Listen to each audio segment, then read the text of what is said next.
Mbali, wakasimlane umnguni Mpembe, Ndezimchiwane, and we are broadcasting live. We're at the George Hotel Gamanzini Mbugeli to celebrate girls and women in science and ICT. I'm not doing this alone. I'm with the beautiful Tabelo Dlamini. Good morning. Good morning, Mbali, and thank you so much for the beautiful introduction. As Mbali has already mentioned, Likamalami Nyingo Tabelo Dlamini Sibongo, and you are joining us today for a live broadcast, a very detailed one that might go on for hours, but very informative, Mbali. We are celebrating women and girls in information, communications, and technology. So, Nyabona Nani Gusilento, Ihambasa Digital Frontier Ganjena, and we are celebrating today under the theme Synergizing AI and STEM, Bali. We're talking about all things digital, all things technology, and of course, Eswatini when it comes to this industry. Yeah, man, it's quite interesting. Is that we are celebrating girls and women in this ICT and science. I'm quite excited to be part of it. And yesterday, Bello, the minister also launched the startup markup that was happening here, and which is great as well, because giving people platforms and they're learning a whole lot of things. So we'll also get to hear that part. We'll see what is it really all about, and a lot of things that are going to be happening. We'll also get an opportunity to have interviews. Because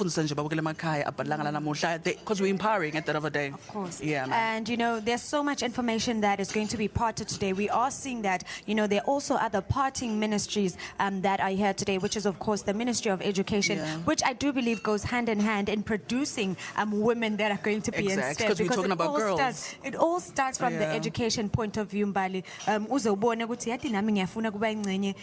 STEM, but we also have other representatives from other organizations that are here in Eswatini. I'm talking about even Southern Africa. We do have also our UN resident coordinator, which is of course Mr. George Wachira. It's just a detailed program, which will also have a panel discussion. We do have a program director inside who is also leading, you know, the proceedings for today. And Eswatini nje utoba anthatha anbeka go onke ma conversations anamuhla, and of course the much anticipated delivery from the Honorable Minister of ICT, which is of course Honorable Savannah Mazia. She'll also be delivering today. Yeah, Bello, I think we need to go straight and see what's going on. And please don't trust her down, because we're going to learn a lot today and get empowered as a female watching at home. So let's do this. Let's go, buddy. Let's go. Representatives from the ITU, Ms. Halima is here, and also Mr. George Wachira from the UN office in Eswatini. I would also like to recognize the ESCOM Acting Chief Executive Officer and her management team. Thank you so much, Mage Gama, representatives from academia, representatives from our ICT sector, our partners, and of course our VIPs this morning, the girls who are joining us from schools across the country. We also have people that are watching us live on Eswatini TV, and we have girls that are joining us from Mangayane High School and then Tlangano REO office that are also part of the event this morning. Members of the media, ladies and gentlemen, welcome to the joint commemoration of our Women and Girls in Science, as well as our Girls in ICT event, hosted by the Ministry of ICT in partnership with ESCOM and the Ministry of Education, as well as the partners I've referred to earlier. I know that we got the invite and heard we were coming to a STEM event, and we're thinking, are there going to be equations? Not really, but we are going to be hearing from academia as well this morning, and there is going to be a lot of learning, I promise you. I'm not going to waste that much time. I will just invite the Acting Chief Executive of ESCOM to welcome all of us to the event. Ngicela simshayele ntandla.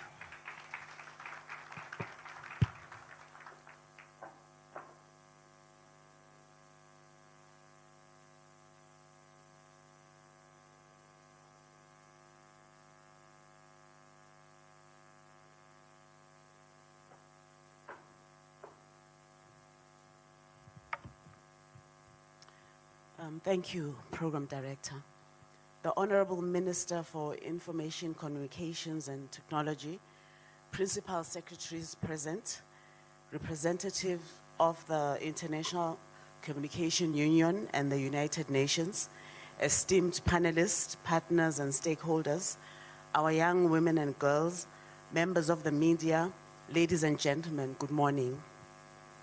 It is my honor to welcome you to this joint celebration of the International Day of Women and Girls in Science, together with the International Girls in ICT Day 2026, held under the theme Synergizing Artificial Intelligence and STEM, empowering women and girls to shape an inclusive digital frontier. This is a timely and strategic conversation for Eswatini as the communication sector evolves rapidly with artificial intelligence, data-driven systems, and digital platforms reshaping economies. The question for us is who participates, who benefits, and who leads. As the Eswatini Communications Commission, our mandate goes beyond regulating markets and technologies. It includes ensuring that the communications ecosystem is inclusive, accessible, and future-ready. From a regulatory perspective, girls and women participation in ICT and STEM is not optional. It is essential towards building a sustainable digital economy, ensuring that innovation reflects local needs and mitigating the widening of both digital and gender divides. We therefore view initiatives such as Girls in ICT as part of the sector's long-term development strategy. Within our mandate, ESCOM continues to support gender inclusion through promoting universal access to ICT services so that girls and women, regardless of geography, can participate meaningfully in the digital space. Supporting the Girls in ICT initiatives that expose girls and women to technology, careers, and mentorship at critical stages of their development. Working with licensees and stakeholders to encourage skills development opportunities, internships, and attachment for young women, as well as advocating for safe, secure, and responsible use of digital platforms, especially for girls and young women. As AI becomes embedded across sectors, regulators also have the responsibility to ensure that emerging technologies are inclusive, ethical, and responsive to society, and that women are part of shaping these ecosystems, not just consuming them. Today's program reflects something very important. No single institution can build these pathways alone. The collaboration between government, the regulator, ITU, academia, innovation centers, and industry is exactly what is required to move girls and women from education to skills, to careers, to innovation. ESCOM remains committed to playing its role as an enabler, convener, and partner in this journey. In closing, I would like to commend the Ministry of ICT for its leadership and all partners for their commitment to empowering women and girls. A final word to the girls present today. You belong in science, in technology, and in shaping Eswatini's digital future. Thank you.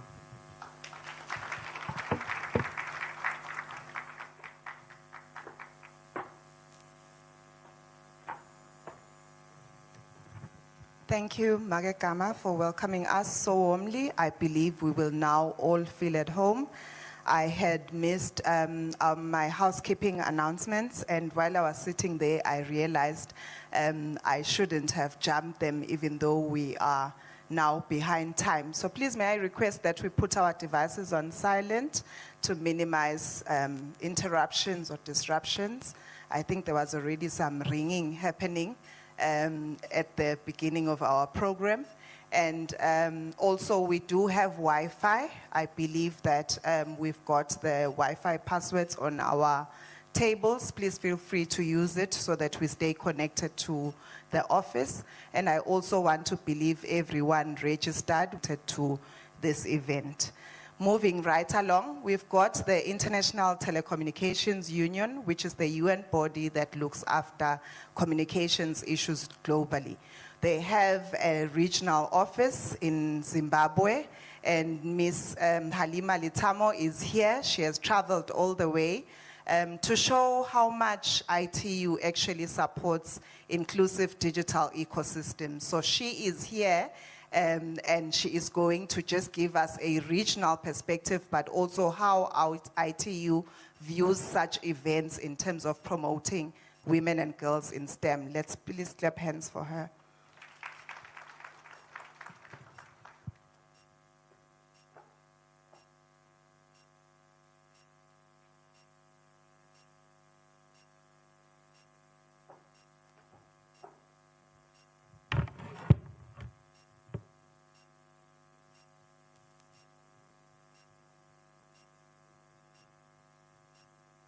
Honorable Minister Savannah Mwazia, Minister of ICT in the Kingdom of Eswatini, UN Resident Coordinator, Mr.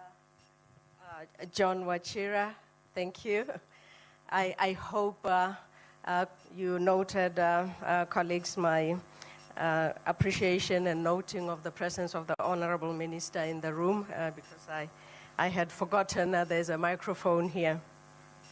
Acting DG of ESCOM, Principal Secretaries from the Ministry of ICT and Ministry of Education, fellow UN colleagues in the room, representatives from other key stakeholders that I may not have noted in my remarks, distinguished ladies, gentlemen, and our very important guests in the room, the students, young ladies and gentlemen.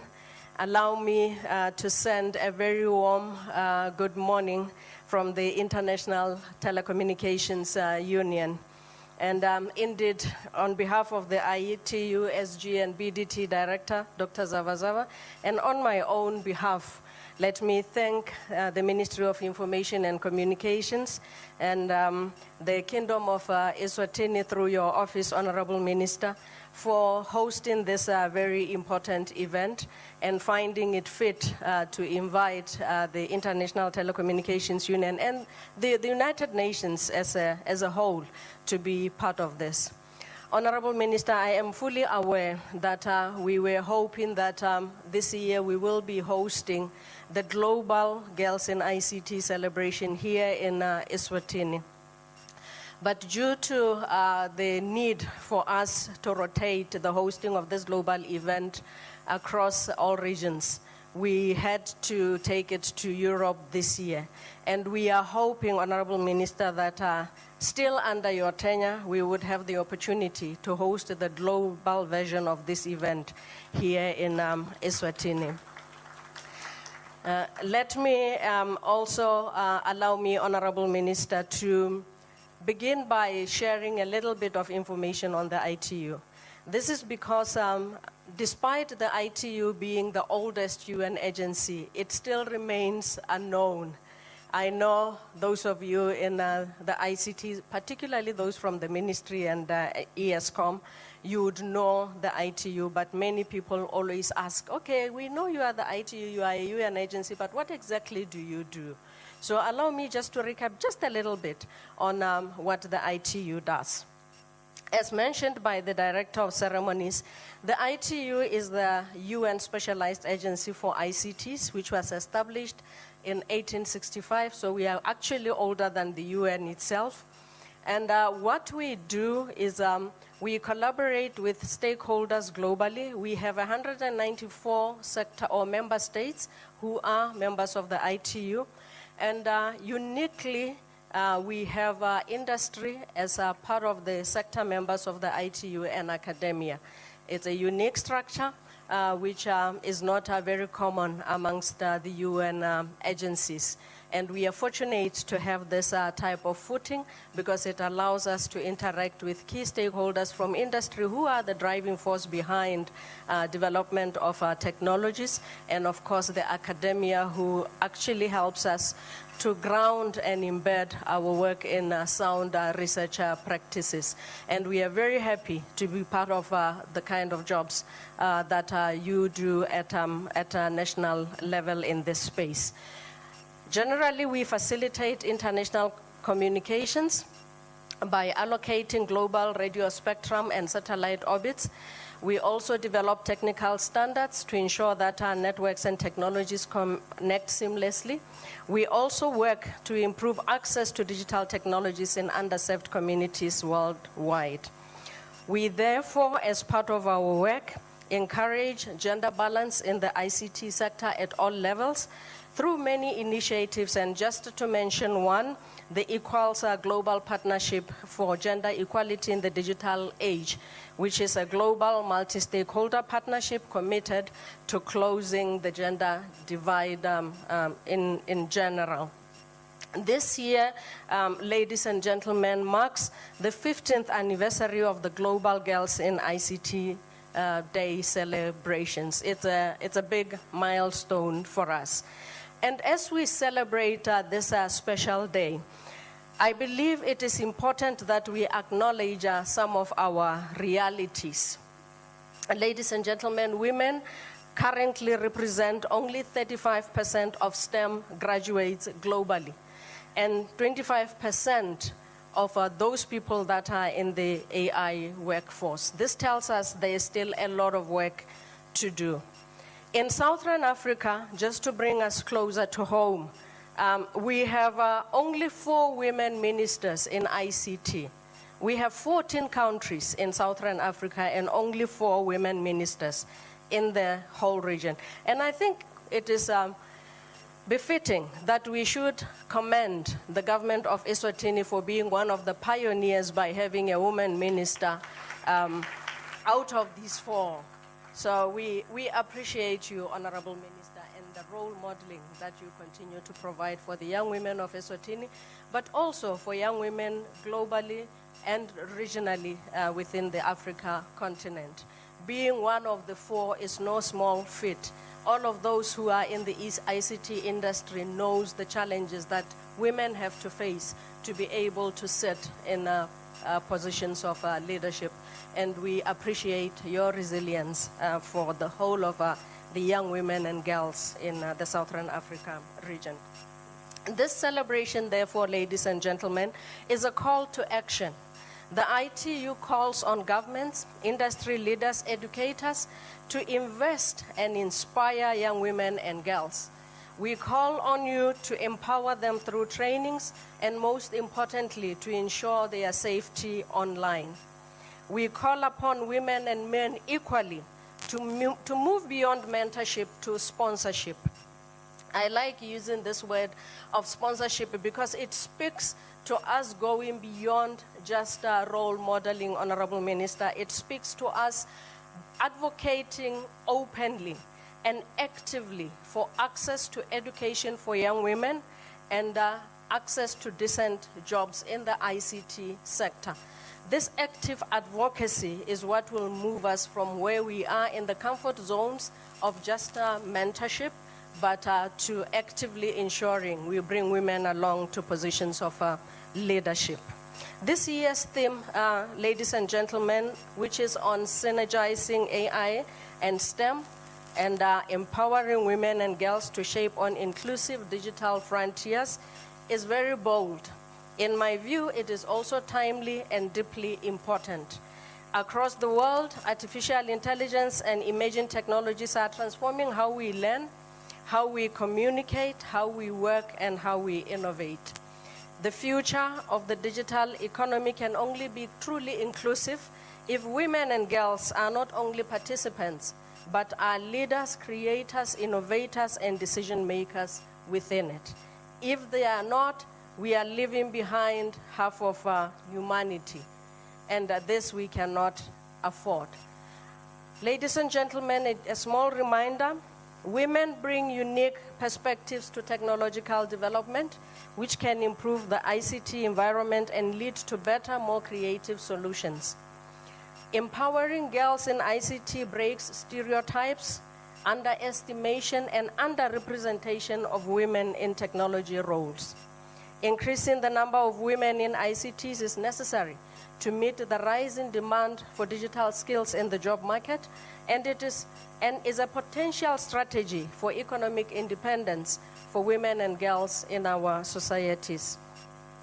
It also enables highly talented women to springboard to the top of the career ladder, which is the place where there's really a lot of underrepresentation. Ensuring girls are involved in AI, particularly in data science and cybersecurity, creates a more equitable and inclusive digital world. Today's celebration, therefore, colleagues, is more than an event. It is an investment in the future of Eswatini.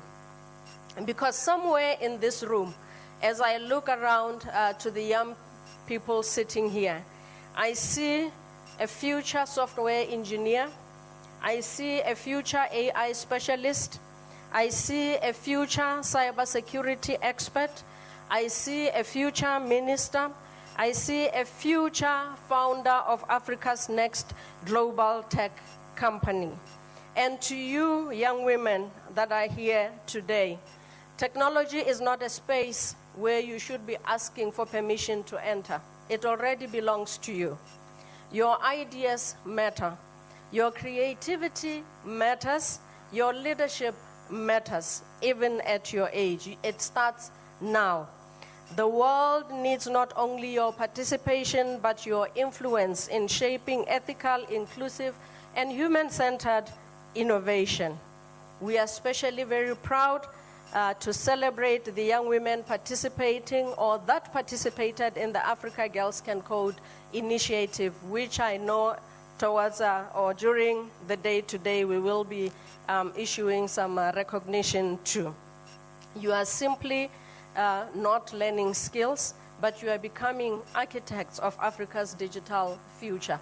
We wish to encourage you to let your journey not end with the Africa Can Code or Africa Girls Can Code engagement. Go beyond this, explore further. Learning and the internet are just at the tip of your hands. And to the parents, teachers, policymakers in this room, your support matters more than you know. Every girl encouraged to pursue STEM, every young mind that is exposed to digital skills, every safe and connected school and every opportunity created for inclusion becomes an investment in national transformation, and we believe we are together with you in this journey. Allow me, Honorable Minister, as I move to conclusion, to reiterate ITU's commitment. We are proud to walk this journey with Eswatini and reaffirm this commitment once more to supporting Eswatini in building an inclusive digital society where women and girls, young women and girls specifically, have equal access to skills, they have equal access to technologies and the digital economy, and they can confidently say, there's a place for me in science, technology, and innovation. Allow me, Honorable Minister, on behalf of the ITU, to renew assurances of our highest consideration to yourself and to the government of the Kingdom of Eswatini. Have a good morning, ladies and gentlemen, and thank you.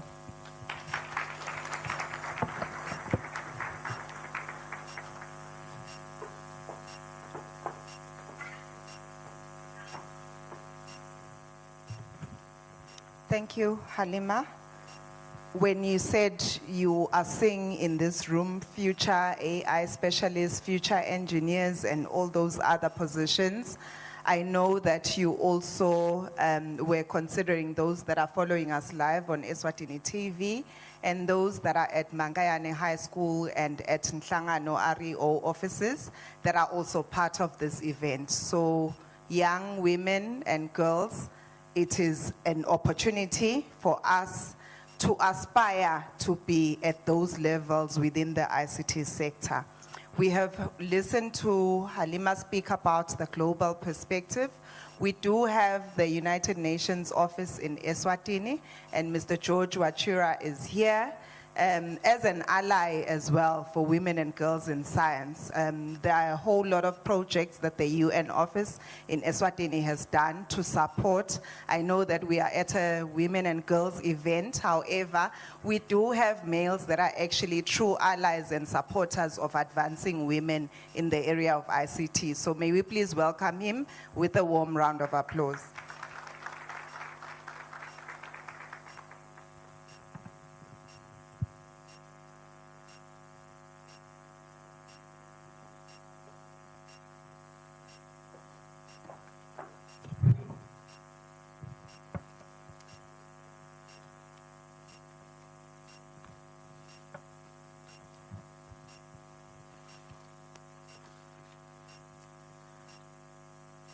Honorable Minister Savannah, Piers Andreas Dlamini, my colleagues from the United Nations family, ITUs, Halima, NESES, UNDP, ESCOM, RSTP, if they are here, Professor Sugati, representing women in STEM in Eswatini on behalf of the SADC region. I notice also UNESCO at the corner over there.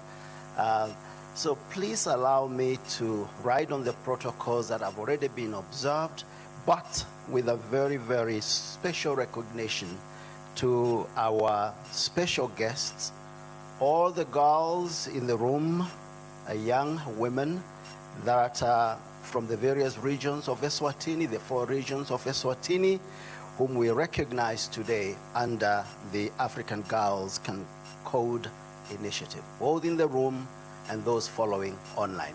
Would you please help me appreciate our young girls, women in ICT? Thank you so much for the invitation to speak. Thank you, ITU. Thank you, ICT Ministry. Thank you, everyone that has been involved in putting this together.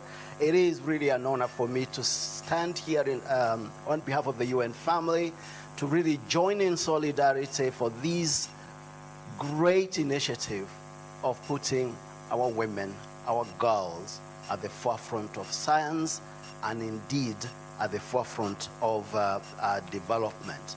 I want to appreciate ITU. Honorable Minister, ITU recently joined by signing our cooperation framework for the next 5 years. We are delighted to have ITU on board. It's going to help expand and deepen our support to the Kingdom of Eswatini as we go forward. And I want to commend the partnership that already exists between ITU and UNDP here represented, with UNESCO here represented, and also with UNICEF on the various initiatives that we're working on. Girls, you've brought us here, so really this day is for you, and I really want to congratulate you on the milestones that you have achieved under the African Girls Can Code initiative, and really to say that it's not just an academic achievement that we are celebrating today, that from all we have heard, from all we are going to hear, there's going to be a lot of repetition, but repetition is good for learning. It's good for emphasis. You're going to hear a lot of the same things today. Do remember, you are trailblazers, you are breaking barriers, and you are motivating and modeling the future. And so congratulations, all of you, that we are going to be celebrating today. Now I'm going to try to do quickly 4 things. One, I'm going to talk about the obvious, why we're here, why STEM, why girls, why young women. The second, I'm going to look a little bit at the evidence, but my colleague Halima has already done a bit of that. That's why I'm saying there is going to be repetition, but repetition is good for emphasis, so that we can grasp the numbers and what they mean. I was asked specifically to talk about the UN perspectives in these areas, so I'm going to do that as my 3rd item, and I'm going to conclude by sharing a few thoughts and key messages about what we might want to consider. So we are gathered at a really, really interesting time in our history. It's a time that is calling us to reflection in terms of how we go forward from here. A time of global shifts where technology is no longer confined to ICT sector, but has become fundamental driver of growth, innovation, and knowledge in ways that we could not have imagined just a few decades ago. So digitalization and artificial intelligence are reshaping how we learn, how we work, how we produce, and how we enhance our competitiveness. And as this transformation accelerates, the defining question is not only how technology advances, but who is enabled to participate, where are our innovators, and what and who we must not leave behind. The what, as we gather today, is STEM. The who, as we gather today, is our women and our girls. Now, for us in developing countries, STEM is not just a pathway to individual success, but a strategic imperative for national development, and indeed for the development of our continent. In Africa, particularly, the stakes are especially high. With a rapidly growing population, creative and restless, one might add, expanding urbanization, and pressing challenges in health, energy, climate, and many more, homegrown solutions are essential. It is also a question of the skills, capacities, but interestingly as well, and importantly as well, the attitudes that we need to take charge of our development and economies. So this idea of economic sovereignty, development sovereignty. We have abundant deposits of almost all the resources that the world is thirsting for today. That's why there are wars around us. It's about the resources that we need. It is therefore incumbent for us and on us today to deploy these resources and the demand that we are experiencing to our benefit. So therefore, if one were to attempt a simple theory, I was told by my professor there is nothing as practical as a good theory. So if you are to attempt just a simple theory about what this means to us, if we are to meet our development aspirations and create opportunities for all, then we must master and master, one with A, the other one with U, and drive the forces that are shaping development. It's as simple as that. We have to drive the forces that are shaping development. So to the traditional concepts that we learned long ago, economic theory, Marxist theory of land, labor, and capital, we must firmly add technology and its offshoots. And to all this, we must add a shift in mindsets, in our cultures, and also forward thinking. We need to add value to our resources. We must not export them raw. We need to expand our energy options. Without energy, we cannot do anything. We cannot add value to what we produce. We need water systems to irrigate our lands, to feed our people, to ensure food sovereignty and food security. We need the factories and value chains to process our agricultural products so that they can fetch us more money. We need to integrate regionally and continentally. So to harness our energies, resources, and capacities for economic competitiveness, we must advance as well social equity. Social equity has many dimensions to it, and one of the key ones is gender. So if we are concerned about equitable development, then we must converge on the idea that empowering women and girls in STEM is not only a matter of equity, it is a strategic development imperative. So there goes the theory again. When girls are empowered to pursue STEM, we unlock the potential of half of our population. We cannot afford to get anywhere. We cannot make it if we leave behind half of it. So encouraging girls to study STEM dismantles gender barriers, promotes equity, and ensures that the talent pool for innovation reflects the diversity of society. Girls trained in STEM become role models and leaders who can inspire the next generation, like we are inspired by you, Professor Sugati, today. Give her a hand.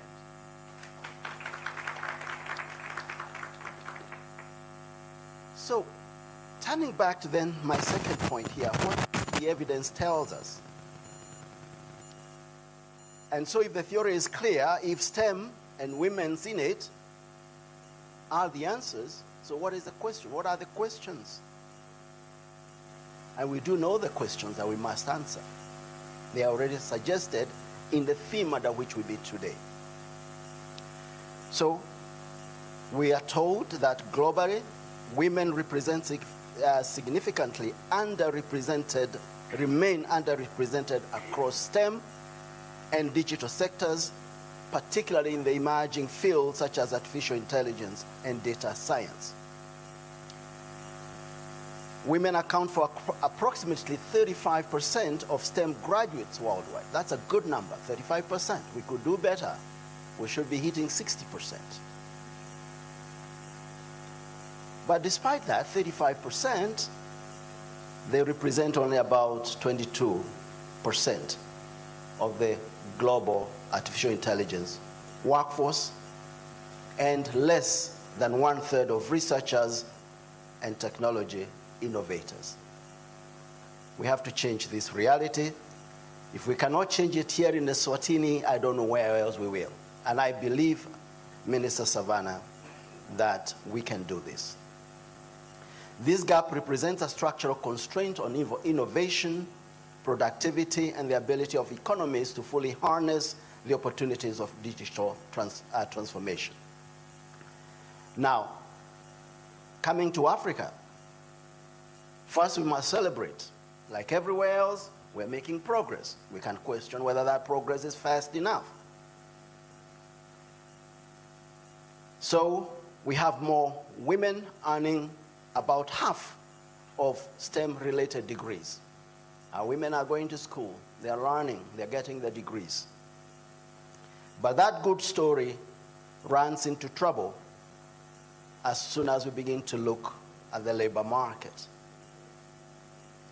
Women hold only, as we were told, 30% of STEM-related jobs, and fewer than 20% of senior technology leadership positions, while girls' participation in advanced STEM pathways remain between 20 and 30%. Let us not let the girls that are here in the room, the ones following us online, down with these figures. We need to change them. And therefore, these numbers tell us that digital transformation is not inclusive. And when you consider the bigger numbers, the money, we expect that artificial intelligence, just as a little portion of technology, is going to contribute more than $15 trillion into the global economy by 2030. What piece of that are we going to get? As Eswatini, as Africa, as girls and women as part of that equation. That is a question for us, something that we have to work on. Let me move to my third part, which is just sharing some perspectives from the United Nations. And first of all, to say already that really, as you heard from Halima, Minister Savannah, colleagues from government, from academic institutions, ESCOM, that we are here committed to support the development aspirations of the kingdom. Our ambitions are in line with yours, and we're willing to go as far as you are willing to go. UN Secretary General Antonio Guterres has consistently underscored that digital transformation must be deliberately harnessed as a force for good, inclusion, and equality. Now, this is reflected in key global frameworks, including, I don't know whether you've heard these things. If you haven't, please note them. Have a look at them. They are available online. Number one, the Pact for the Future. Number two, under it, the Global Digital Compact, which is where we are trying to explore questions of governance, particularly of artificial intelligence, cooperation around technology, so that we can continue to ensure that technology is serving the good of humanity. Then we have the Youth Compact. Again, concerned about where we are going with our young, creative, restless populations.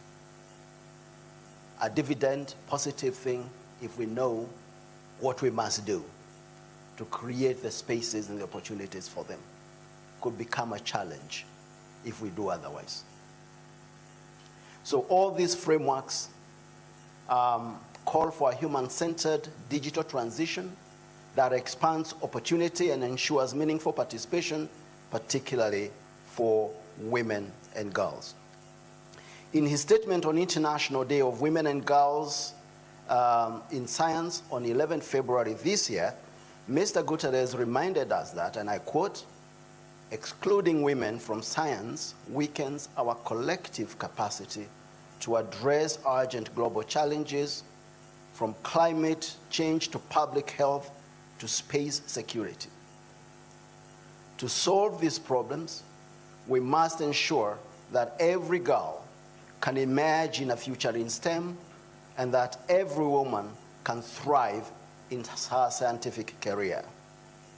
That's why the United Nations supports women and girls in STEM, including through scholarships, internships, and mentorships across multiple disciplines. The UN's perspective is therefore clear.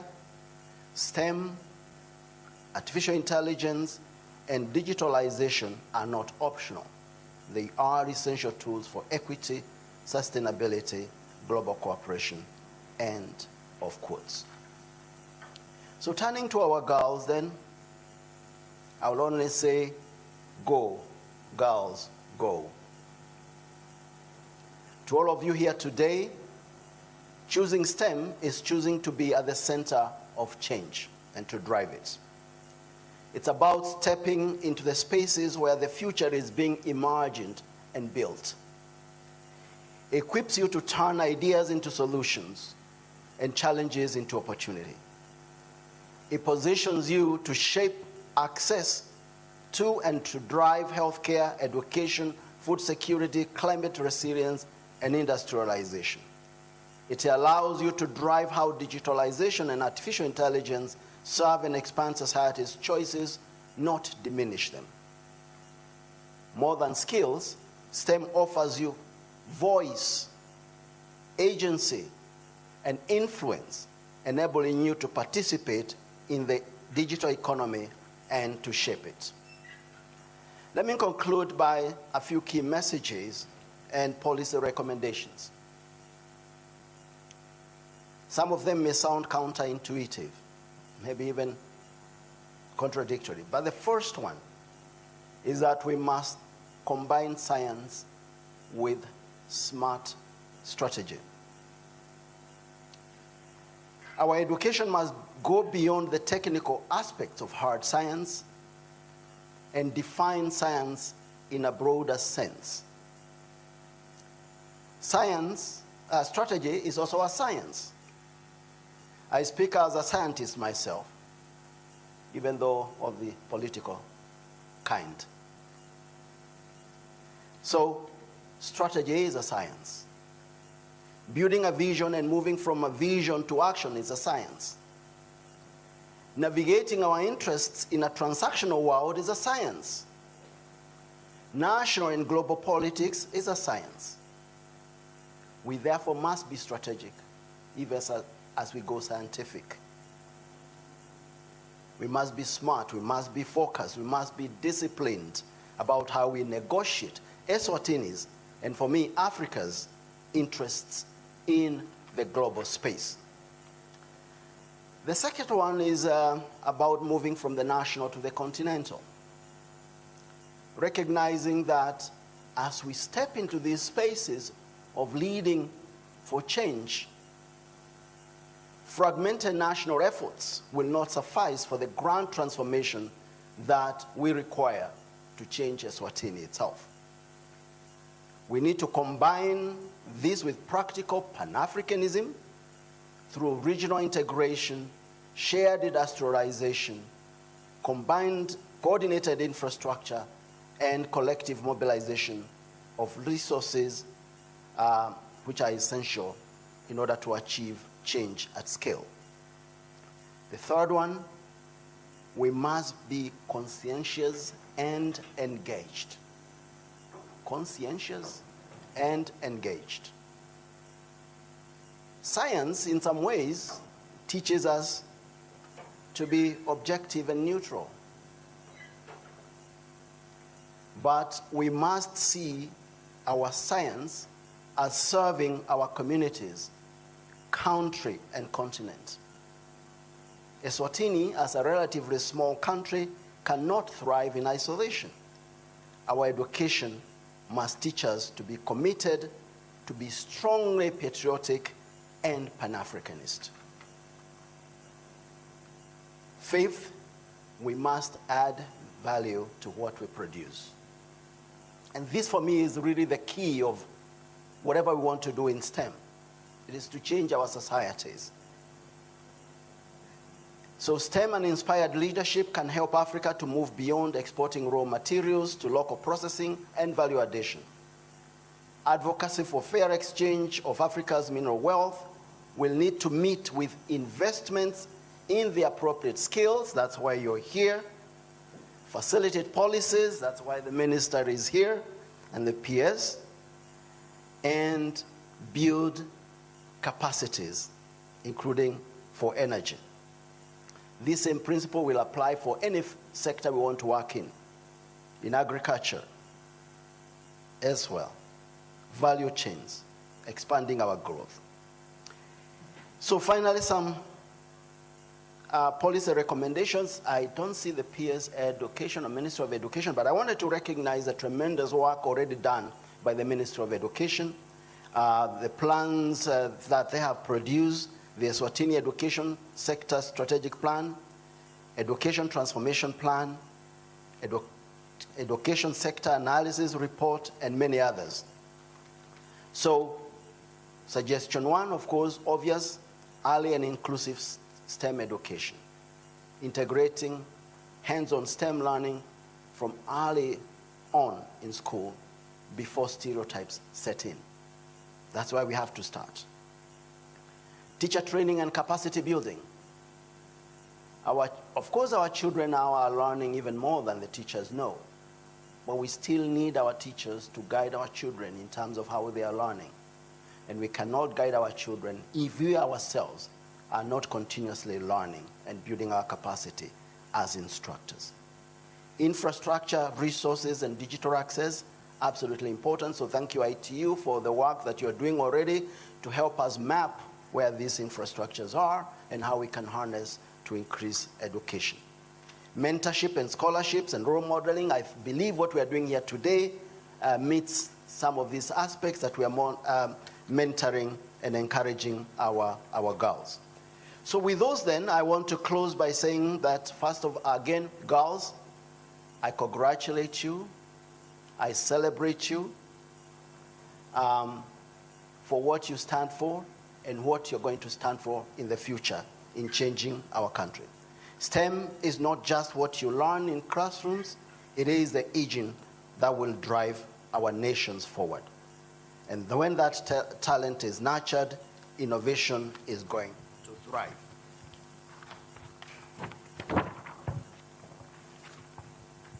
In Africa particularly, STEM and strategic leadership are a necessity, again to reinforce questions about our rapid population growth, the climate pressures that we feel, and the technological disruption.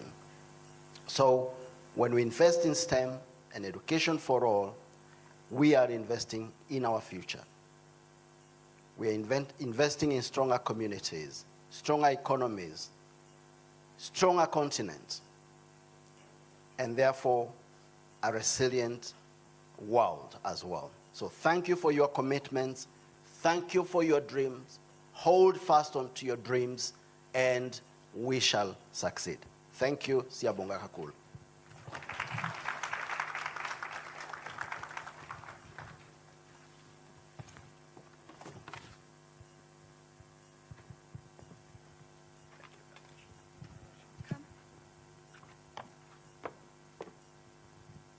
Thank you so much to the UN office in Eswatini, the resident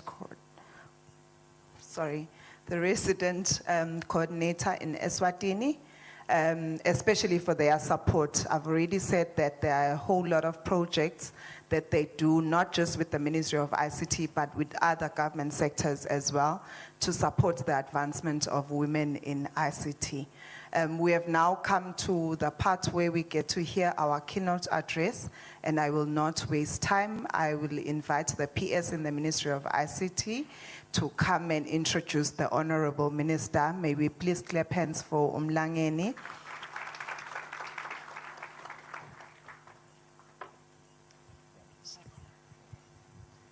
Thank you, Program Director.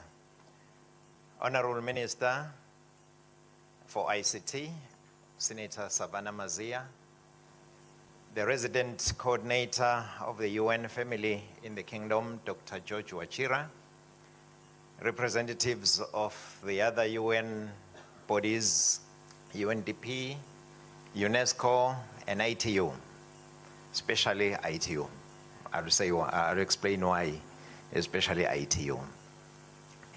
SECOM leadership, Ministry of ICT officials, Ministry of Education officials, leaders of the different stakeholders that have been invited here, Professor Sugati, Boto University, and other institutions of higher learning, teachers, and the most important people here today, that is the girls in ICT, present here, and those that are joining us from the other venues across the country. Siyanemukela, sanmonani. Honorable Minister, I want to just say a few words about the ITU.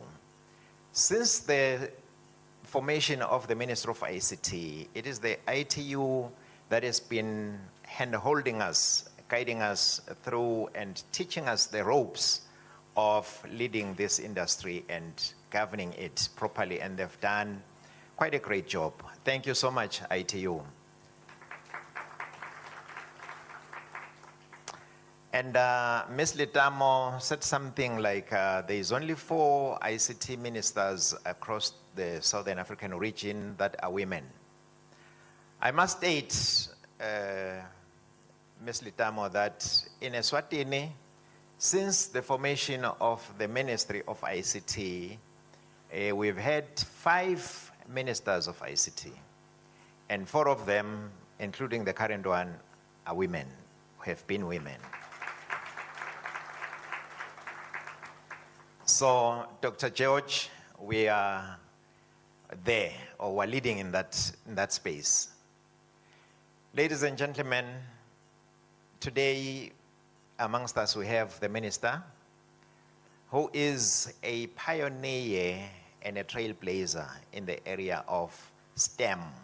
She's very passionate about it and very passionate about the girl child, seeing her breaking barriers and breaking new ground.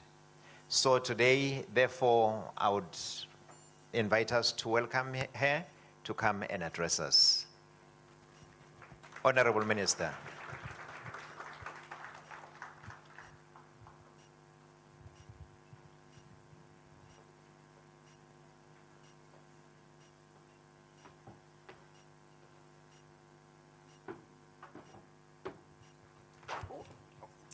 Thank you. Thanks, PS. Thank you. Please have a seat. Thank you.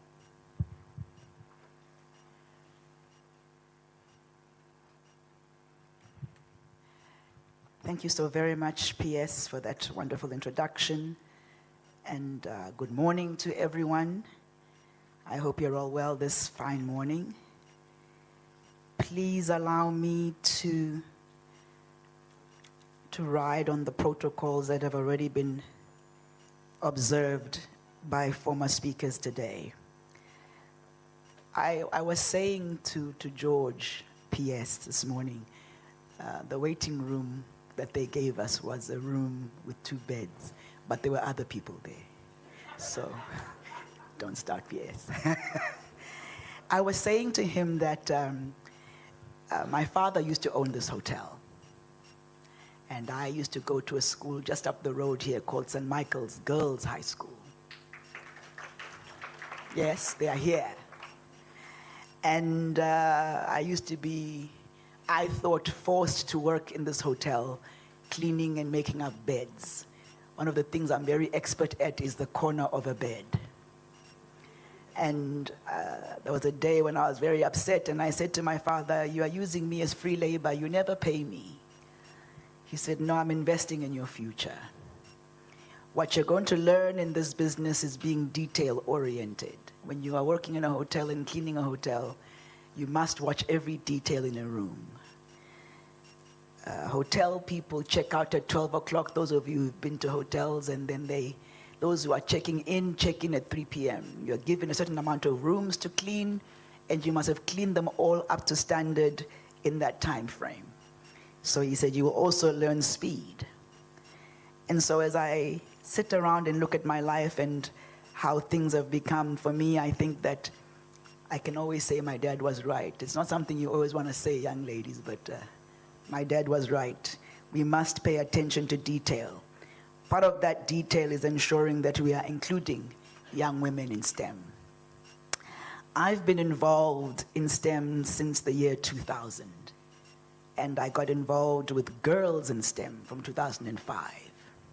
I understood back then that if we as Africans and if we as girls do not get involved in the area of STEM, we really will always be recipients of policies, we always will be labor, and we will not participate in the shaping of the world. And yet, if we represent 50% of the population of the world, I like to say that we hold up half the sky. And if we're not able to have the skills, we're not able to have the ideas that shape economies, we really remain labor. George, what I did not tell you is that in the year 2010, I began an organization called First Ladies in STEM. And these were African First Ladies and Global First Ladies. And my partner was the United Nations. And every UN General Assembly from 2010, I used to host First Ladies from all over the world to talk about girls in STEM. And so during the UN General Assembly, I always had site meetings to do that. And many of the SGs joined those meetings because they understood also that the girl child needs to participate in STEM. Yesterday, we were launching a program, a competition, a global competition from Silicon Valley, which is in the USA, to participate in the area of projects and solutions for the world in the area of technology. I do hope that all of you young ladies are able to have ideas and join this competition, because it's so important that we have representation from young ladies. Just as an incentive, so that you know, when you win this competition against the global competitors, you get $1 million, which is 18 million emalangeni. I think that's enough incentives for you to say, maybe we should look at this thing and see what we can do with it. I want to thank the ITU, as the PS was saying. Since I've been in the ministry, I've come to really understand the strength of the relationship. I've come to really appreciate what you do for us, especially in the area of capacity building. We need, as Eswatini, to build capacity. We need, as Africa, to build capacity. One of the things that we really need to take advantage of as a continent going forward, especially as Eswatini, is to build capacity, especially with young women. This year's theme of synergizing AI and STEM, empowering women and girls to shape an inclusive digital frontier, is really timely. Artificial intelligence and emerging technologies are transforming healthcare. They're transforming agriculture, education, finance, and public service delivery. These technologies are redefining how we live and how we work. Artificial intelligence is no longer a future concept. It's already shaping our world. However, its transformative potential can only be fully realized if development is inclusive. When women and girls are excluded from AI and digital innovation, we risk producing technologies that reflect limited perspectives and deepen inequality. As a government, we continue to be committed to supporting the area of technology and building skills and capacity, but also building skills and capacity with young ladies and girls, and also ensuring that we're always having an inclusive approach to everything that we do. We have Government in Your Hand as a platform that really comes to be able to change how we are running government and running the country. It gives convenience, and every government service will be included in this particular service. Why is it important that we have all these programs? You know, PS, one of the things that has been interesting to me is hearing about the love that girls have for STEM.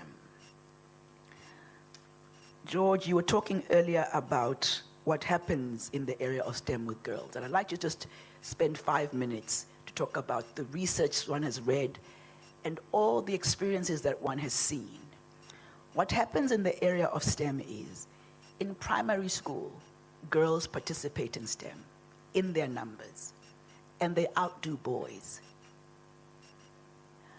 Then they get into high school and they're participating in their numbers, and they outdo boys.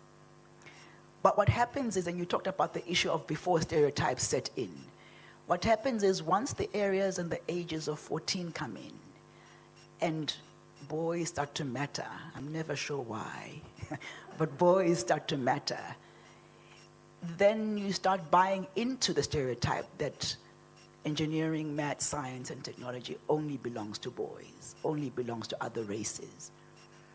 It's so important that not only do we teach STEM as a subject, but we also teach confidence and give girls confidence to know that they actually deserve to participate in this particular area like everybody else. And then the numbers grow again going into university.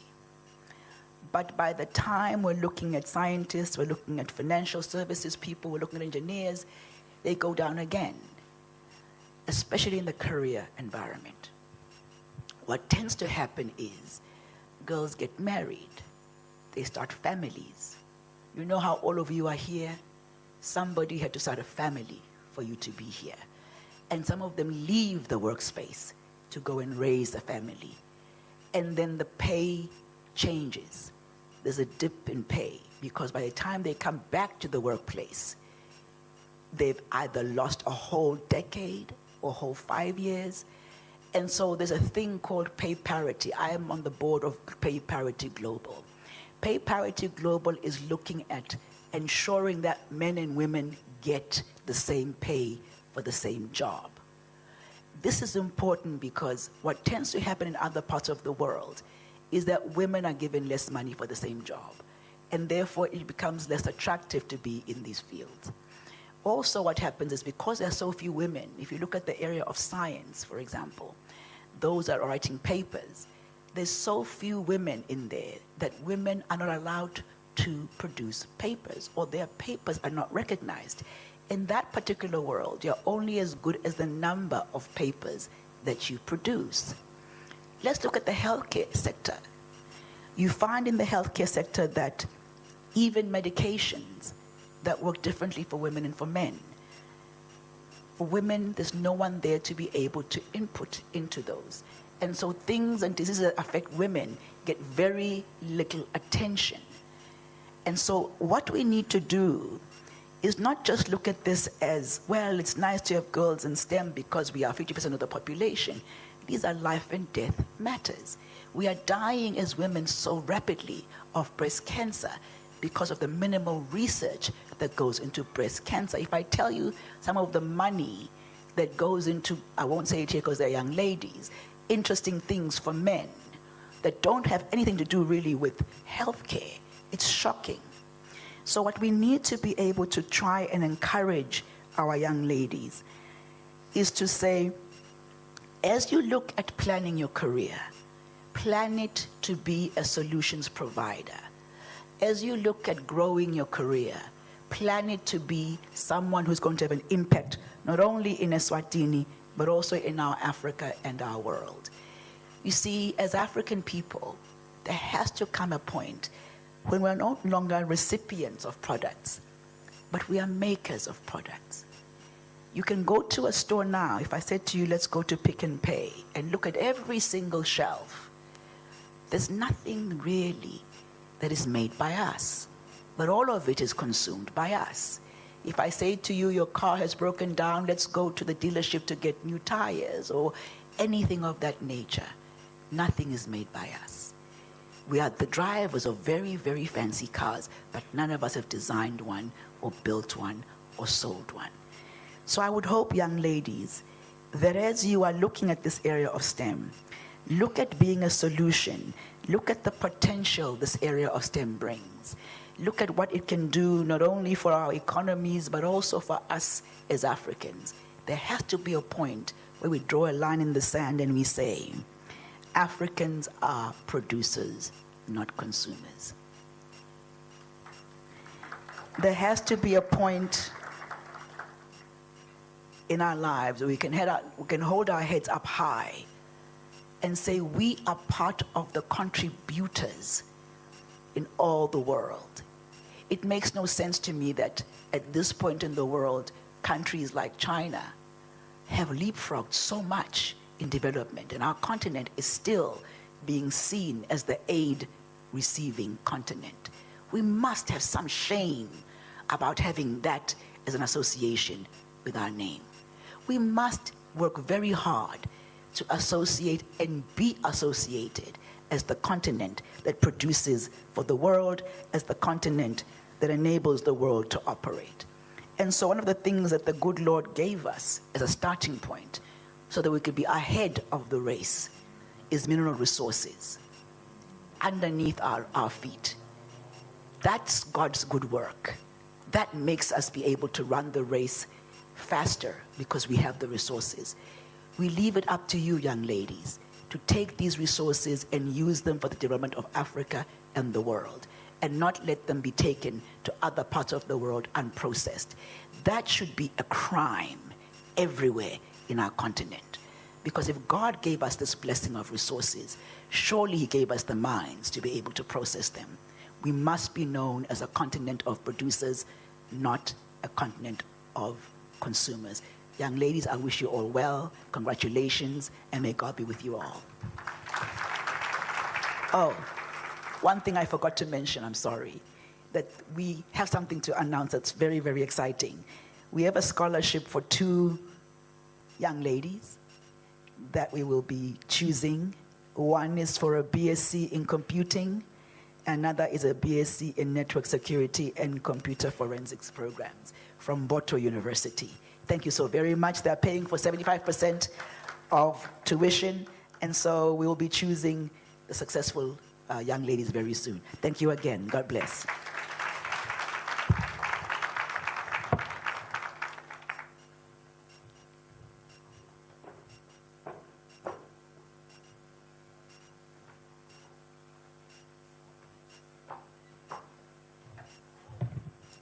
Thank you so very much, Honorable Minister. Are we feeling inspired? That sound is not encouraging. Are we feeling inspired? We have now heard of the national priorities and how the government of Eswatini is moving forward with us as girls and women in science to make sure that we change the future of Eswatini and that we own it. We are now ready to go.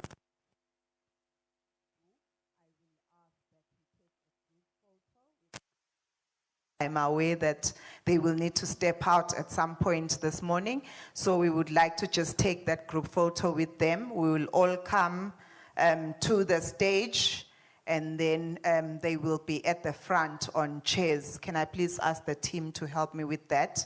We do our group photo, and then our tea is ready. It's served next door.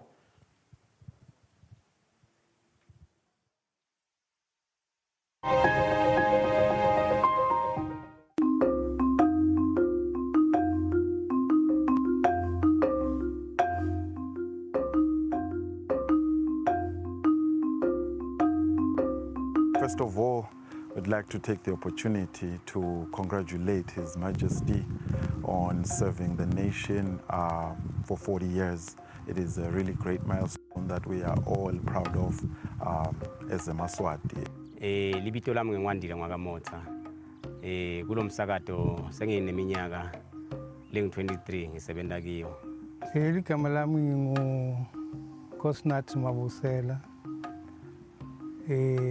Ngisebenzile vele ka-Swazi TV kusukela nga-1979 to 2014. Ngagcina-ke sengu-editor-in-chief khona.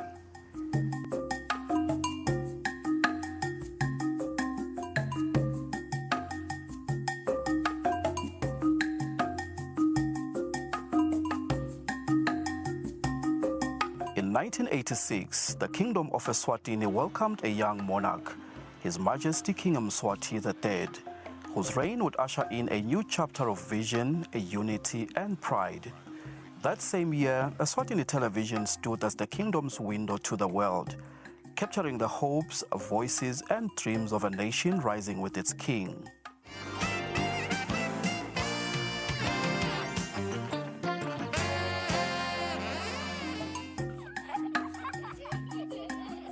As His Majesty the King guided the nation through its formative years, Eswatini television grew into the heartbeat of national expression. From community stories to national events, every frame carried the pride, rhythm, and the voice of a kingdom united by its king.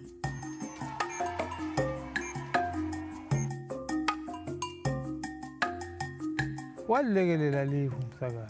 Walekelela ingonyama ngaloko ukuthi phela nawe public broadcaster ufuna ukukhuluma iqiniso njengemfundisi. Umsakazo ke usita lapha ekuthini na usheshe wayikhipha indzaba lenye iyasita ekuthini awu sekuyashangala. Sekusheshe kutholakala ama solutions. Akusinje lokusonke isikhathi kuhleba lomunye kuceba lomunye no. Kweku-aletha lelive lonke lithi ke ngema-structures alo kube nesikhathi lokuthi lilungise leto tinto letonakalayo.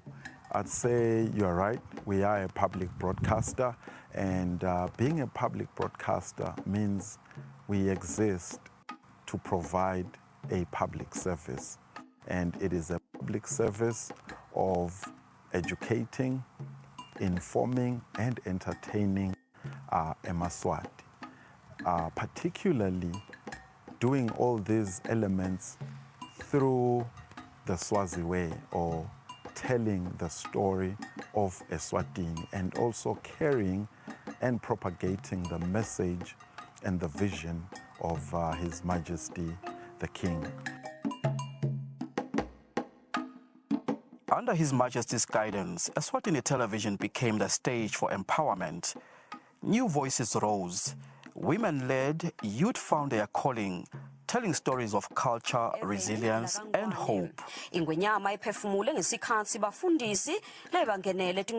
His Majesty's reign reminds us that media can educate and empower. We tell stories that celebrate Eswatini's identity.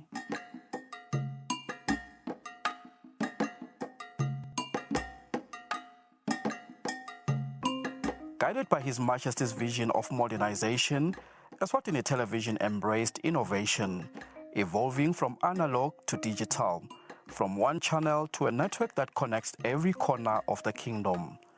Through technology, we carried the royal message of unity, of peace and progress to every screen and every heart.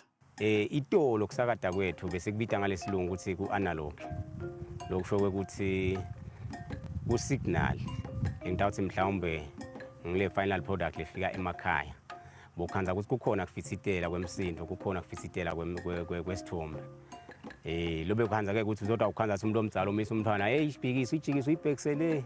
Ijikisi uyibhekisele ukhanza sigcina sithombe nemsindo kuvakala ngconywana akhona ebukela umuntu omdzalo emakhaya. Today, as Eswatini celebrates His Majesty King Mswati III's 40th year on the throne, we look back with such pride. For 4 decades, Eswatini television has carried the King's vision across time, preserving the memory, the message, and the majesty of our nation's story. Eswatini TV has been that conduit that carries the voice of His Majesty the King over his 40 years of reign. His Majesty the King, through different forums, including Sibaya, speaks great messages in terms of the direction that the country should take, in terms of guidance to Emaswati, in terms of also just inspiring the nation. Eswatini TV carries those messages to the entire country and the rest of the world. 40 years of the King, 40 years of the nation's voice. Eswatini television salutes His Majesty King Mswati III, our beacon of unity, culture, and progress. Long live the King. Long live Eswatini. When you choose your adventures, you do so with an open heart and a desire for the unexpected. You embark on journeys to discover new worlds, full of wonder. You choose a path to awaken your senses, a world to make you look up and realize just how inspiring this life can be. Arrive and awaken your heart.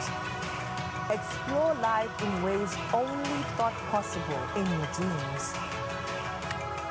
Discover just how far you'll go to expand your understanding of life's greatest mysteries. There's just one place on this planet with so much to offer. Now is the time for you to have the royal experience.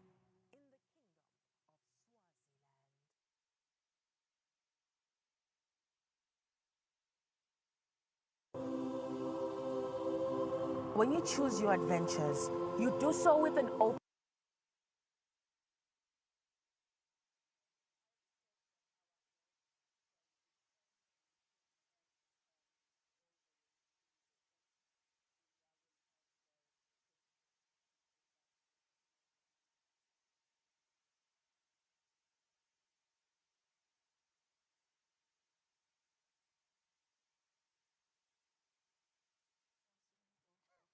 Tubelihle promise Hlanze.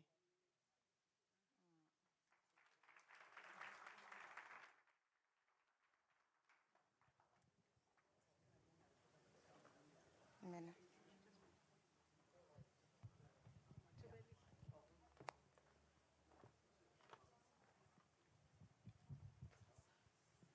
Yolanda Chanaya Camp.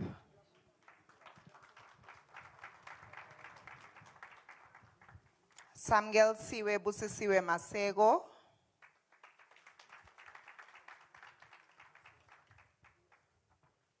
Siwokuhle Sendelwe Simelane.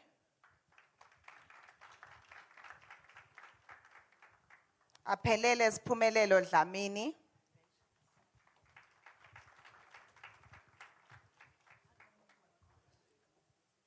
Nanile Lukele. Nanile Lukele.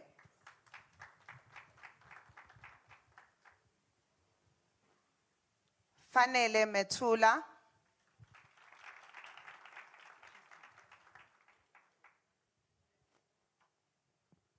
From the left. Mihla Zwane.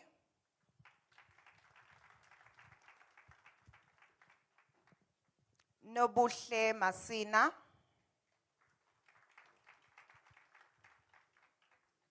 Next one is Netemba Mvoti.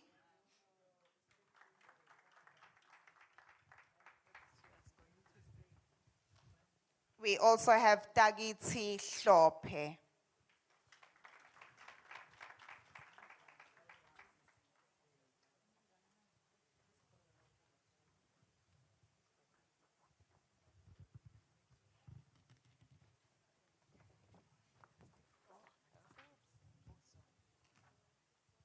Followed by Minenhle Simelane.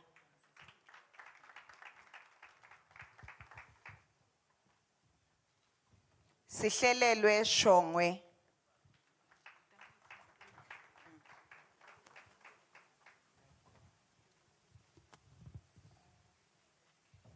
Nolwazi Logotfago. Cebile Mzebele.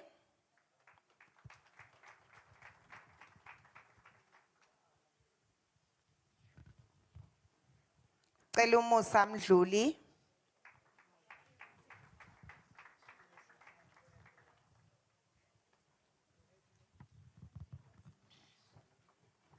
Luyanza Kamete.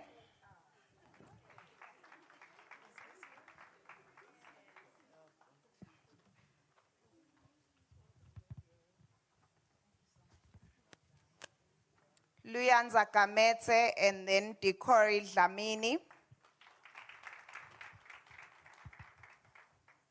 Mayenziwe Mkhonda. Xoliswa Zwane.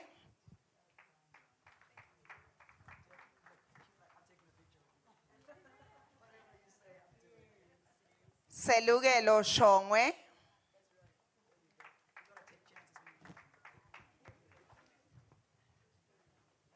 Mugelo Nozipho Dlamini.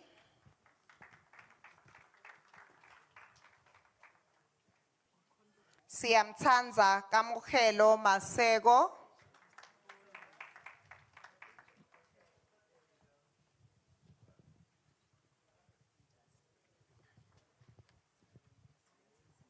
Sifundvo Tianza Dlamini.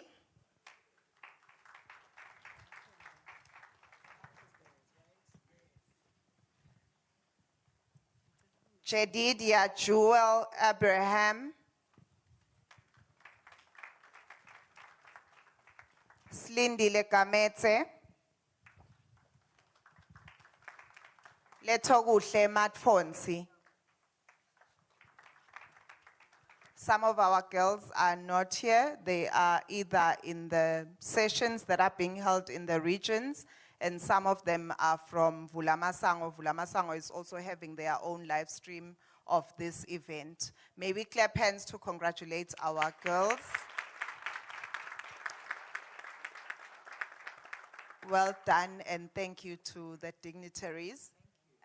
I believe that we can now break for tea.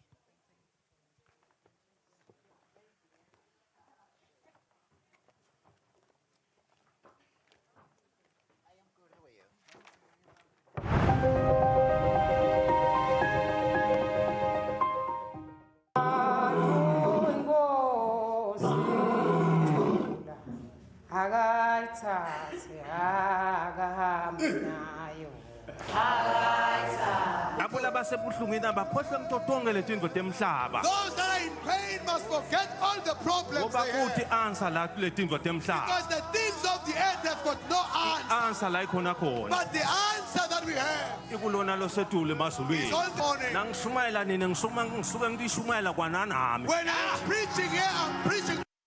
Ngiyeme inkosi nyana. Khosapsi bakho Dlambule. Kutawudzingeka. Ungathi imphendvulo ikhona la. Kulamandi. Bakhetha kungemuka inkosatana yami. Umjabulantamo wami nawe uyavuma abangcenye yalokho.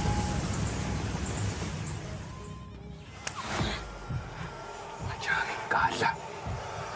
Ditsibe. Amaswati lokhu ala nyimpi ndawanyini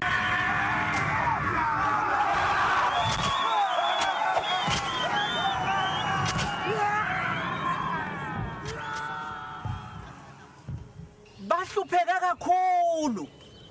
Baphilisa kwetinkwayela. Nganangizwi. Vumelanani sale kuhlangana.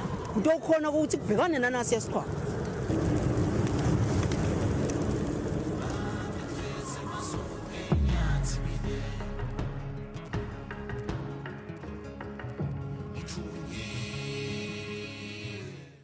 Ngiyeme inkosi nyana.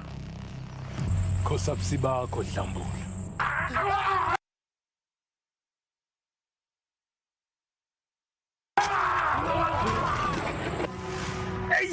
Kutawudzingeka.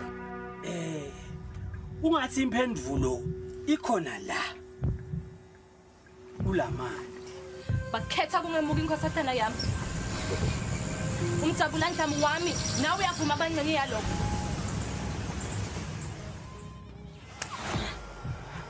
Ajari gadla. Ditsibe. Amaswati lokhu ala nyimpi ndawanyini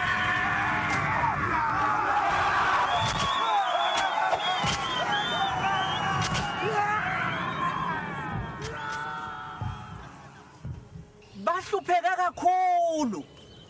Baphilisa kwetinkwayela. Nganangizwi. Vumelanani sale kuhlangana. Kutokhona ukuthi kubhekane nanasi yesikhwama.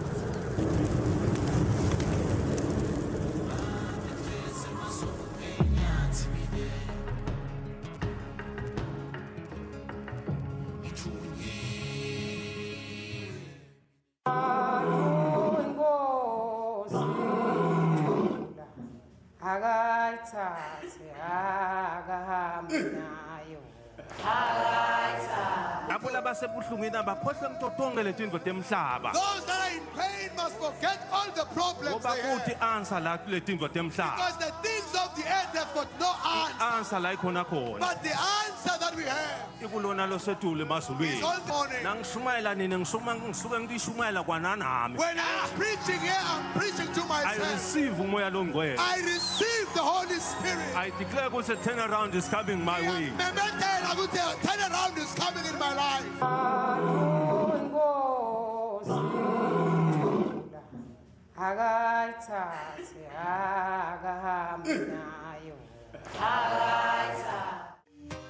Exciting times in the capital, Mbabane. The Mbabane Municipal Council proudly hosted an inspiring public speaking competition, bringing together outstanding high school learners from schools across the municipality. These brilliant young voices delivered powerful, insightful presentations on building smart cities, innovative, sustainable, and future-ready visions for our community. Their passion, creativity, confidence, and delivery were nothing short of exceptional. The future is speaking, and Mbabane is listening.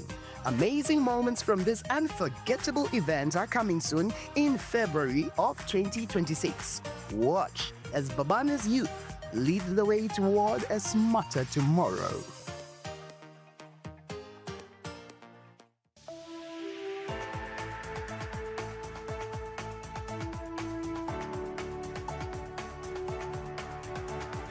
Hello to all the viewers of Eswatini TV in the kingdom and beyond.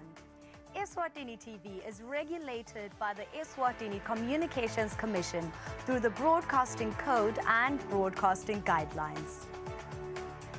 Under these instruments, the station commits to broadcasting information and news that have been fact-checked,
Hello and welcome back. If you just tuned in, we are still celebrating or commemorating the women in ICT and girls, of course, in ICT today down at the George in Manzini. And we have seen a list of delivery of speeches, very pertinent topics discussed. And of course, realizing just the growth of Eswatini and where we are in the industry of ICT. And of course, we did see the Honorable Minister also deliver her speech. And we did see quite a few people accepting awards today, but right now we are joined by Dr. Viswa, who is the Deputy Country Head at Boto University, the Eswatini campus.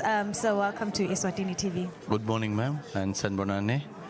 Yeah. Thank you very much for for joining us today. You know, there's something that was very notable in the beginning, the partnering ministry, which is of course the Ministry of Education. And I did mention in the beginning that it all starts with the education, of course, for you to want to be a part of STEM, to be a part of ICT.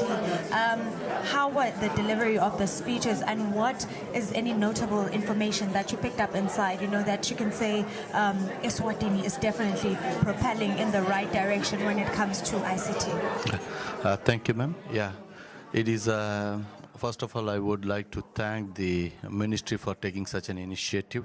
Women in STEM is very, very critical at this era. We have seen there are a lot of workforce demand for the women in the STEM areas. Okay, as per the global, we have around 30% of the women are in the STEM field. But when it comes down to the ICT, it is less than 20%.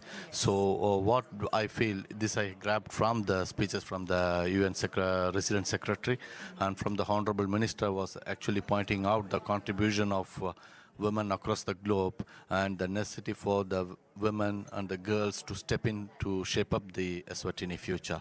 These are very, very critical, and we are also being proud to be part of that, because as an higher education institutions, we also contribute towards that one.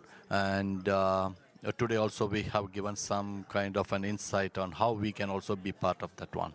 Indeed. And, you know, there is rapid growth. You know, the theme speaks about synergizing AI and STEM. And we know that there's a rapid growth in technology and just the digital frontier. How is Eswatini or Boto University trying to catch up to the rapid growth, you know, that is taking place in the world globally?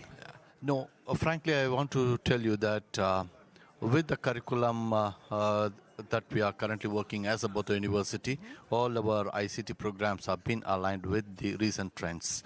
And the curriculum programs are having the subject experts, subject topics from the AI and the artificial intelligence particularly, because we know that not only at the computing programs, even at the accounting and health programs, okay, we are taking a direction towards how to incorporate the AI technologies. And with respect to Eswatini, I can still say that we are catching up, and we are not we are not lagging behind, I can say, with Ishak particularly stepping in and guiding the higher education institutions. Okay, I think we are almost there actually. Thank you so much, Dr. Viswa. And you know, one notable or commendable thing today is that Boto University definitely stepped up in today's commemoration day of the women and the girls. Did something that we can only honor here on Eswatini TV, which was, of course, providing 2 scholarships, not just one, but 2 scholarships to the learners that are a part of this day. Can you please just talk about that and what it entails? Okay, thank you, ma'am. First of all, I would not take the honor. It is our pleasure, and it's our willing to contribute, giving back to the community. Because when you raise the women in a place, okay, then we feel that the country will be rising it. So in that sense, we are giving 2 scholarship slots for our computing programs. Okay. We have 2 computing programs, namely BSc in computing and BSc in network security and computer forensics. So 1 slot each for each of the 2 programs. This will be a continued, the scholarship, not only for 2026. Yeah. And we are giving this slot to the Ministry of ICT to choose a student from their side, and they can able to provide us. So we are much honored, and we are most thankful to the ministry for giving us opportunity to serve the community. All righty. Thank you, Doctor, so much for joining us here. Can only say all the best for today as the program continues. Thank you once again for honoring our interview. Thank you.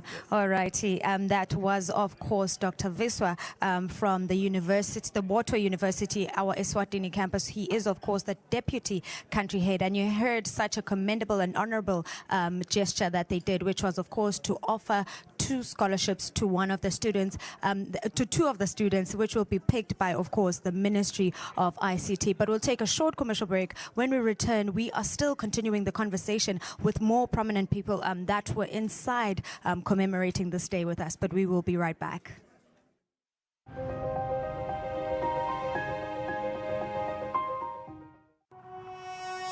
When you choose your adventures, you do so with an open heart and a desire for the unexpected. You embark on journeys to discover new worlds full of wonder.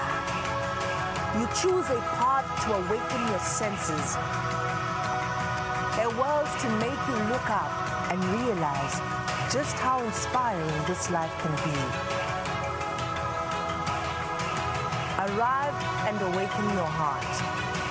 Explore life in ways only thought possible in your dreams. Discover just how far you go to expand your understanding of life's greatest mysteries. There's just one place on this planet with so much to offer. Now is the time for you to have the royal experience.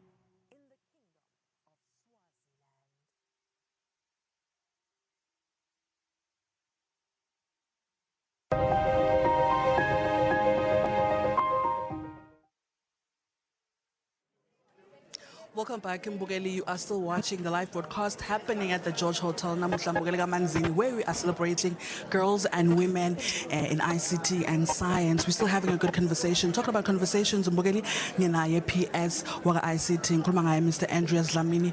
We were talking naye ngenza bena namuhla Mbugeli ukuthi ubona kuhamba njani. Because welcome and thank you so much for joining us. Lamini. Ukuthi kinga Lamini Ngicela sicalele phansi.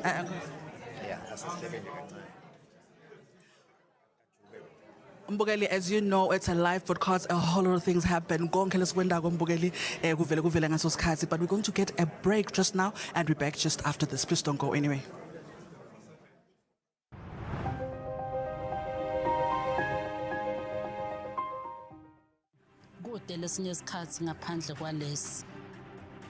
Aba-research, bafunze. Being risky means ukuthi nalokuwa kwayo kulula. Nathi kufuna senze ukukhicita lokusemndeni.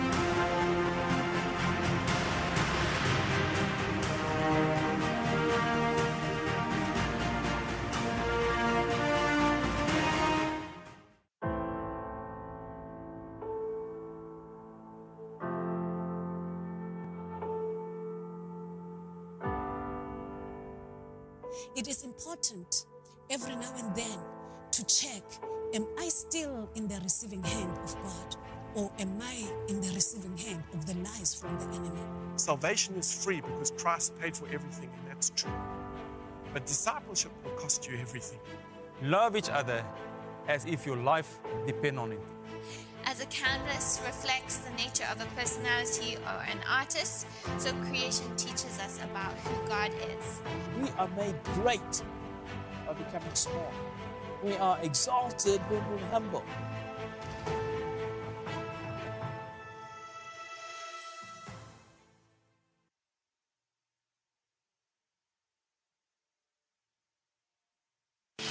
iBhayibheli lithi kwakude lebekadzingile emkhathini wabo ngoba lebekanako bekakuletha etinyathelweni tebapostoli bese bakudistributor according to the needs talabazalwane babo. Sekabhekalanga ukuthi nilanga lokweshumi kunesondlo semfundisi wondliwa kuthwendeni ngoba lithi iBhayibheli umndvodza iyodla ukuthi utayo yabona. We don't collect the money by force. We receive the money from a cheerful giver. That's my position. Amen.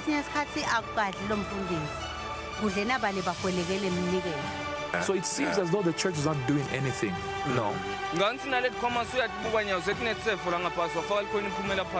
Ungela lihlelo lwakho njalo ngomsombuluko ensimbi yesithupha kusihlwa emsakadweni wakho lohamba phambili Eswatini TV isibuko samaswati.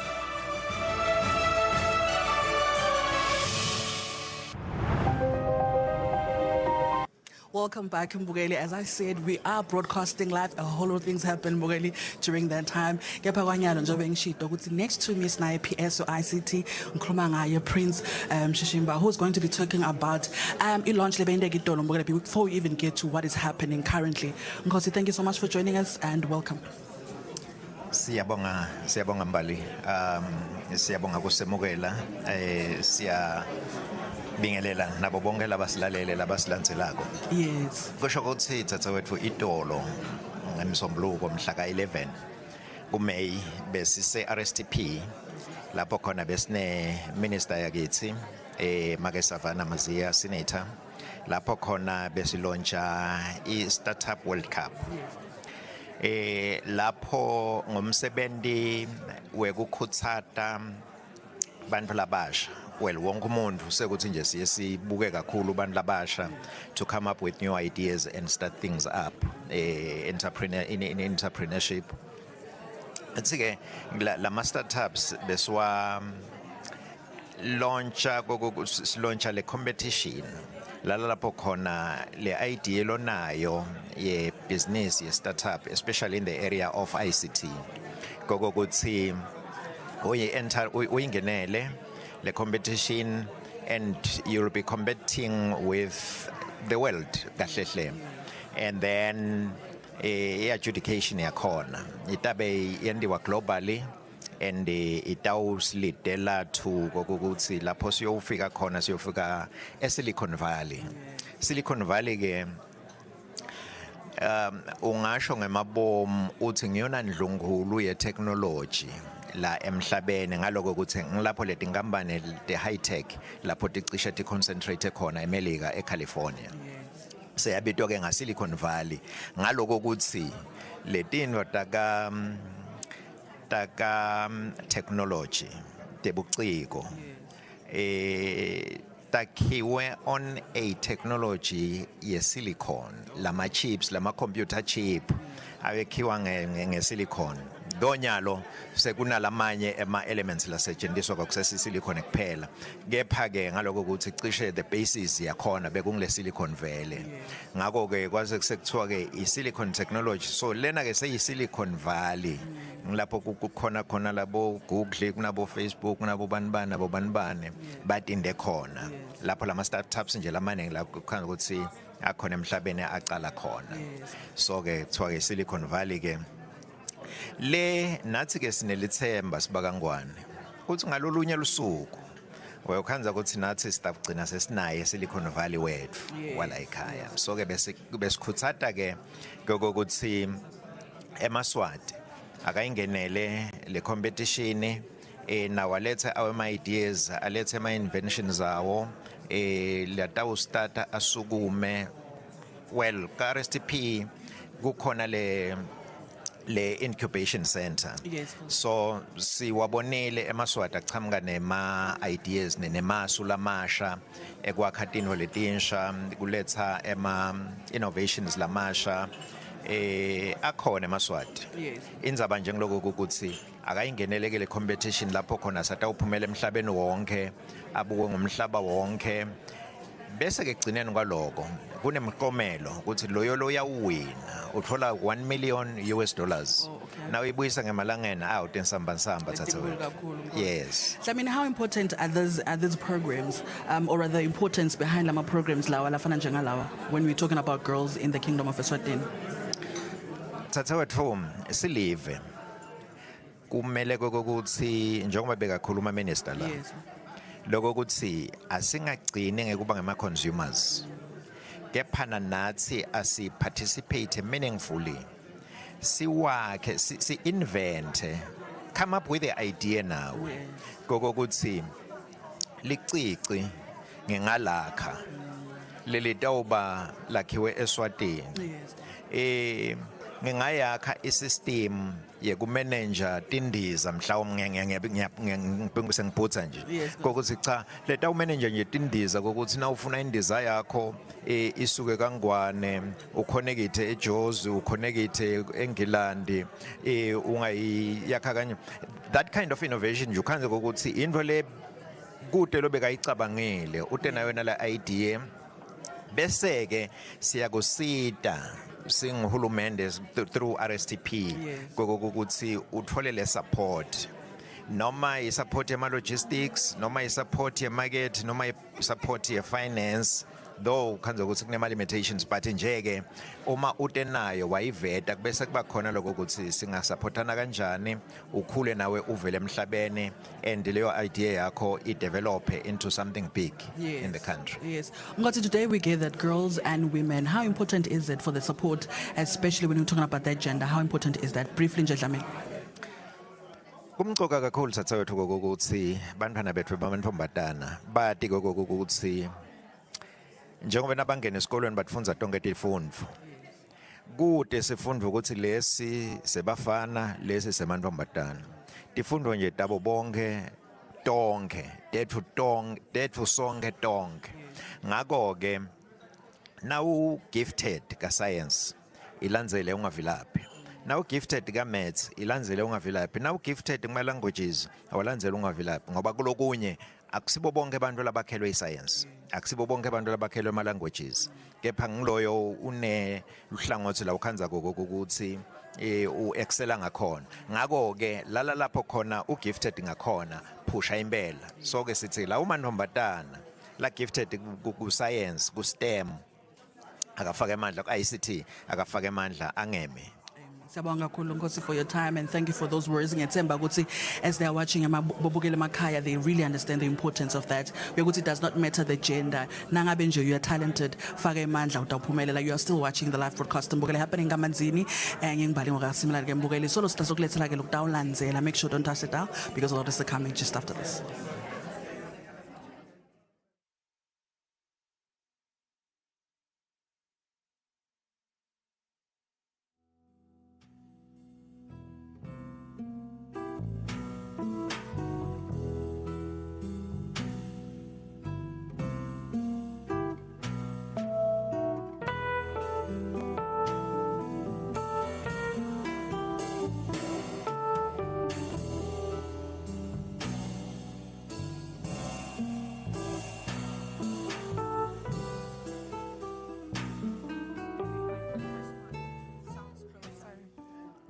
Welcome back. If you just tuned in, we are still, giving you information about the commemoration of the Day of Women and Girls in ICT and Science. And obviously, we're celebrating it on a global scale. Today, joining us right now, we do have Ms. Halima Letamo, who is joining us as the ITU area representative for Southern Africa, which is, of course, the International Telecommunications Union. Welcome, ma'am. Thank you very much. It's a pleasure to be here. Having reached Eswatini and seeing such a celebratory of great magnitude, how do you feel about, the industry and the direction that it's moving in? I think this has been really amazing. The organization is perfect, but more specifically to your question, we think the industry is moving in the right trajectory. We are amazed and pleased to see what Eswatini has achieved with this celebration today. As the ITU, we cannot have asked for better.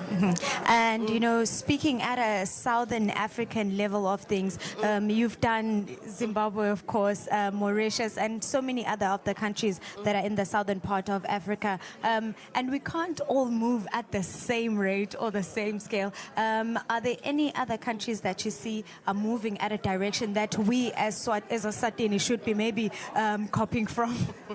I think benchmarking is always a good thing. Okay. There are a number of countries in the region that are a little bit ahead of the curve. If you take countries like South Africa, if you take countries like Mauritius that you just mentioned, these are countries that have made advancement. But we should indicate that the pace at which Eswatini is moving is a very commendable pace.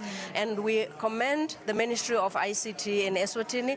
We commend the work that we are seeing the Ministry of ICT doing to move the commitment, to move the government policies and ensure that women and girls are involved in ICT-related careers, ICT-related education tracks, and STEM particularly. We know that we still have very few women graduating with STEM-related programs, and we are happy that the Ministry of ICT here in Eswatini is really pushing to ensure that these numbers are increased. Allow me, if through you, to just mention that when we are looking at these particular developments in the continent, we don't just limit them to the countries themselves. This contributes towards the global picture of how ICT is moving and how women are participating and contributing to ICT in the whole world. And we thank Eswatini for being part of this tremendous journey. Having you here today, I think, emphasizes the power of collaboration, because without a union, maybe you wouldn't be standing here with us today. Can you just emphasize the importance of collaborating as different nations to share knowledge and, to encourage our future generations? Collaboration is very important, and as we just mentioned, we note that we learn from every country that we go to. There's a lot that Eswatini is offering to the rest of the world out there, as much as Eswatini can learn from the rest of the world. But what is important to note is that events like this are really an investment in Eswatini's future, because this is about building the future generations and ensuring that they are going into the space where they can be able to influence the ICTs, not just as takers, but also as contributors to policy, as contributors to developments, and also shaping the direction in which technological advancements are going. All righty. Thank you so much, Ms. Ledamo, for joining us here. In the interest of time, we do have to let you go, but we will be, continuing with the program and hoping to see more of you in Eswatini in the future. Thank you very much. It was a pleasure, and thank you for having me. All right, Babula Makaya. We're talking about the development of ICT and science. We hope that, the future makers are here listening today and, gearing us up for the future as we continue to propel in the areas of, synergizing AI and, of course, STEM. Let's take a short commercial break. We will be right back with more interviews.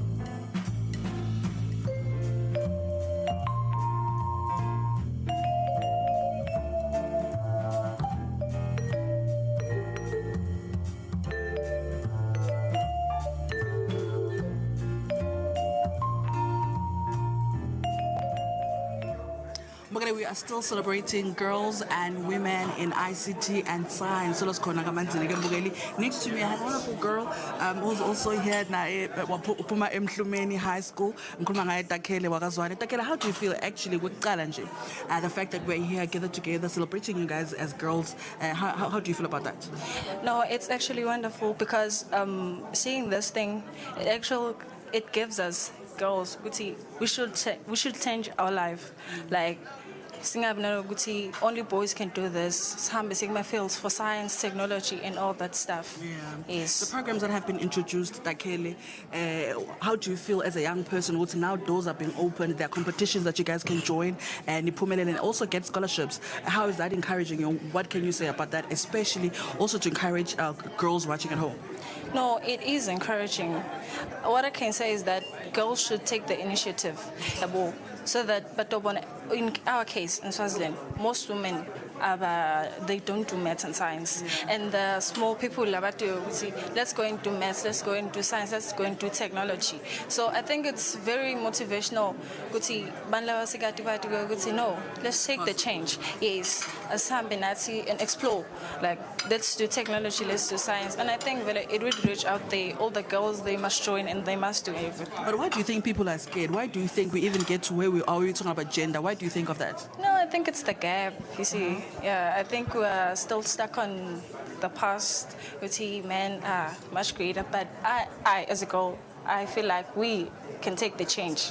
Yes. It's possible. 2026. That is Takele. Ushanjalo ukuthi iminyaka 2026 it is still possible. And talent, and everything will be possible. I am Balisemlana Mbogele, and we are still bringing you good conversations. At the George Hotel, where we are celebrating girls and women, ICT and science. Don't go anywhere, Mbogele. A lot is to come in just right up and on.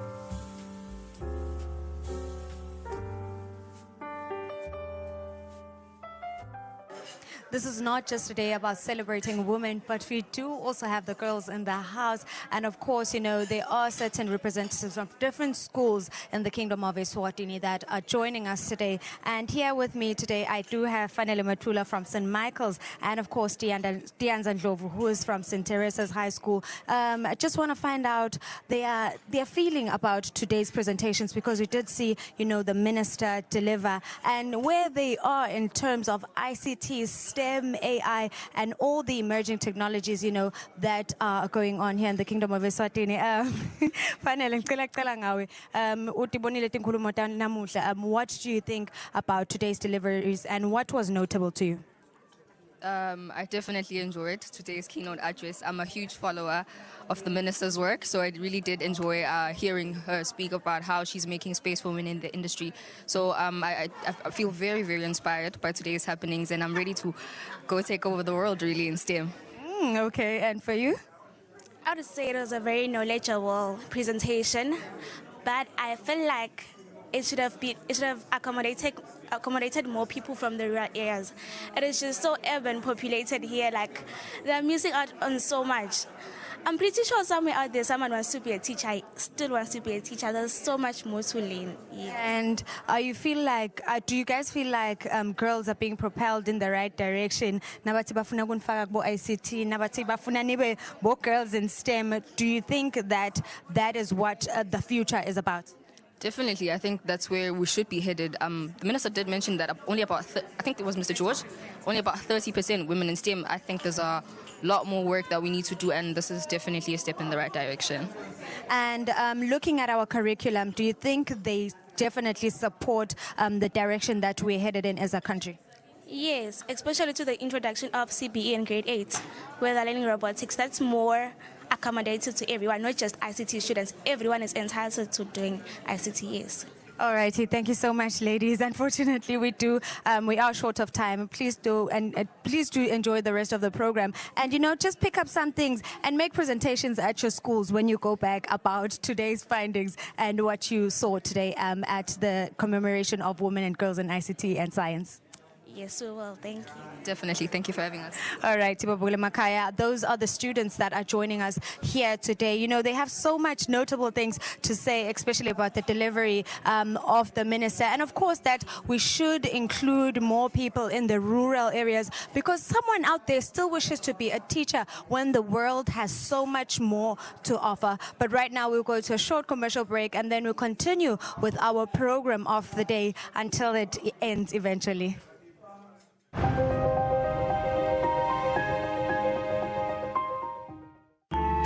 The Platform, your front row to elite perspective. A show featuring real conversations that lead to real growth and impact. About 4 young professionals sit at the table with a champion. An industry leader who's walked the path and is ready to share the blueprint. From bold questions to breakthrough moments, the Platform creates a space for mentorship and practical guidance to help you move your career forward. If you cannot look after the resources that come your way, you will stay perennially poor. And money usually takes the character of the hand on which it's at. If it's a reckless hand, it lacks custodianship and stewardship. Money will always disappear. I don't care how successful you are. Something has got to shift and change from the space of the leader. Whether you're sitting as a manager in a corporate or you're sitting as an official in a government space, these young people are counting on you to help them create an environment that is conducive for their dreams, their goals, and their aspirations. My key takeaways are it's okay to start small and to focus on where you are. The impact that this show had on me today is, again, just expanding my perspective on how business works from different voices. Giving you a limelight to say, you can be the best that you can be, regardless of your humble beginnings. I come from Mafukula, and today I am here, and I'm proud to share my story. Catch The Platform, a breakfast with a champion, Thursdays at 8 p.m. only on Eswatini TV.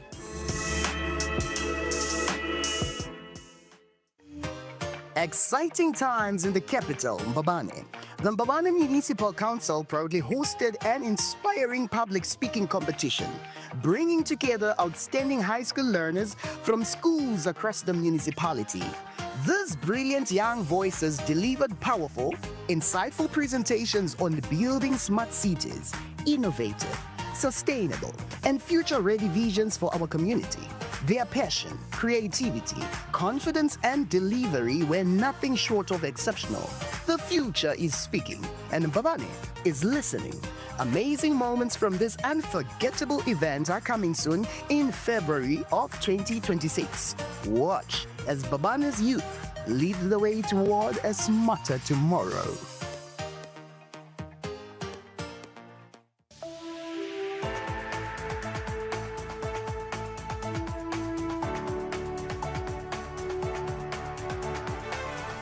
To all the viewers of Eswatini TV in the kingdom and beyond. Eswatini TV is regulated by the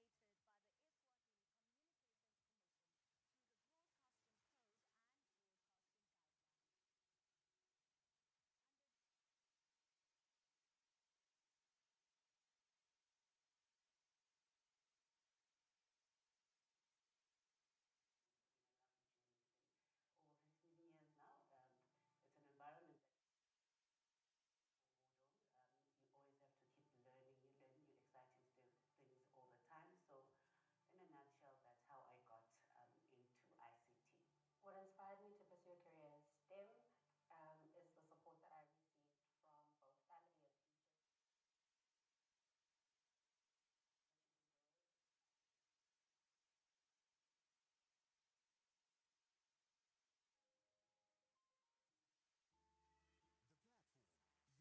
Road to Elite Perspective, a show featuring real conversations that lead to real growth and impact. About 4 young professionals sit at the table with a champion. An industry leader who's walked the path and is ready to share the blueprint. From bold questions to breakthrough moments, the platform creates a space for mentorship and practical guidance.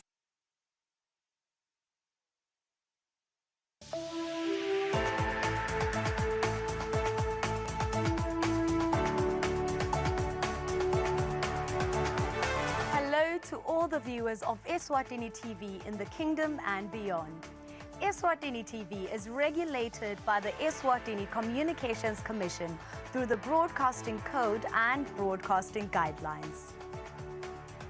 Under these instruments, the station commits to broadcasting information and news that have been fact-checked, programs and content in respectful language with no elements of hate speech, violence or sexual activity. If you hear any unsuitable content on this channel, you have a right to voice your complaints with the station management. Should you not be satisfied with the response or action taken, you can escalate your matter to the Communications Commission at PO Box 7811 Mbabane. Call 2406 7000 or send an email to info@esccom.org.za. For more information, visit www.esccom.org.za.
Welcome, Nomvela.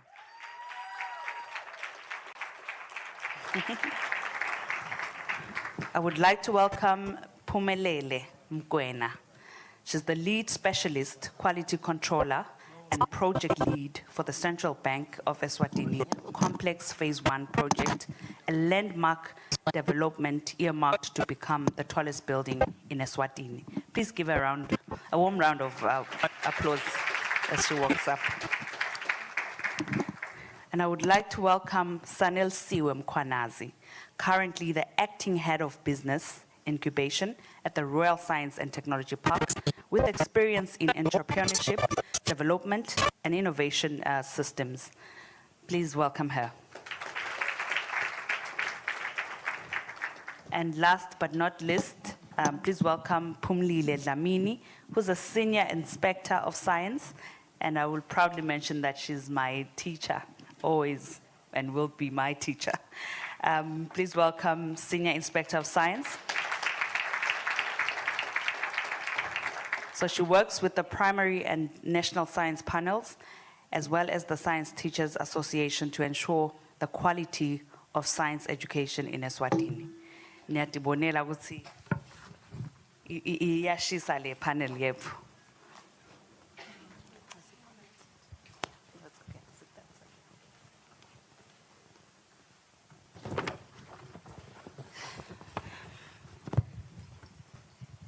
Thank you very much, ladies, for agreeing to this and for sharing your journeys. So I will start with our policy maker under the Ministry of Education. So with the rapid evolution of global education systems and industry demands, how is Eswatini ensuring that girls are adequately prepared, empowered, and aligned with emerging opportunities in STEM and digital careers? Thank you, moderator. As already mentioned, my name is Phumlile Dlamini, Senior Inspector for Science in the Ministry of Education and Training. One of the things that I want to highlight regarding to how we are preparing our girls to face the digital migration that is going on worldwide is that we have ensured as a ministry that every learner, both boys and girls, are exposed to science, maths, and technology. And also we ensure that as a policy, as a matter of policy, we have made science, maths, that is STEM in general, compulsory subjects for the learners in our schools. And we do provide for teaching and learning to ensure that teachers have access to resources that will enable the teachers to teach the skills that learners require in order to strengthen their STEM experiences. For instance, currently we have ensured that we align with the use of learner-centered teaching approaches through introduction of the competency-based education, where we have noted as a country that we have been dwelling a lot on giving learners the knowledge, but then when it comes to solving problems, using the knowledge that they have, there have been challenges because there was too much of bookish knowledge and they kept the knowledge in the brain. So with CPE, we are saying transform that knowledge into skills to solve problems, real life problems that we have. Furthermore, the Ministry of Education and Training has made it a matter of policy that we also align with international conventions and conform with standards that are laid down by the international counterparts. For instance, the African Union recently in 2024 announced that all countries should ensure that girls' education is prioritized. And then as we looked at that as a country, we noted that our girls are generally doing much better than boys when it comes to completion rates generally. But when you look at their performance in STEM, you find that the girls' performance is wanting. Hence, our strategy was to say, let us strengthen not only the education side, but let us strengthen the participation and improvement, that is, improve the performance of the girl child in education. So when we launched the international call, which was saying Africa Educates Her campaign, we said our focus is going to be looking at the girls in STEM. So we are saying, let us support our girls in STEM because they are already doing well when it comes to school completion in general. But then when it comes to STEM, that is wanting. Although it is wanting, it is worth noting that those girls that have the opportunities, they do very well, and you know, they surpass even the boys at times, but there are few girls that are able to do that. I want to make mention of this year, last year's examinations, physical science, the topmost girl, the topmost student was a girl. And then the same girl was the topmost when it came to ICT, which means when they have those opportunities, they do very well. But we have few. That results to fewer girls achieving well in STEM. So we are saying that let these subjects be compulsory so that everybody participates and everybody is given same opportunities as others. We also try as a ministry to grab every opportunity that is available to ensure that we strengthen the participation of girls in STEM. These days, for instance, we are working with the World Bank, where they are funding a project where we are integrating ICT into the teaching of maths and science. And as we note, we are looking at the girls and noting that, their participation is more improved as we enhance social constructivism in the classrooms, and then they can interact with the boys and the girls alike. That makes them to participate very well and feel that, yes, they can do it. So during the social constructivists classrooms, our girls are also given an opportunity to participate as well as the boys when it comes to practical activities, because we've noted in prior years that the girls would be more of observers when there was time for practical activities. But these days we're saying everybody must participate, whether we're doing a practical activity, whether it's a discussion, whether it's what.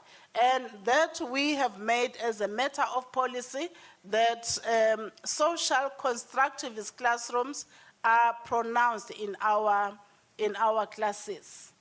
Thank you very much.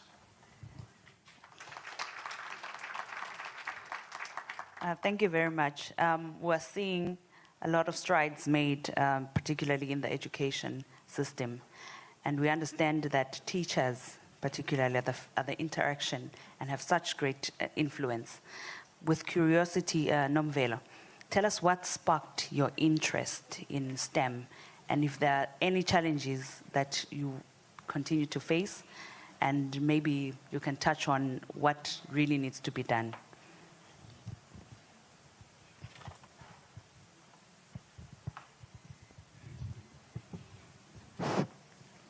It's on. Yeah, I think so.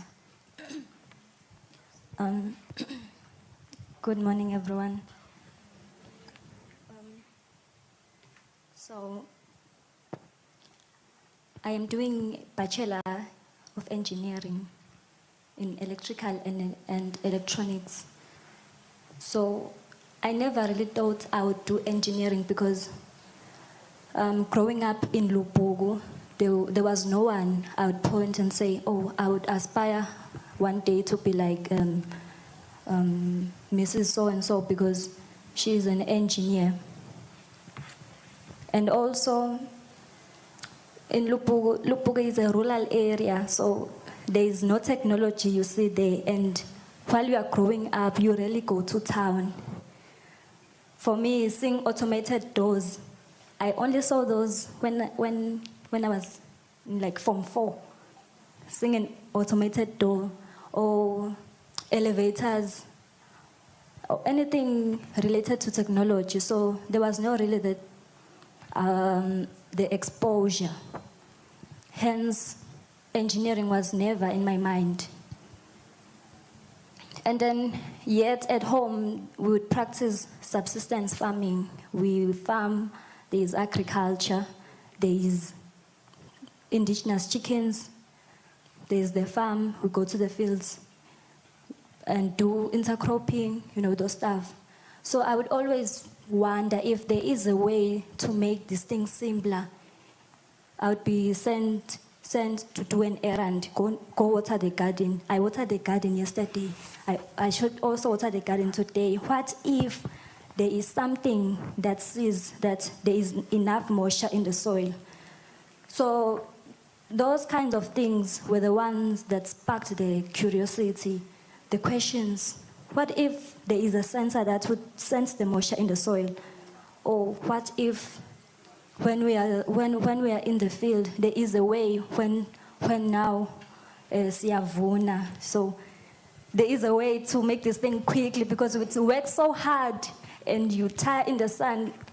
In the Lubombo region, it's so hot, so you wish that there's some technology to make the work easier. So it's those kinds of things that sparked the curiosity. Even when in high school, I wasn't sure what to do. I was still finding my ground. I did agriculture. I was afraid to do ICT because I didn't have a phone, and even in the place, there was no one who would say, oh, that one has a laptop or a desktop. Those kinds of things were rare. And when I go to high school, I was even scared to go to the computer lab to even touch now during computer, to touch the laptop. I was scared. So growing up in the fear, even now I'm exposed to these things, but I'm so scared to touch or use them. So, but as time went on and I did agriculture and I was like, we'd go to check if the layers, you have to check from time to time, has the layers laid eggs? And I would wonder, isn't like a simpler way to just see maybe from the classroom and maybe conveyor belts, you'd be picking the eggs, So I wondered if there's an easier way. So the spark in ICT, that is how it started, that is how it grew. And then in terms of the challenges, I think it's the fear. I had to overcome fear to experience and do things. You'd be in an environment where there is technology, but you are scared. And even in varsity, when I did my first year, I would be so scared now. Now I'm in varsity to even connect the circuits. They say, touch the jump wires, and I'm scared. What if I do something wrong? I'll be shaking. A whole first year student, I had to overcome that. And then when it comes to the academics now, it's the consistency. University is so difficult, and doing engineering is not child's play. It requires discipline. Sometimes you feel like, it's so difficult. What if I just don't go to class once? And you realize that you have to show up every day. And that comes the discipline part. You have to show up every day. Even when you feel like, this thing is, maybe I made the wrong choice. What if engineering is not for me? But then you have to show up and be consistent. And I think another thing that was a challenge for me is that there is a certain pressure of being a girl in STEM. There are expectations. Sometimes you have to act in a particular way to make others feel comfortable. When you are doing maybe practicals, I'd make an example in university, you are paired with the boys and they'd be like, serious la. It's those kinds of those. So you have to be like, no, let me do it. You have to stand up for yourself and allow me. If I am wrong, then you can correct me. So it was those things. So I say, being who you are, waking up as a girl, embracing that you are a girl child, and even when you are comfortable, you are confident in what you do, in what you say, when you are comfortable in who you are. So now you find that even the clothes you wear, I'd say, if you come to class, maybe having a frontal, they'd be like, oh, is she serious? This is engineering. This is engineering. You cannot come here and looking like a baddie or a slay queen. So now the thing, somehow, it's like, so I have to look a particular way so that you are comfortable. But the moment I start being comfortable in who I am able to become inquisitive. Perhaps the lecturer would be teaching, and since I'm comfortable, this is the space I've come to learn and to be corrected and to be exposed. So it becomes easier now to ask, what do you mean when you say 1, 2, 3? So you find that as an engineering student, it's those kinds of things that I had to shake off and, yeah. Thank you very much, Nomvela. I hope you are inspired.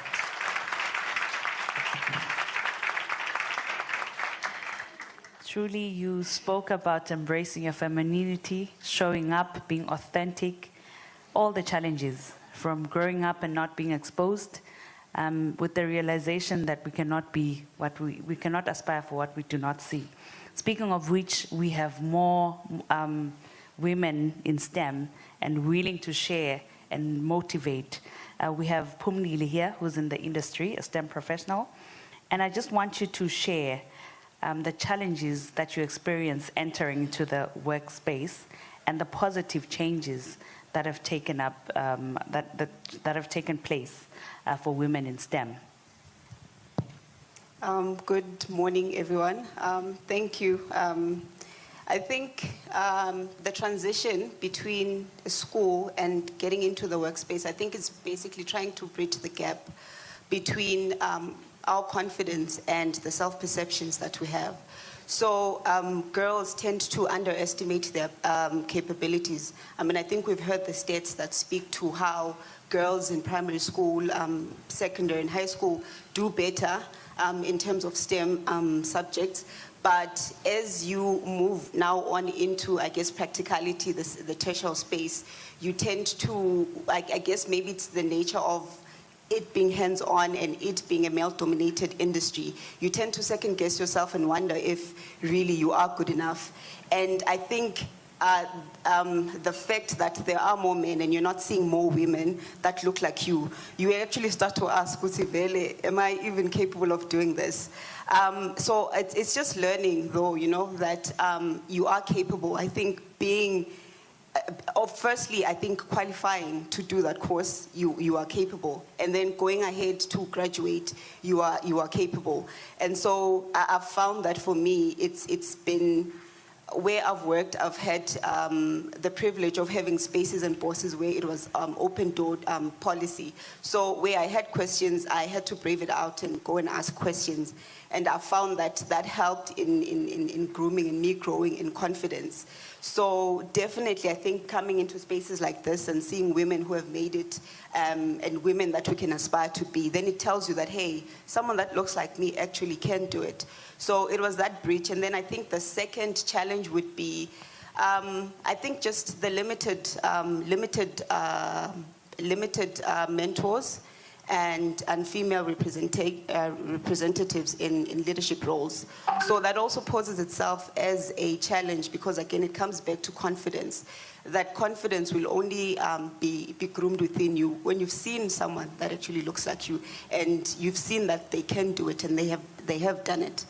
And then I think the last bit challenge, and this one is a personal one, but I think it's I think societal expectations. I think as women, for me, I'll just share a story, personal story. So for my first job, when I interviewed for the job, I was 7 months pregnant.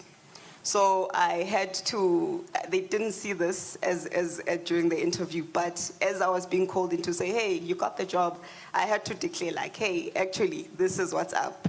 But I think the employer at the time was kind enough to say, you know, to not put pressure on you. They didn't say, we'll come back to you, and they could have gone to number 2. But they said, hey, go do what you need to do, and then you'll come back. And so those are real and true challenges that women do face. Yeah, so I had my son, and within 7 weeks, I called and said, hey, I need to make means work for this little human being. So they allowed me in, and I would say that even as I went in, because sometimes I think employers could feel like, women are going to start having children and then they leave, and so sometimes you could miss out on opportunities for assignments that are probably long-lasting. But again, I will say that I had the privilege to get a job where I think within 6 months I had to move to Nhlangano for a project there. Maybe just to state, I'm a civil engineer by profession, so it's roads, buildings, bridges. That is the business. So I had to move to Nhlangano for 6 months for a project. So I moved with my son. It was the two of us. We went, and luckily I stayed just next to the road that was being built. So I think it's challenges that men don't have to face when now you're faced with, okay, now there's a child that must be taken care of. And the expectation is that as women, we're supposed to be the caregivers, which we are, but it doesn't limit us from achieving what needs to be achieved. So I think based off of my experiences and everything that I've shared, I would say that the positive changes are that we are seeing more and more women in spaces. And I think employers are more, welcoming in terms of just accepting that, at some point in our careers, we will take time off to have children. But again, I think it's on us, the onus is on us to ensure that we show up, we put our best foot forward in whatever that we do so that we can be trusted. Thank you. Thank you very much. Thank you very much, Pumlile. We're seeing a lot of women in spaces, which means mentorship. I think most of us did not have mentors. But as we see more women in the industry really taking up space, that means more mentorship and then more women in the next generation.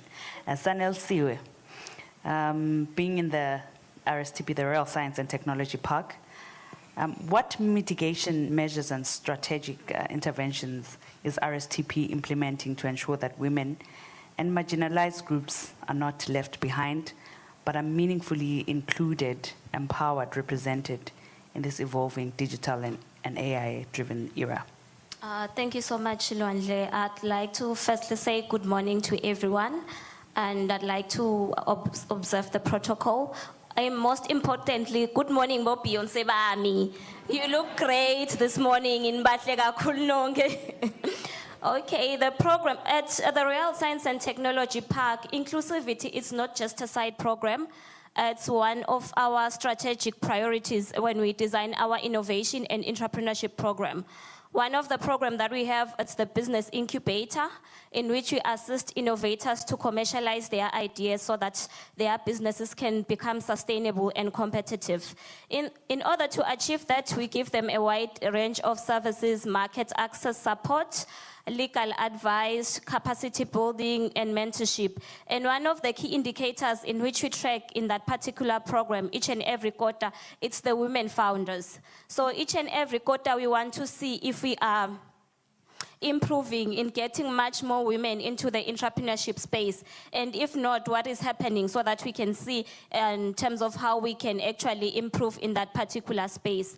Another program is the annual STEM Expo, in which we invite students from all over the country, from primary level until tertiary, to come and showcase the projects based on them solving problems in their communities. We invite programs in science, technology, engineering, and mathematics.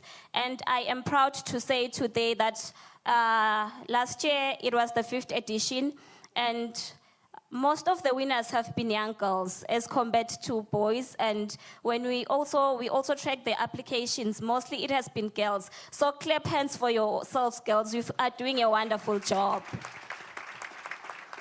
And lastly, another program that I would like to mention, it's capacity building, in which we do, and last year we partnered with Georgetown University, in which we were offering training, capacity building to teams, not individuals, for developers. And in ensuring that girls are represented, each and every team had to ensure that there is at least one girl when they were applying to get the capacity building. Thank you so much. Thank you very much. Thank you very much, Sanel Siwe. We've heard all, and what stands out for me is the importance of collaboration and linkages. So, Pumlile Dlamini, how can the linkage between education and industry be strengthened from primary school level through to high school to ensure that learners are equipped with relevant STEM, TVET, digital, and future-ready skills aligned with the evolving industry needs? Thank you again, Lwandle. how can we bridge the gap? One way of bridging the gap is for the country, especially the private sector, to open up opportunities for our children from the school, so that while they are still at a school, there could be some job shadowing opportunities, so that they get to know what exactly is out there and where are the applications of the science, the maths, and the technology that they are doing in the schools. So we appeal as a ministry to all private sectors, industries, to stretch out their hands and ensure that they plow back to the Ministry of Education, whichever industry is using the product of the education system that involves a lot of the science, maths, and technology. It would be nice to have them reach out to the ministry to say, here are some opportunities where the girls can come and work even for a short time during the school vacations, so that they get to know what is it that is going outside there. Not only that, we also want to reach out to all those that are using ICT, those in the ICT space. For instance, people that are using robotics, people that are teaching on coding, to reach out to say, here are some opportunities so that the girls can participate and get exposure. So in a nutshell, I would say to effectively bridge the gap, may we request that the consumers of the products of the education system also partner with us to ensure that our girls and even the boys are exposed to the real applications of what they are learning in the school system. Thank you. Thank you very much. I hope the industry is hearing this, and importantly, co-create the curriculum with the industry. Nomvelo, we have teachers here, and how much of an impact did teachers have in your journey towards STEM?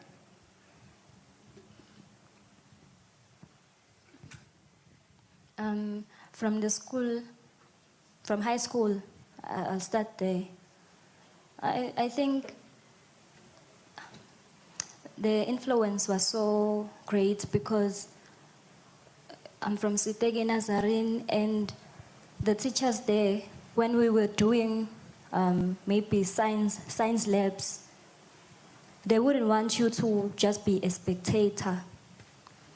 And even when it comes to my maths classes, I remember my former maths teacher would say, do not be praying for a rich husband here. You should be focusing and mastering these concepts, you know. So it was those kinds of things they would say. Even when I was informed, I actually think from the school I attended in high school, they would just encourage us, even though I wasn't sure what I wanted to do, because I was doing all these science subjects, agriculture, I was doing physical science, I also did accounting. So just to have a feel of almost everything. So in whatever subject I attended, they would be like, you know, you have to excel for excellence. Because most of these subjects we are doing, they are STEM related, they fall under STEM. So they would just encourage you to try to do these things. And even in the garden, don't just think that these things are going to automatically do themselves. You have to put in the work. And even when it comes to doing science labs, you have to do, and don't just be a spectator. And then when it comes to university, a lot of lecturers, even though they wouldn't be out there, but in LinkedIn, there are many platforms where where you are doing these connections. You just connect to someone in the industry, and maybe you connect with a lecturer, and they'll be like, they're open to mentor you. So personally, I'm in that journey where I'm getting mentorship. I'll just be bringing up an idea, and then they say, okay, let's look at your idea, what's happening here, and then maybe go back to the drawing board. So the mentorship is there, and the lecturers, they are willing to help. So they are playing a very crucial role. I'd say that. Thank you. Thank you very much, Namvela. I hope we realize that sustainability does begin with teachers, and importantly, the use of social media to leverage on networks and mentoring. So we encourage the use of the correct use of social media. Phumlile Gwena, what can industry do differently to support, mentor, and retain young women in STEM? Thank you for that question. So I think industry can really just look into structured mentorship and sponsorship programs.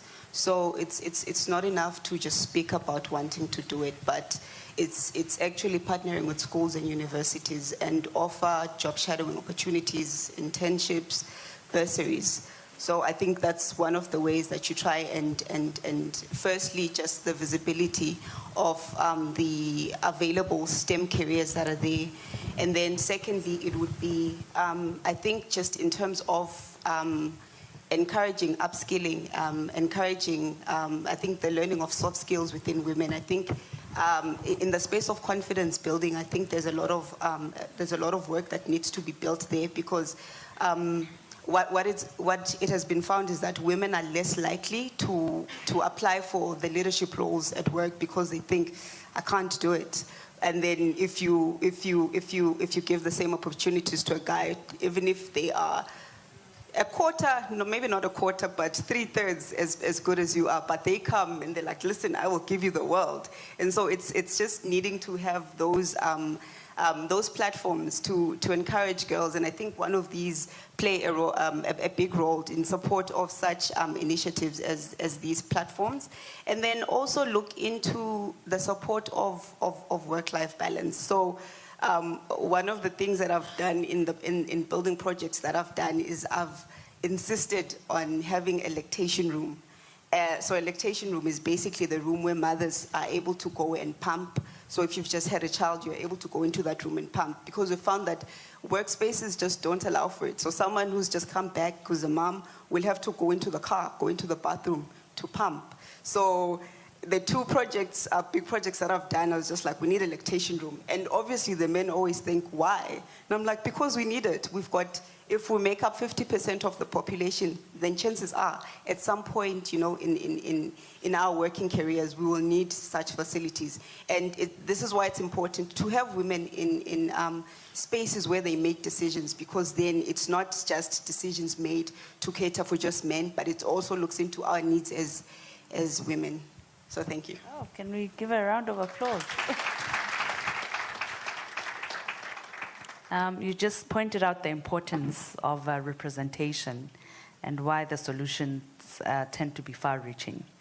Sanelsiwe, so what specific opportunities does RSTP offer to strengthen girls' and women's pathways in STEM, and how can its role within the broader ecosystem be expanded to better support women in STEM? Thank you so much. As I've already mentioned, it's the Business Incubator Program.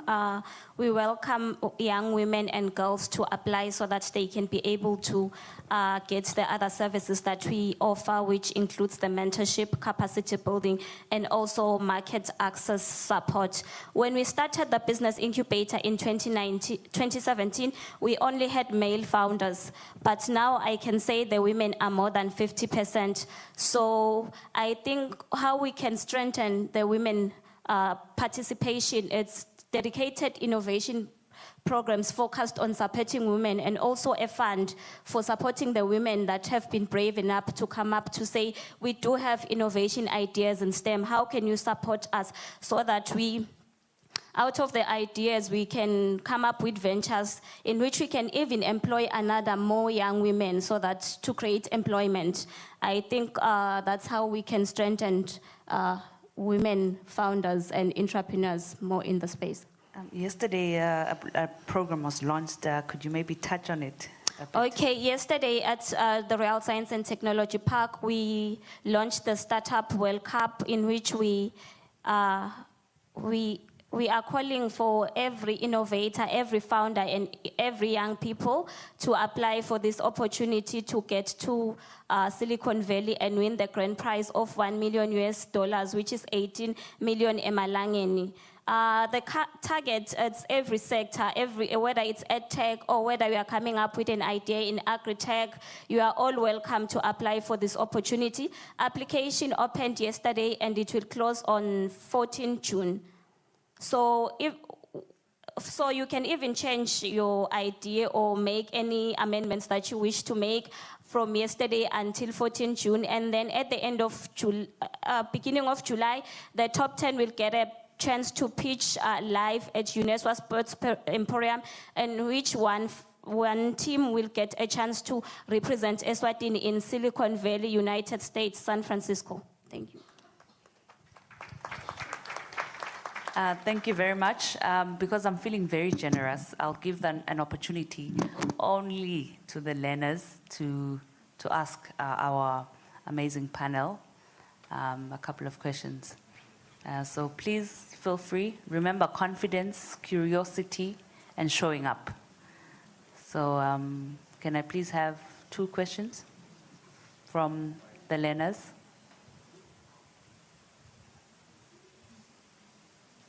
Don't be shy.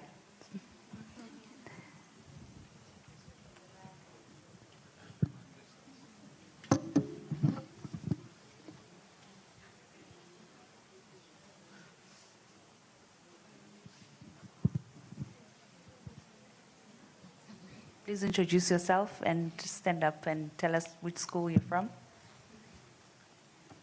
My name is Takwana Mzebele. I'd like to observe the protocol. I'd love to ask a question.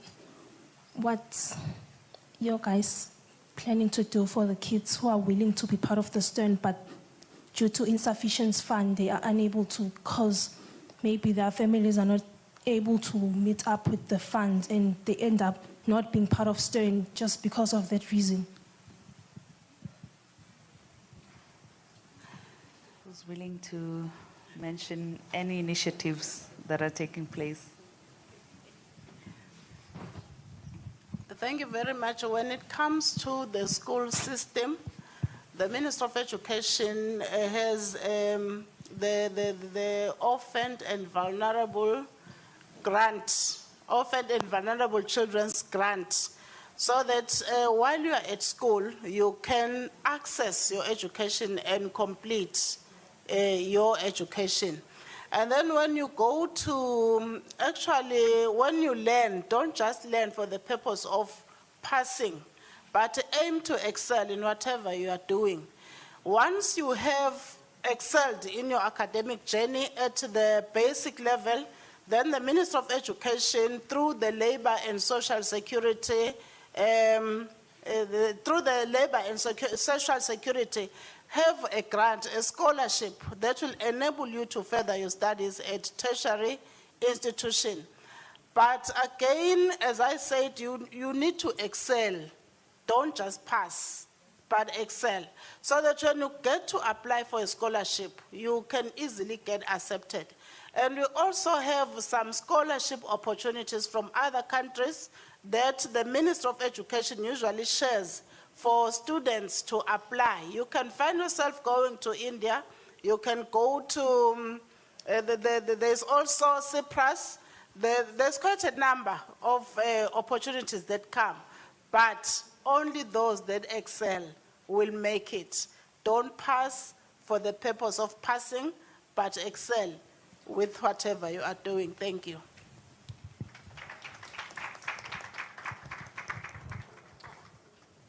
Just to add to what Margaret Dlamini has said, at Real Science and Technology Park, we've got a program where we visit different schools in the 4 regions of the country, where we actually share with them in terms of how they can choose their careers, their future STEM careers, in ensuring that every child, even you are in the rural areas, you get to get their ideas and also prepare and align with the future. We work with the Ministry of Education, which helps us in selecting the schools. So we ensure that we not only visit schools because we are based in Matapa or Mbabane, we go to Libombo, Shisweleni to ensure that every child is knowledgeable in terms of what careers will be available in the future, so that they can choose subjects that will align with their future careers. Thank you.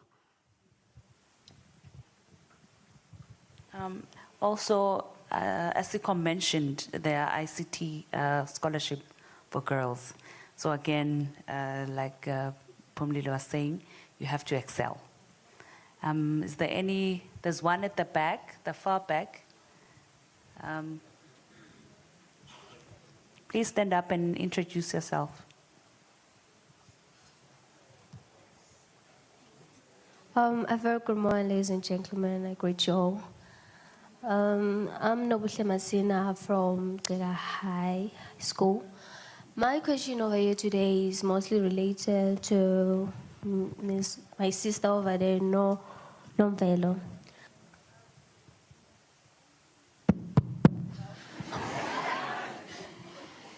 I wanted to ask a question because right now I'm in Form 5 and I have so much pressure from my parents that I have to go to university. I hear you saying that you are very much scared of doing ICT. Now you're doing engineering. Even in class in university, you are scared to even touch the things. Was your dream actually being an engineer, or you were just bypassed to being an engineer? Because most of us get led to careers that we don't want because we want to earn a salary. My dream is to do aviation, but you'll find that I won't do aviation in future. What exactly bypassed you to doing engineering? Was your dream doing engineering? Okay, thank you, Nabuhle, for the question. So, okay, I'll start by saying that I wasn't sure of what I wanted to do. At least you are sure that you want to do aviation. And I will get back to your question. So engineering in Gwaluseni is as many sectors. There is telecommunications, there is electronics, there's also aviation. So now there's power, which means when you're doing internship, you can go to EEC or you can go to the telecommunication companies like MTN, like Eswatini Mobile, or you can also go to aviation. Then for the aviation sector, you also get to intern there. I think, yes, there is. I know some people who actually intend there. So back to the question. I wasn't sure of what I wanted to do. At first, I thought I wanted to be a nurse. And then I went to the hospital and I realized that I have to inject people. And then I said, no, I think nursing is not for me. And then I even applied to do finance in the University of Botswana. And I was like, so I have to be dealing with these accounting things every day. And I was like, no, maybe this thing is not made for me. And even I also did BSc, Bachelor of Science. I tried and I said to myself, no, maybe this thing is not for me. So now the passion, it goes back to the passion. It's in your heart. You just know that I have to find a solution for a particular thing.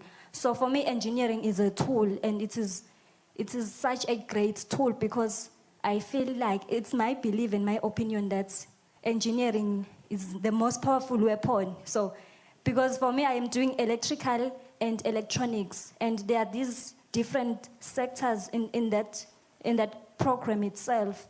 So in my mindset, I'm thinking, if there is any problem or any societal issue I could solve, I could do it with engineering. So it's not like I wanted to do engineering because I wanted the pay. I'm not even sure how much engineers earn. So it goes back to the passion inside your heart. You just realize that there is a problem and it needs to be fixed. And that's where engineering comes in. I hope you are answered. Thank you very much. Unfortunately, our time is up, so I'll just give you 30 seconds, just a parting shot. Thank you very much. May I just say to the teachers that are here, thank you for the passion, the time, the patience to mold our learners. And to you, young girls that are here, I want to say that it will not be by favor or merit to make it to be a STEM person, but it needs hard work. So what you have to do yourselves is to sign up, to shape up, and then to show up. You will make it. Thank you. Thank you so much. My message is to the girls. I know most of you do have tools like Facebook. For me, it's just to say you use those tools, use them for the good things, not the other things of bullying and stuff. Just to say there are many opportunities that are available. You should take them and use them to benefit you and your communities. And as I've mentioned, we've got the Startup World Cup, we've got STEM Expo, and also we've got the Business Incubator. Thank you so much. On my end, I would like to say, please come and do the STEM subjects because there is a lot to be done, and you girls, you are the future of STEM. Do not be shy and be confident that you can do this thing and you can even excel in doing these STEM subjects. Irregardless of where you come from. I come from an unknown place. They will always be asking, where is Lupuku? And I would like, it's in Baga. Do you know Baga Railways? They say, what is that? So it's irregardless of where you come from. And then getting opportunities like being in part of a Girls in ICT program from ESCOM, it's really changed my life, and it gave me a chance to be exposed to so many things, the industry, the workplace, in terms of internships. And also, there is now YouTube, like the panelists have said, that there are social media, and they are free, there are programs like Udacity. You can go there and just learn, because if you do not understand, at least you can replay a video. So you should be inquisitive and you should be curious enough to go the extra mile, not apart from the schoolwork you do. It's fine, try excel in that as well, but also the skills. You should also be out there and be willing to learn. I thank you. Thank you. I think for me, my parting words would just be to the girls that are here, it would be to just dare you to dream. I think the Bible says, as a man thinketh, so is he, and the power of life and death lie in the tongue. So it starts with you. Imagine your future self being the engineer, being the data analyst, being the entrepreneur, the third person. You have to dream it, and you can be it. And I think there's forums like, as she's mentioned, there's forums that allow for you to come together with women and girls that are in the same space, and that I think is very important in just guiding and with the questions that you may have. So yeah, dare to dream. Thank you.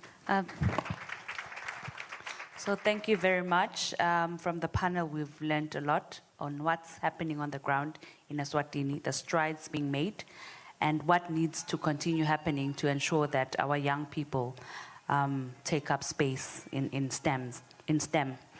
We've heard that necessity and curiosity are the mother of innovation, and I would like to encourage each and every one of us to read, learn, continue learning, and importantly, use social media correctly, because remember, what you put out there will always be there. If you are bullying, you might lose opportunities. We've seen people gain and lose opportunities through social media. But importantly, please go out there and take up STEM, and let us represent learners with disabilities, persons with disabilities, and cement the partnerships between industry, government, and NGOs, UN agencies, it is what is needed for this STEM agenda to thrive. So thank you very much. Can we please give them a round of applause?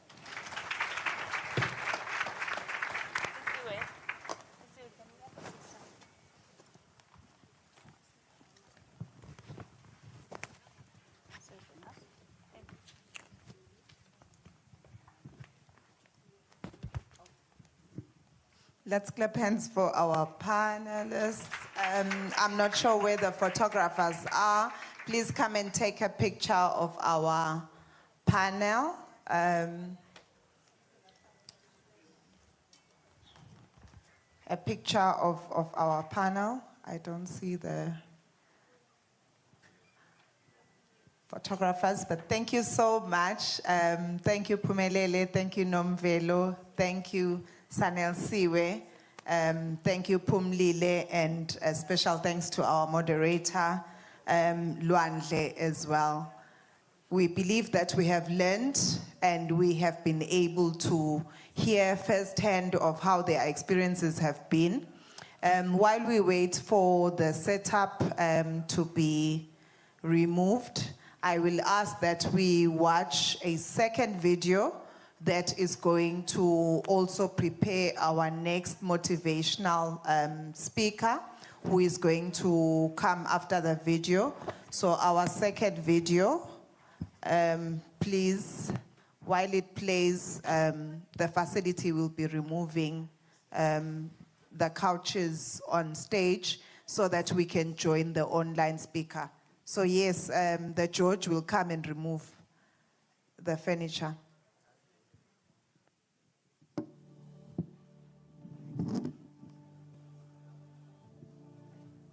The one thing that almost made me want to drop out from the line of study that I did, which is information systems, was the pressure that I got from my classmates, because in the field that we're in, it was mostly male dominated, and sometimes I was having challenges with understanding certain concepts in terms of programming and sometimes with mathematics or statistics. So whenever I reached out to them, they would always make me feel less of a human. They would undermine my questions and sometimes make fun of the things that I asked about. But with that, I never wanted to fail. I kept pushing, I kept asking more questions, and I kept going back to the lecturers because I understood that challenges are what will make me prosper and what will make me get to the point where I wanted to get, which is getting the certification, perfecting the skills that I have in the field, and coming up and being one of the girls in ICT today. And that's there's so much pressure. Kudzinga ukuthi ubalances ekhaya, ubalances in school, balances in the social life. Maybe khona nokunye lokudzinga kanti nesikole asithi nje. So you have to prove ukuthi uyakhona kwenda nalapho kuma challenges lavukako. So sometimes kunema deadlines that you have to meet. Kunema assignments that you have to submit. Kunema presentations that zinga uwende, and mina-ke angizange ngaba nomphana lokulula ukuthi akhulume nebantu, a-interacte, akhulume kwabantu. Bekudinga ngikufunze lawa numbers, bekudinga ngikufunze because lana kudinga ukhulume, kudinga wati bantu, kudinga uconsulte, kudinga ukhona ukukhulumisa bo-lecturer. So bekudinga ngikufunze lokho, ngikufunze la, ngikuqalela kukwadi. Because kutitshela ukuthi yenzele ashaye, yenzele wena awukhona ukukhuluma nebantu, bengeke ngisithi. Bekudinga ukuthi ngikususele ngikubeke eceleni, ngikufunze ukukhuluma, ngikufunze futhi nekukhulumisa abantu, ngikufunze ukutayela abantu. Because lana it is more about collaboration than ukuthi usebenzele wedwa.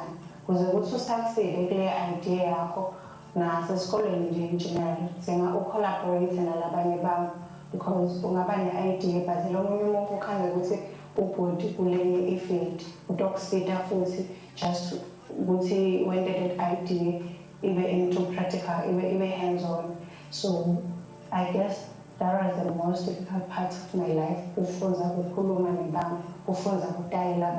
What almost stopped me in pursuing STEM were like two things. First was like, resources, like, finances for me to pursue my my degree in STEM. And secondly was when sometimes it gets really tough and like the modules that you get, and sometimes it's hard to find the support or the materials to kind of like teach yourself, since tertiary is not easy as high school.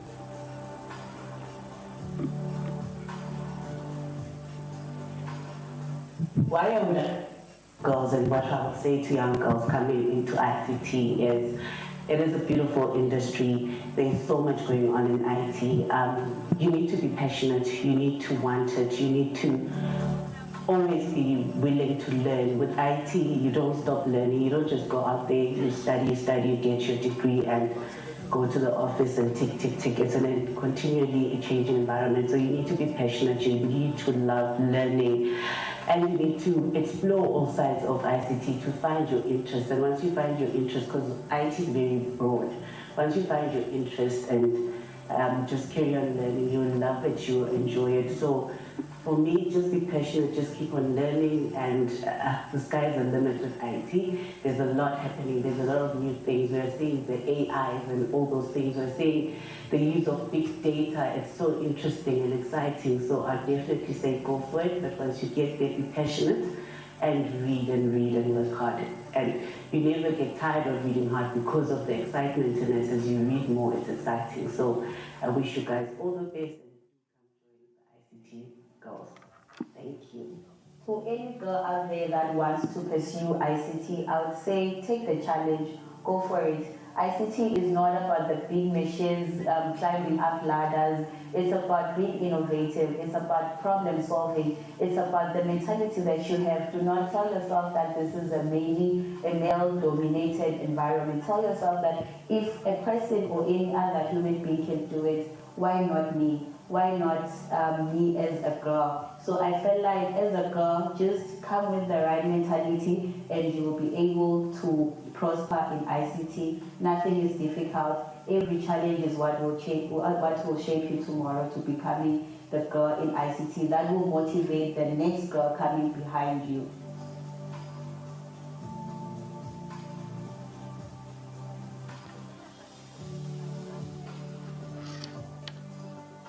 If I had the power, I would give girls access to practical experience in STEM, access to support for both their families and them, and access to mentorship so that they can see that it's doable and it's worth pursuing.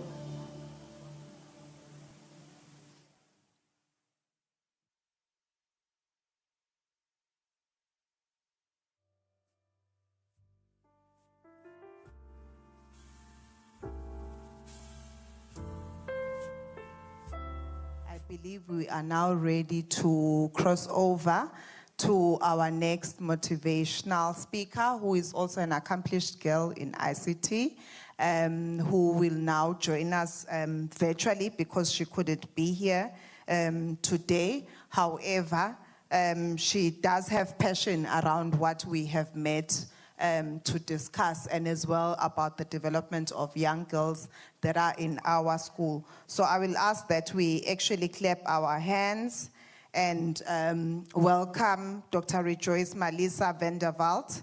She is an AI governance researcher and innovator who has worked on transformative projects. She is based in South Africa and has a strong passion for artificial intelligence. Let's hear from Dr. Rejoice. Welcome. Thank you very much. I want to thank the organizers and also the different portfolios who are present and all protocols observed. That saves you if you miss out the most important people or you have them in the wrong order.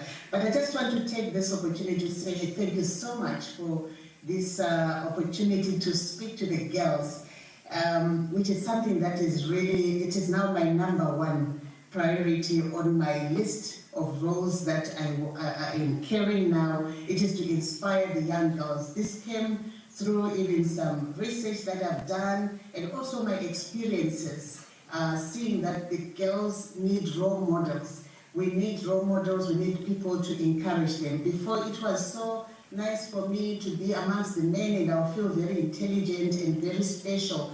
But later on I realized that was very silly and that was not correct. Actually, it would be nicer if we had more women in the room. We bring a lot to the table in this field. So after my journey, I was excited when I was listening to the young girls from the rural. I'm also a rural girl.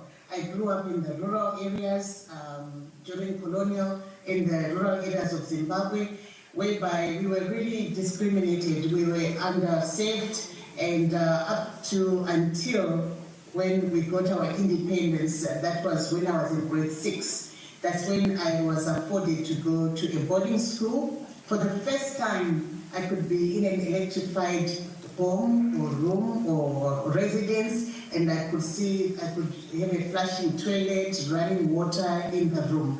So, and also, I didn't know where to switch on the electricity. This was a multiracial school. Then the president, the late president, demanded that there shouldn't be discrimination even within the educational sector. We have to work together. Whoever can afford, they can go wherever they want to study. So my father was quite proactive and he got me there. But there were so many challenges in the sense that it was my first time also to be with white children, and now having to work with a fork and knife, it was difficult. I had to learn, I had to watch them doing that. I won't make my story very deeper in that, but I want to just bring this to the young girls and those who will be listening that, you know, our background shouldn't be the barrier or our limitation. We should dare to dream. So from the junior school, I went on to the high school, which was a multiracial school. And there, normally because of your color, you'll be placed in the lower classes. They will run from 1A to 1B1 up to B7. So if you're a black girl or black child, you'll be put in B4, B5 without even assessment. So I was placed in B4 and I told myself, I'm not going to be in this class. After the first term of the year, then we were given an examination, an assessment examination. And I managed top in maths, all the streams, and I was pushed to 1A. And with other two black girls and 2 black boys. So with 5 blacks in a class of 26, we were 5 black children. And this was the class whereby you studied the physics, the chemistry separately, and the biology. Because I was very, very curious. Also, my father played a big role in my journey. That he really emphasized. He was an agricultural extension officer, so he understood the biology, the science, and he would say, if you get the sciences right, my daughter, you will never fail to get opportunities, no matter where you are in the world. So he pushed me so much to read my biology, my chemistry, and lots of textbooks and lots of mathematical practice books at home. And I never had time to play with other children. Unfortunately, my mom died when I was very young, so I was raised by my dad, and he was very strict. And I dared to read, and that interest grew in me. Yes, you can force the child to read, but if they don't want, it's difficult. But also I had that desire to read very hard. And I continue to be one of the top students in physics and mathematics and chemistry. Going to university, my undergrad, I did graduate with a Bachelor of Technology in Chemical Technologies and Applied Chemistry. Our days then, it was a big achievement. Nowadays, we thank God, we see many young people, they are coming into this space and they are doing very well, much better. We're not comparing with the boys, but we do look at those metrics because before we were deemed to be, we don't know, we can't do it. And most of the time, you find that to be 2 girls or 3 girls at most doing this kind of subject. Even at university, we were only 3 girls throughout the 4 years. And then this thing comes to you to feel that maybe this is difficult for other girls, but when you apply yourself, you manage. But we met other men who were very against us. Like, for example, when I was doing my A-levels, This teacher, he was picking on me all the time. If there's a difficult question, you ask Rejoice, so that he humiliates me in the class, and if I don't know, then my balloon will be flattened, because I told myself I have to be strong in this space. I had to build my confidence. I had to build it up as well. But then the male teachers, they will try to flatten that balloon, flatten that confidence. Not all, but these are my experiences, to try and make me feel like, I remember you telling me that, why don't you just do biology and maybe you can do geography and history? And I said, no, I know what I want to achieve in life. These are the subjects that I'm going to do. Going on to the undergrad, I didn't face much adversity, I must say, but we're only 3 girls. So we just did the work and we did our very best. And went on to do my master's in water sciences, and I've got a master's in water sciences and project management. So, but after that, I decided I want to go on to my PhD. That's where there was so much resilience. But before I went to my PhD, I met Dr. Rejoice, who happens to be the director for one of the departments there. And we felt, even when we met, I was doing my master's in water science. That's when we started seeing that it was such a big disadvantage to have fewer women in the fields of STEM. And we did research. We went to a conference overseas in Germany where we met other women, and we learned a lot that there is a need for us to push so that policies change, even in universities, to have movements whereby women in STEM are encouraged, are recognized. We listen to their adversities that they meet, that they experience compared to the male. I did even a research to show that you can have a male and a female graduating with a PhD at the same time, or a female graduating earlier than a male in PhD, but the female will take so many years to become a professor compared to a male. A male it will be just shortcut. I don't know whether to call it shortcut, but there were reasons for that, because the female will have now to get married, you have to take care of children, you can't publish, especially with STEM subject, the subject that we did, me and Dr. Rejoice and all the other people in the panel, you know very well when we are doing chemistry subjects like hard sciences, you've got to be in the laboratory and manage your experiments and publish. So if you don't publish, you don't get promoted. And these were things that we're talking about, trying to address, to say, how can we address these things that impact on the trajectory of female PhDs or prospective professors in academia.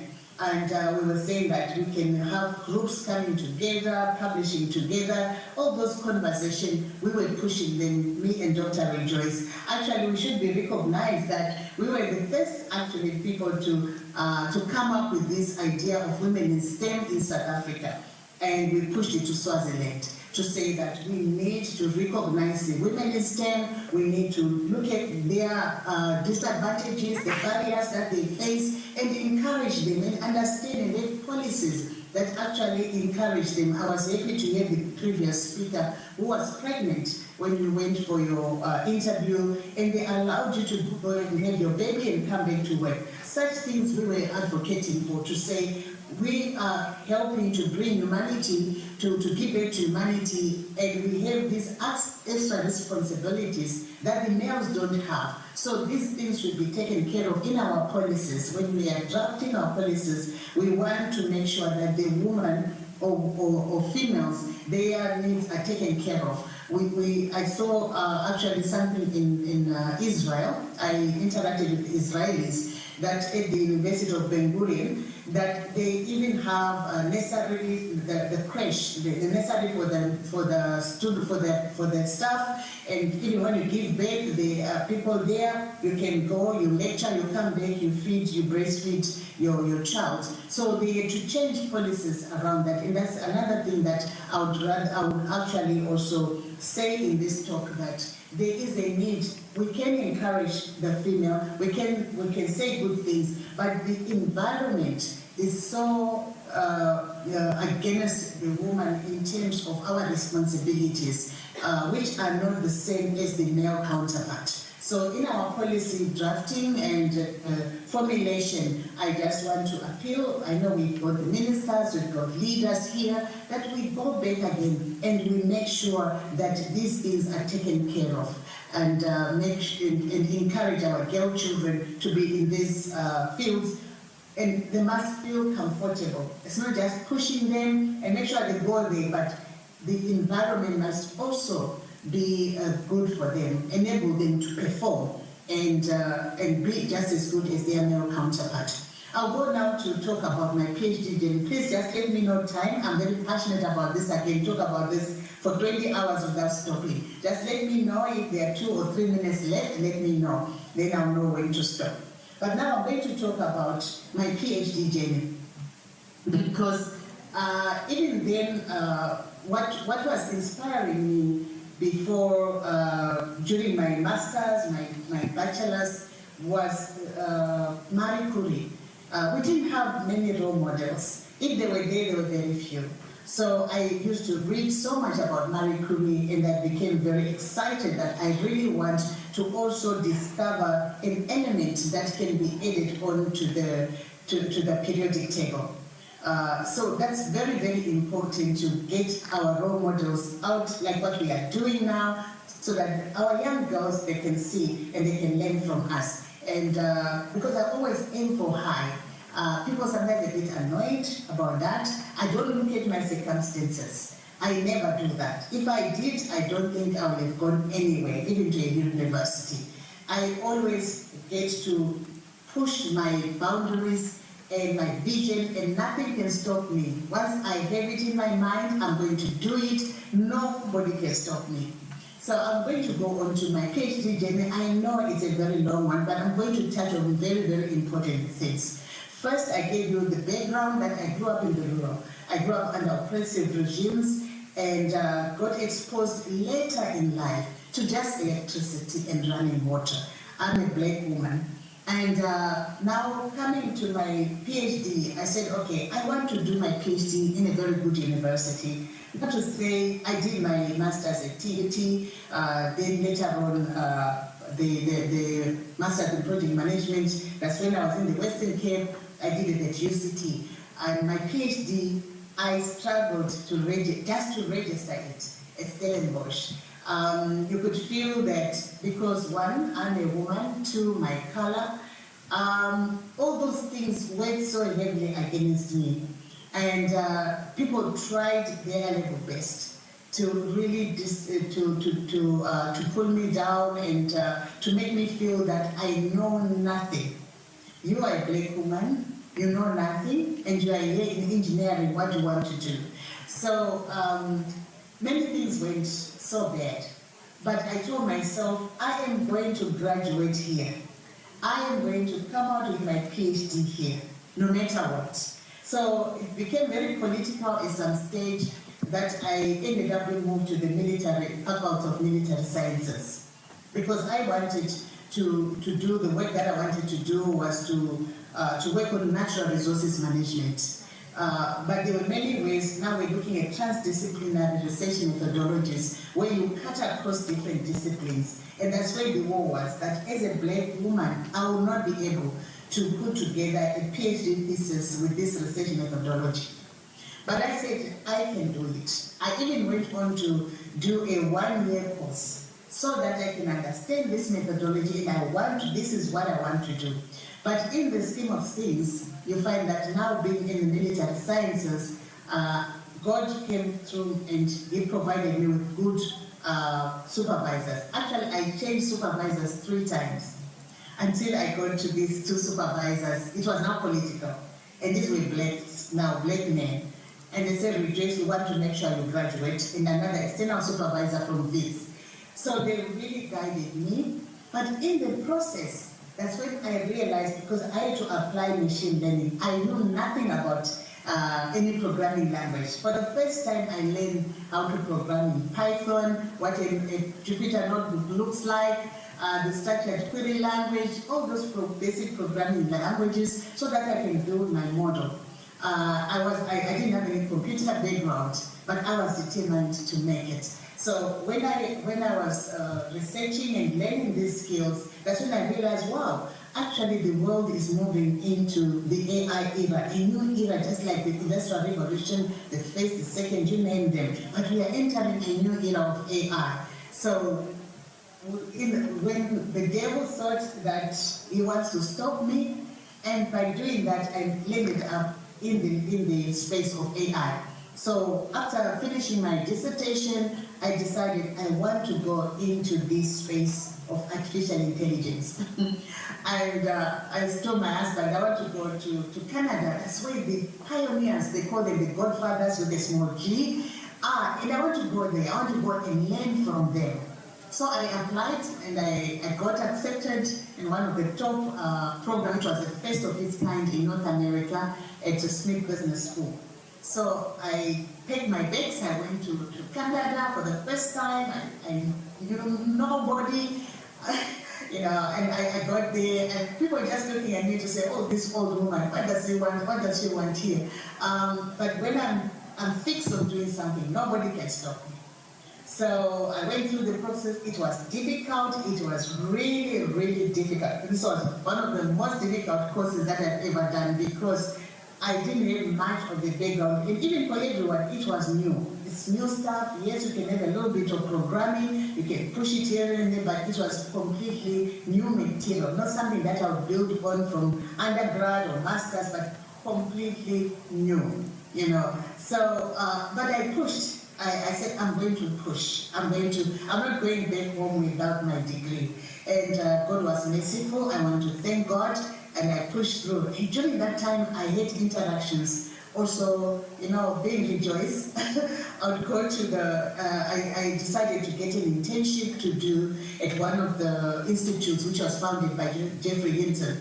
And when I was there, people were wondering, what does this woman once here, this old woman, and with all my qualifications, but I wanted to learn from them and to see what exactly they are doing. That's when I got to understand about the AI governance, the governance of AI, that we need to govern this technology. It is so dangerous to humanity as much as it is beneficial.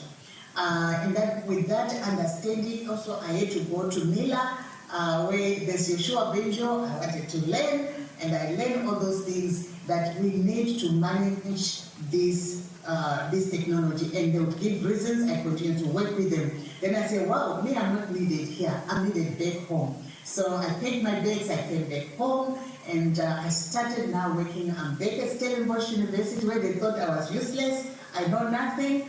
I'm now one of their experts in AI governance in the Military Academy and also in the media, in the Department of Media Studies. That's where I am focusing on the governance of AI, the impact, the risk that is associated with AI and how we can mitigate that risk. We cannot totally remove it, but we can reduce it. So that's where I am, and I would love to hear if there's anybody who would like to ask me questions along what I've shared, or you want to know more about the work that I'm doing. In concluding this talk, I want to say currently I really focus on the military, the deployment of AI-powered system in the military, mostly in conflict zones and also for operations.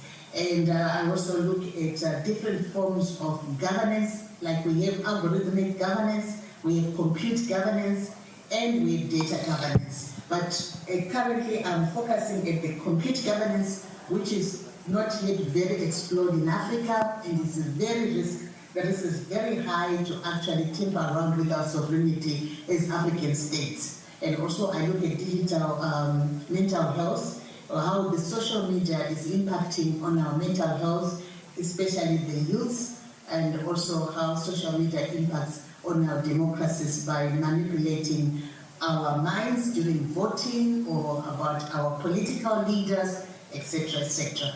With that, I want to say thank you so much for your time, but I'm here to answer any questions that you might have.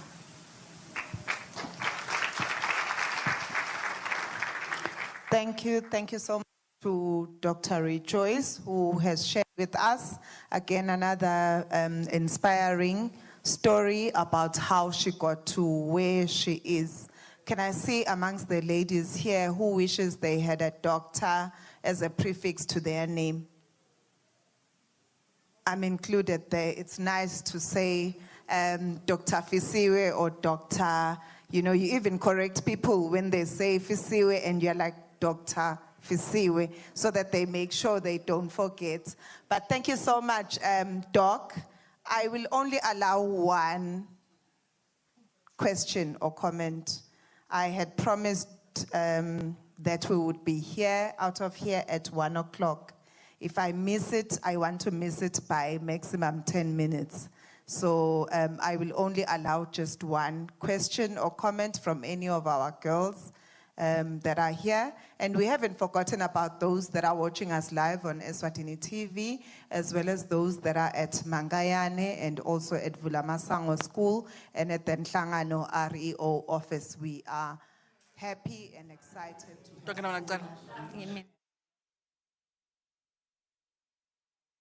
Hello and welcome back. We are still commemorating the Day of Women and Girls in ICT and Science, but it has been such a detailed day with a full program of nothing but deliverance when it comes to the speeches and the knowledge that was being shared. As we are seeing now, we're also having a bit of virtual conversations, which just highlights the way that we're moving in digitally, because, you know, someone can be all the way in America, but address us Lana Ekaya Eswatini. I think it has been such an eventful day. You know, some of the highlights of the day were, of course, the delivery by the Minister of, the Honorable Minister of ICT, you know, just regarding the participation of women in the industry of, you know, ICT and, of course, STEM, which is what we are moving towards. Speaking of the 30%, the settlement 50%. City 50% women, city 50% men. Yeah, man. Yeah. I like the balance, and I also like the fact that she made it very clear. When the talent is there, I think that's one thing that it does not matter the gender below. It is important, if you have the talent, push whatever that you can. And the conversations that we had, especially when the panel was presenting there, we've learned a lot, empowering women and empowering girls, especially because we cannot do this, we can do this. But namuhla, we're just reminding girls and women that it is possible to do this. You can do anything. It's possible. Indeed, Mbali. And also, you know that in the rural areas, because we know that Eswatini is made primarily out of the outskirts. Sikhona lana emadolobheni, but nayo le ntuthuko lena lekhona lana eveni tawugcina ifikile kito leto tindzawo talana ekhaya Eswatini. It's been such an eventful day, and you know we continue broadcasting our live broadcast on YouTube, but mainstream media, which is of course Eswatini TV, sacela kunvalelisa nangabe unalo nawe licingo thatha licingo lakho ungene khona ku YouTube uqhubeke with the conversation, because it does continue. Yeah, Bella, I think it's been a good one. We love you. Thank you very much for joining us here on Eswatini TV. Until next time.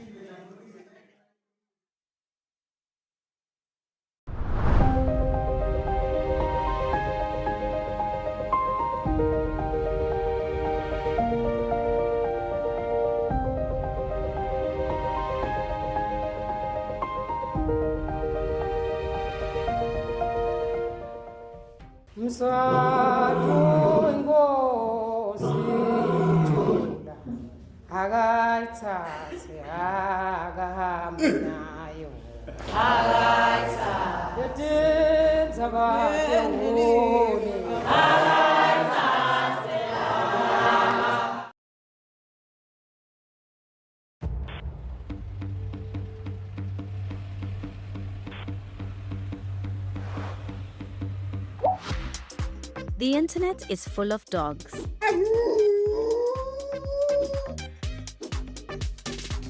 Mostly, they make us smile.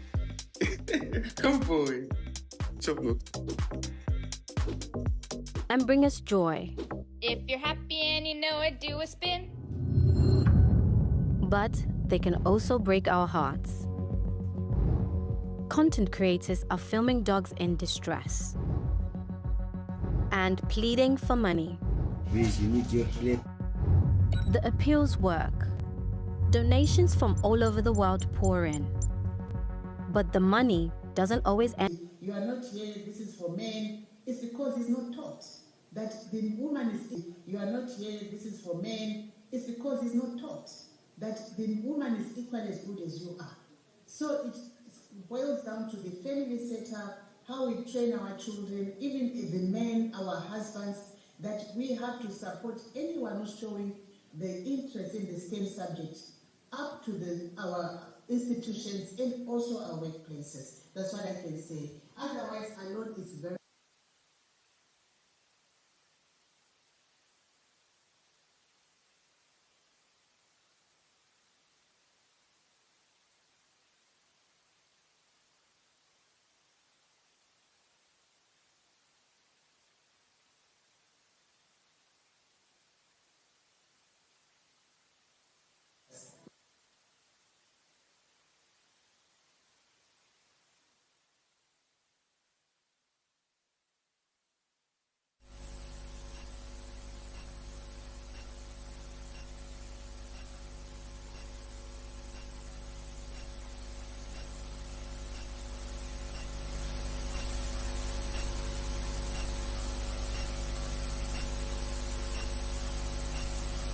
chores at home, that we share that and we cook together, we wash plates together, we make sure I can change nappies even if I'm the father and mommy is busy with their experiments. That's what I can say. Thank you so much, Dr. I have to let you go now. May we please, as we conclude and move on to our report. So may I please have the Prof and Dr. Tabile to come and present to us. Media team, please get the presentation onto the screen. Thank you. She is a teacher, but I trust that she will not see you as potential classroom, that she will present and make the report interesting. But as well, I'm hoping that from the report, they are going to be able to see or to help us see how serious the issue is and what we need to do to actually change these numbers so that they look better in the near future. So when we come back here in 5 years, we should be looking at different numbers totally. I will time them because I know teachers, but yes, the Prof will start. Thank you, Fisiwe. All protocol observed. They call me Professor. I'm Professor Nonhlanhla Sugati, NS by profession, but I love STEM. Okay? There's a lot of STEM in nursing. One of the things I want to talk about is on the status of girls in ICT and STEM in Eswatini. We find that there are fewer girls and women in the STEM fields. One of the reasons is the societal stereotypes. You know, stereotypes are those untrue beliefs about a specific group of people that impose certain limitations and perpetuate unfair social inequalities. And that tends to discourage girls from pursuing fields in STEM, the science, technology, engineering, mathematics, computer science. And this starts very early, from the time girls are very young in primary schools, even though they do very well. And it intensifies when they are during adolescence and get to university. Even though the girls and women generally have the necessary skills and aptitude to do that, okay? I don't know if any of you know of the lady Margaret Hamilton.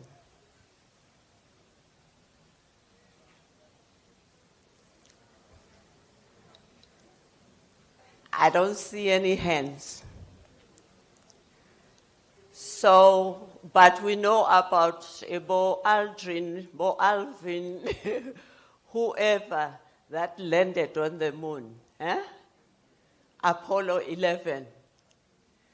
The lady who developed the system was a Black American lady, Margaret Hamilton. That system that landed them on the moon safely. These days, a lot of our men complain about children not being their own children. We go for DNA. The person who came up with the structure of DNA is a lady, an English lady, Rosalind Franklin. Okay? And we see how much we are using it today. All right? So as girls and women, we can do a lot that will benefit society. Okay? It has been said that we lack role models as females. I think those of us who have had the opportunity to study, let us be there for the young girls and women so that they can further their careers in STEM, okay? Another issue that is usually a problem is the confidence gap. As girls, we are made to feel inferior and not as capable as the men. But I can tell you, I went to school. My high school was a Matsapaswas National School. I was the only first class ka Form 3. I was the only first class ka Form 5.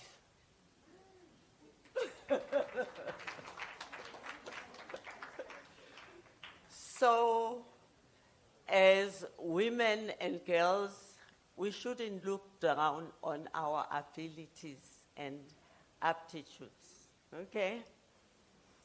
Then also in the school system, yes, some changes are taking place, but at times you find that some of the teachers, they look down on girls, okay? They will tell us to be cleaning windows and sweeping floors as girls, while the boys are doing the hard stuff called real science, okay? Don't allow yourself, if you want to do the science, do it, okay? And do it very well. At times, it's also our family influences that make us not to pursue these fields, because families usually prioritize family responsibilities over academics and professional ambitions. And that tends to discourage girls from pursuing STEM subjects. In fact, a study that was conducted by ISEPAC Lagangwane in 1918 found that investment in knowledge creation is very low. We would rather bring things from outside and use them and not think about developing our own things, okay? As part of the national system of innovation, that system is generally underfunded in the country. not much money comes into that. Okay? And that needs to change because innovation is very important, not only for you as a person, but also for the country or the world as a whole. So the challenge I would like to say is that we should shape the girls' interest in STEM, their confidence and career aspirations from an early age as possible. Provide them with the necessary resources so that they can innovate, okay? And not depend on what is being developed outside the country.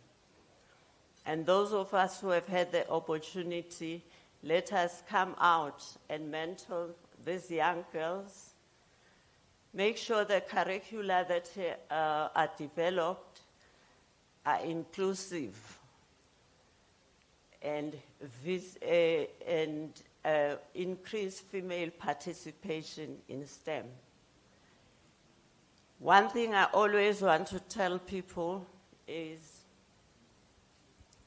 the good thing is that girls and women generally outperform their male counterparts across STEM fields.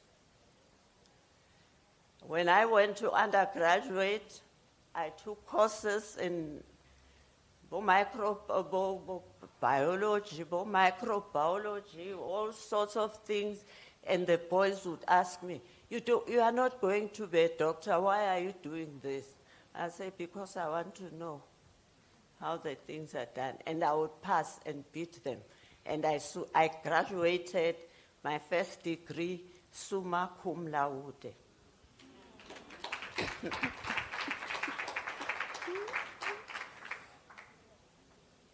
Okay, so it is very important that we have young girls from an early age being involved in STEM, have strong mentorship programs for them.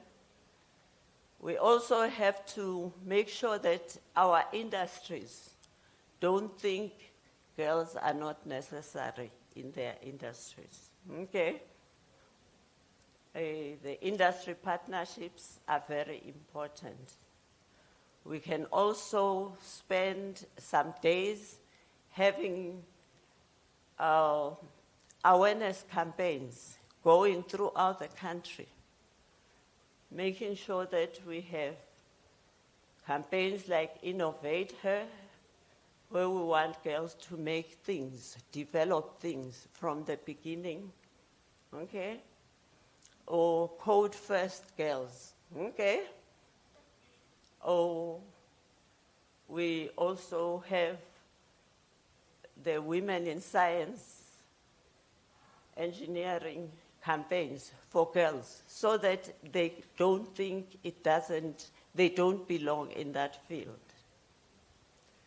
Innovation is very key to economic transformation for any country. It deals away with poverty, and it holds a significant potential role in encouraging development and improving productivity for the world and the nations at large. Okay? So by implementing innovation, we will improve the products, the goods, the services, and the processes, or new marketing methods, or new methods of organizational practice, because even the industries that are there, or organizations that are there, they still have a lot of improvement that they need to put in place. Thank you.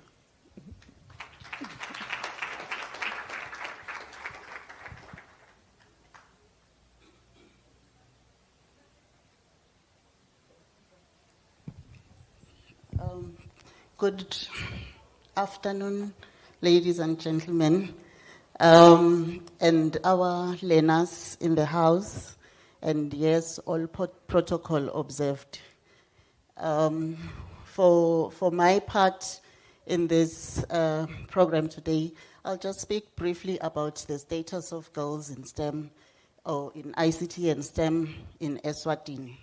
I'm sure all the learners that are in the room today are actually excited to be here. Maybe some of the statistics have already been shared extensively about why we are here today. We have seen that over time, these things do not change as fast as we would like them to change. So we have statistics that tell us that there's only 35% enrollment of girls in STEM subjects. And this has been going on for a very long time. Over 10 years, over a 10-year period, there has not been a change. And it gets worse when you get to SADC, Sub-Saharan Africa, actually. That percentage goes down to about 21%. Can I have this next slide? Yes. And some of the surveys that have been done in the country, we can see that generally we do have a lot of girls' enrollment in schools, which is over 90% in the country. But I think one of our speakers did talk about the performance part. The performance of our girls usually is wanting, they slightly lag behind. You may get one or two people who excel, but when you look at the average, the pass rate is actually slightly lower for girls compared to our boys. So we need to change this narrative. This is what we are trying to do here. And I want to present today some of the findings that we got from the Kingdom of Eswatini Academy of Sciences, where we did a study in the country which was funded by UNESCO. Thank you very much, UNESCO, for giving us that opportunity. And we did a survey in the Lubombo and Shisweleni region, whereby we feel like those regions are generally left behind when it comes to science, to education, or to civilization in general. So we basically targeted those schools, and I will be presenting some of the results from there. So we know that in the Shiselweni region, for example, there's about 40% of schools that have got internet access, and that already is the beginning of the digital divide, which we are trying to fight. And there are many other barriers that limit the participation of girls in ICT and STEM. This includes the internet connection, having access to internet. All of us here, I'm sure most of us, have cell phones, and nowadays information is very easy to find. So if you do not have that kind of facility, then you find yourself that you are missing out a lot. And your peers that are in towns or that have access, you find that they get to be ahead of you. So there are key initiatives that support girls in STEM in the country. I think we've heard some of the things that have been put in place by Ministry of Education, by the ICT, and many other government institutions which try to close this divide. So the government has developed some policies which are also trying to promote ICT and STEM in girls. I think some of the students that are, the learners that are here today, they are also beneficiaries of some of those initiatives. And then you've got UNESCO, which also plays a very pivotal role as far as closing the gap is concerned. They have supported STEM robotics in different schools in the country. Coding boot camps have also started to do that. And we also have some of the mentorship opportunities that are being availed by different stakeholders. So it is up to you to sometimes take up these opportunities, because if you don't step up, one thing I know about about boys is that they are not scared to volunteer something, even if they don't know anything. For us, they call, who is able to solve this problem? We start looking at each other. And then the boys are like, oh, yes, I can try. And then at the end of the day, that takes you all the way to your future. You keep lagging behind because you can't stand up for yourself. So we need people we need our girls to be very confident. I think confidence has been said so many times. And then we need gender responsive teaching. I think Mage Pumlile talked about that. And we need it ASAP. Can we go to the next slide? And then some of the challenges that we found that girls face include the gender stereotype, which we have also talked about it. There are instances whereby other families do not pose that. But in general, you find that the girl child is left behind because they have to do chores. If they are in the sciences, they are said to be masculine. I think one of our students here mentioned that sometimes the boys say, hey, sit let us do the serious stuff. You should not allow that to happen because at the end of the day, it is your future that you are playing with. The lack of role models has been is also one of the things that the students, the learners from the 2 regions that we did our survey in say we don't have enough women role models. So some of them have never even seen that a lady can be an engineer. I was attending a meeting a few weeks ago with a lady from Australia. She's African, but she works in Australia. And she is so very feminine, if I can put it like that. And one of the things that she always says is that I don't want science to define me to be a man. I am a woman in science. So that is what we need to do. Whether you're wearing heels or what is in your head is what you know is what you know. So we should not be afraid to shy from being ourselves, female as you can be, and doing our work. So we need to have role models like that. And then rural-urban inequalities, I've already mentioned the issues of infrastructure. Laboratories are also an issue which can affect our girls out there. And then economic barriers as well, whereby families may not be able to afford some of the things that can help you to advance like other learners, like your laptops. Some use cell phones now and all the like, even though they must use them responsibly. And then online safety, there's issues with cyberbullying that as a learner you must know that how to handle these tools, because the world has been opened so much with the availability of internet and all these developments. Can we go to the next slide, please? And some of the opportunities that we identified include expanding internet connectivity. I think there are initiatives from SCCOM, if I'm not mistaken, that are trying to get internet connectivity to even our rural areas, strengthen the mentorship, as well as coding and robotics in schools, so that we spark that curiosity. And then scholarships and incentives, industry partnerships, gender responsive trainings, all of these things, we think there are opportunities to try and win more girls to come and do STEM subjects. We have, last year, for the first time, we partnered with MEC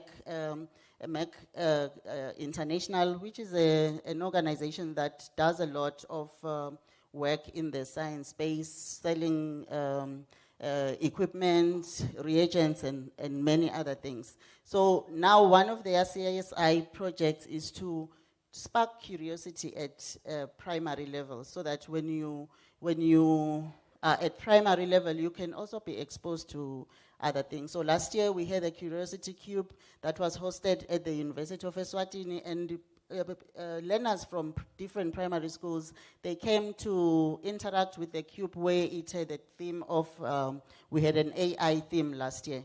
And I'm happy to announce that even this year, the cube is coming back, and we will have a different theme this year, which is I think it's biological systems, if I'm not mistaken. So if this goes well, we will have this annual event in July. The cube will be there, and we invite all our primary school learners, especially between those in grade 5, 6, and 7, so that they can interact with our cube. So the survey that we did, we went to 40 schools, where we had questionnaires for the learners as well as questionnaires for the teachers, and we were able to get a response rate of about 73%. And we found that the subjects that we mainly targeted were maths, physics, chemistry, biology, ICT, and design and technology. So from that survey, we came up with a report which we are still trying to finalize, UNESCO, before they kill me. And then it will be published. Can we go to the next slide, please?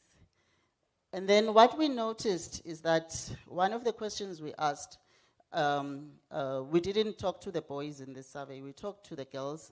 The teachers, we asked them the enrollment statistics, and we found that in general, for some of the core subjects, there's almost equal representation for both boys and girls, where biology, mathematics, and physics, you've got about 50 and slightly above percentages of them, girl children doing those subjects. But when you now come to ICT, the curve starts going down.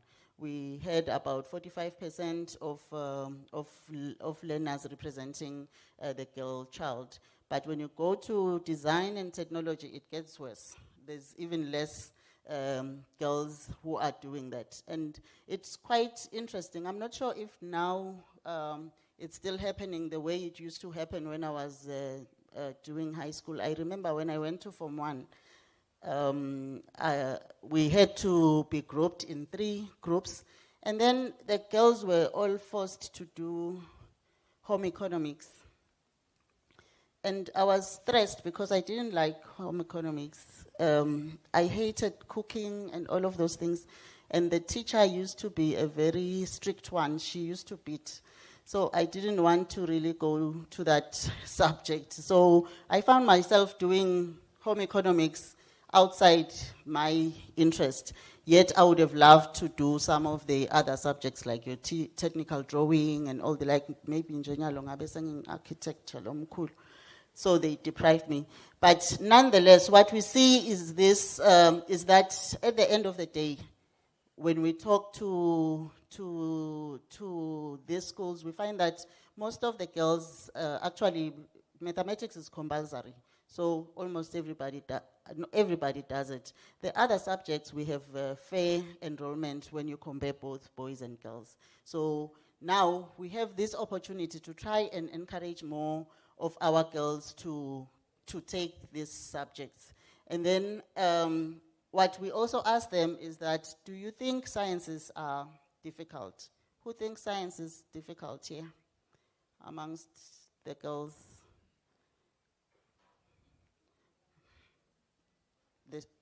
Oh, it's not difficult. I'm happy that all of us that are here think it's not difficult. But what we noticed is that the survey, the grade, from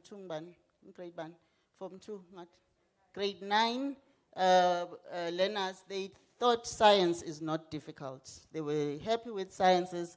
But when you get to grade 11, the girls now start to think that it is difficult. I don't know what happens between Form 2 and Form 4, but some of them, they now think the sciences are now difficult for them, and they cannot be able to do. They still do the sciences, but you find that they still perceive it to be a difficult subject. Maybe that's one of the reasons why, at the end of the day, their performance gets lower than our boys. Can we go to the next slide, please? And then now, one of the other things that we noted is that there's also the issue of role modeling is one big one, because it also starts from the schools themselves. You find that there's poor representation of teachers who are women. So some of the girls feel like they are not so comfortable with the other teachers. So now we can see that for every 10 teachers, science teachers in a school, there's only 3 that are women, while all the others are men. So this also was one of the challenges that our children felt they need, because sometimes they feel they can approach their teachers, the women teachers, better than the male teachers. So I think we need to also consider that at some point. And also the absence of science clubs.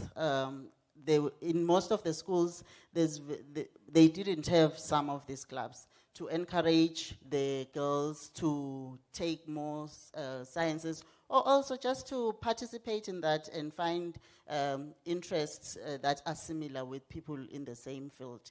And most of the time, some of the schools did have some laboratories, most of which were poorly furnished, ICT labs. Some of them were not there. In some schools, it was not there.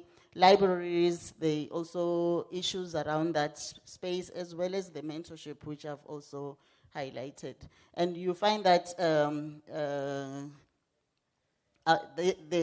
my graph at the bottom also shows that in general, most students think that the sciences are difficult for them, and that is mainly the older ones that feel it's difficult. Can we go to the next slide? Oh, yeah, we are in that one. We asked the students, are you really interested in sciences? More than 50% of them, they said they are interested, they are happy with the sciences, even though it's difficult, but they are still interested. So that led us to conclude that there is no interest gap here. There is no interest gap here, but we have an opportunity gap. What does that mean? It's not because our girls are not interested in sciences, but it's the opportunities that will make them take sciences that probably we need to reinforce. So we found that more than 60% of the girls are interested in STEM. They agree that this is, they agree that these subjects are more difficult, but we're still willing to do those sciences. Can we go to the next slide, please? And then some of the challenges I've already highlighted. Some of them, it's the gender norms, the lack of resources, few role models, teacher challenges, whereby some of them, they did mention that sometimes they are discouraged by their teachers. And we can see from that graph that most of them, they do feel so they are facing some of these challenges. So in our survey, we managed to take schools from rural areas for the regions, as well as peri-urban and some urban areas, so that we had a good representation. Can we go to the next slide, please?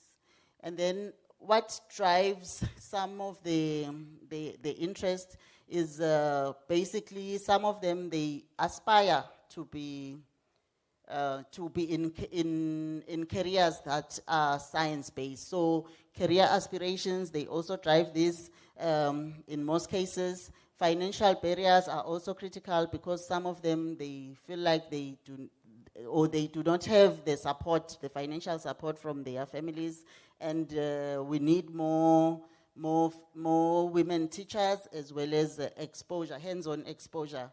I think the Minister of ICT had tried to attach some of the girls to some of the jobs around the country. Can we move to the next slide, please?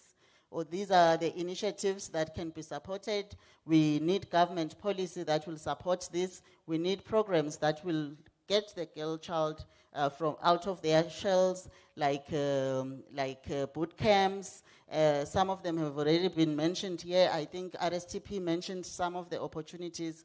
But also, sometimes it's also important that during your spare time, when you have a cell phone, the cell phone is a very powerful gadget, but most of us, we use it for chatting, gossiping, and not using it to develop ourselves. Yet you have a very strong tool in your hands, which you can use to search for opportunities. I have a student who is doing 4th year at the university. She's such a go-getter, that one. I don't know, she's received so many things, and she puts herself out there. She applies for things, and then everybody, when she gets them, they are surprised. And I always tell them, if you do not apply, nobody knows that you are there and you are interested. And sometimes you will get, sometimes you will not. But it's for you to put yourself out there so that you can take charge of those opportunities. And then teaching and curriculum, we also need to do gender responsive teaching. Mage Phumlile talked about some of the initiatives that the Ministry of Education is also doing. Can we go to the next slide, please? I just wanted to emphasize the fact that there is no interest gap that we need to fix yet. But the challenges that we have is to make sure that we maximize the opportunities that we can give to our students. We need to show them that there are women out there who are engineers, who are lecturers, PhD holders. I can see a couple of them here, and many other opportunities. And then, can we move to the next slide, please? I think I've mentioned most of these recommendations. And then the evidence is clear. From what we have seen in this report, we can see that these two regions, there's really no interest gap, and we need to increase the interest with some of the lacking subjects like ICT. I think in today's world, ICT should be a skill that we all have, because even with myself, I'm a chemist, but I use a lot of the tools from ICT which help me to do my work. And we need to probably, I don't know how governments can also try to increase the ratio of men and women teachers in these schools, and also to promote STEM clubs. I think the Ministry of ICT a few months ago had some programs where they were visiting schools to establish some STEM clubs, as well as to motivate the students to do things outside the box. I think it's so it's so interesting when you go out there and find that some of the learners have never even heard that there's a drone, something that is called a drone. So those are the things that we want to close between our rural and urban schools. Can I go to the next slide, please? Can we go to the next slide, please?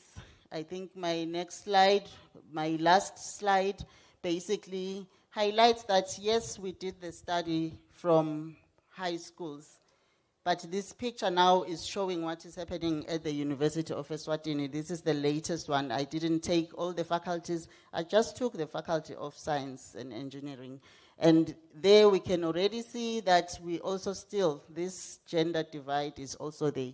You can see that out of almost 1,800 students, we have about 748 students that are girls doing sciences. The segregation is given in the graph below, where you can see that for PH, there's only 27% of girls doing PH versus 73% for the boys. And BSc IT, again, 32%. And then we have, what's the other one? We have GIS. Again, we still have fewer girls. BSc, the general BSc, for all the combinations, we still have not reached 50%.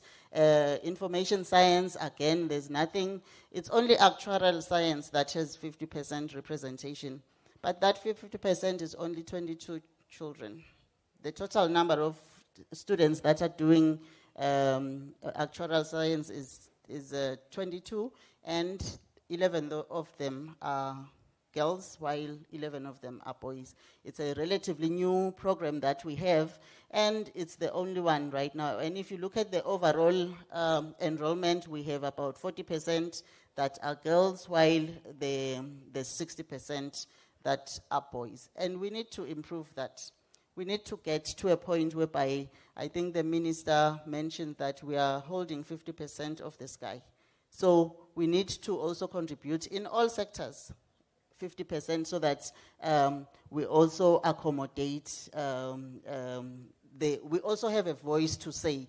I think in one meeting, if I'm not mistaken, it was Lwandle, who mentioned that one of the discoveries that showed the bias about discoveries is that is the seat belt.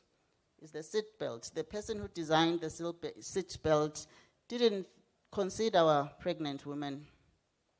Probably it was a group of men thinking about themselves, how they can be protected, but they never get pregnant at any point in their lives, so they don't know how it would affect. So we need to make decisions that accommodate both genders, so that we all live nicely in this world.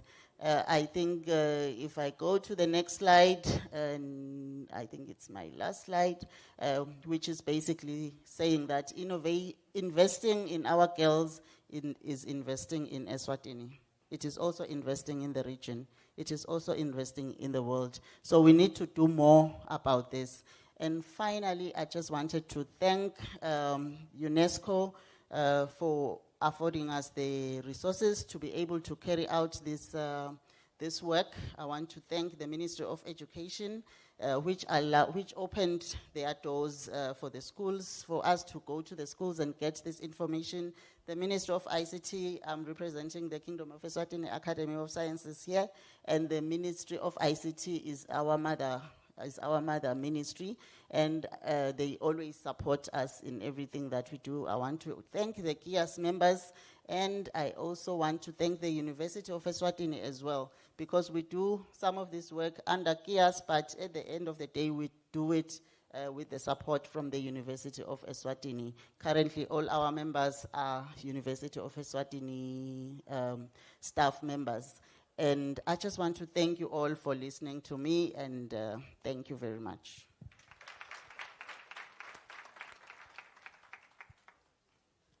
Thank you, Dr. Ndlovu. A lot of things. I think in the interest of time, I won't unpack, but I will just ask 2 questions and see how many people listened all the way to the end.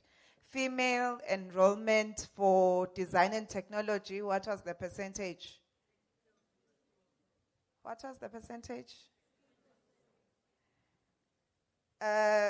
Kuphakamise principal wam lapha babekhabago, otherwise I'm just hearing numbers, but I didn't see a hand go up for that one prize that I have, because I actually have a prize for that answer. Schools in Eswatini that have no internet access, fit enough for studying, how many percent? The adults are disqualified from this one. Yes, I saw the one at the back there. You can just stand up and shout. 40%, is she correct? See me for your prize straight after this. I have run over my program, and the Eswatini TV guys cannot stream us anymore because we have a news bulletin on our TVs at 1 o'clock. So we will now just dash towards the conclusion of the event. I will ask that we clap hands and we welcome Dr. Rejoice Masego, who is going to give us the closing reflections and also a way forward. She's from the Ministry of ICT. which is the parent ministry looking after women and girls in science in Eswatini. Ngicela simshayele intandla.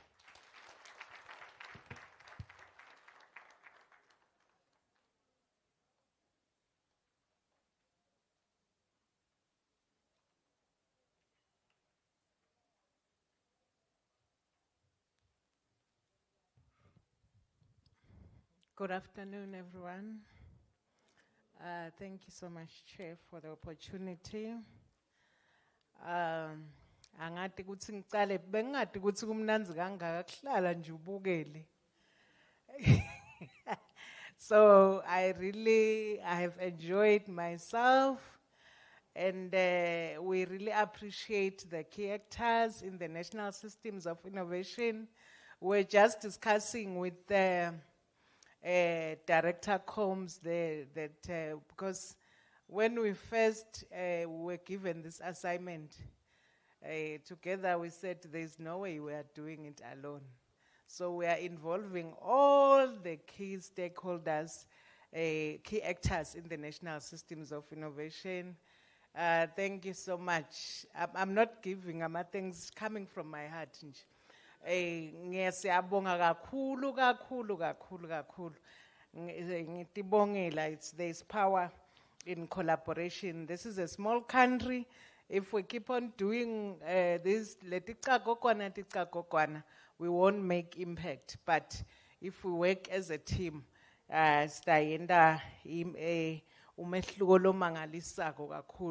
so having said that, actually, Chair, so sholokuningi lokuyelana kuthi nje si reflect ngale lesite ngako lamhla. So ngobe ngicabanga ukuthi hayi angeke ngisangena ngoba so sholokuningi vilana. But having said that, tiyetfusa impela leti nombolo, tiyetfusa and lokungetfusako kuthi manje our president of KIAS, Uti, for the past 10 years, there is no change. Yeah, it will take unity, honestly. Ngoba into nangabi esinza. Maybe 10 years, begunglo ukuthi ngilo yafuqa shi, lo mnyafuqe, abeke kancane, kanani thikila siyathi ke thina simaswati. Ungayokulahlela le. So kungako vele kufuna lo mkhuba wekuhlangana siuvamise. So but we are not here to tell you ukuthi sitawendani what is next. Sitawungeta nje lokuncane, but sithe asesive nje maybe 5. Besibhale notes, that is why I don't want to delay you. Besibhale notes, but just 5 ngakhanza ukuthi nginaloku selele ngaphandle lenifuna ukuzivunulisa kuko ngoba konke lesikwendako sikuthethekile. Lokuthi nje kufanele kube nema academies sakuthathakini. Lokuthi kufanele kube nemithetho like strategy sa YZ ukuthi sis implementa kanjani sakuthathakini. Lokuthi like other countries, let's have the national chapter for women in STEM sakuthathakini. So nanamhla sicelana isivunulise ukuthi from here yinje la singavali gap khona at least noma nje sengilomnyaka lo 5 sitawuqala ngebantu abethu ngoba ngabo labamgcokwa lamhlalana. Sicela nisivunulise ngikhuluma ngesingisi. Okay. Okay, we'll appreciate because we want to take this forward. We want to ensure that this day remains a reference point. We want to say on the 12th of May, these were the ideas that were captured from our stakeholders and we are taking them forward. So please kindly assist us. Just add 1 or more points on what we have written. Starting with students. 1, 2. I can see and answer a question, contribution, input. Or you can come here. Let me have 4 students. Hayibo. Okay, asengithi 1 Centriza la hayi ngoba bengifunza khona.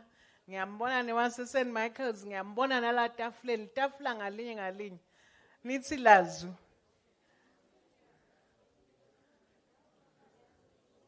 Sukuman. Niyayibona ke lento lezidlisako. Ehe.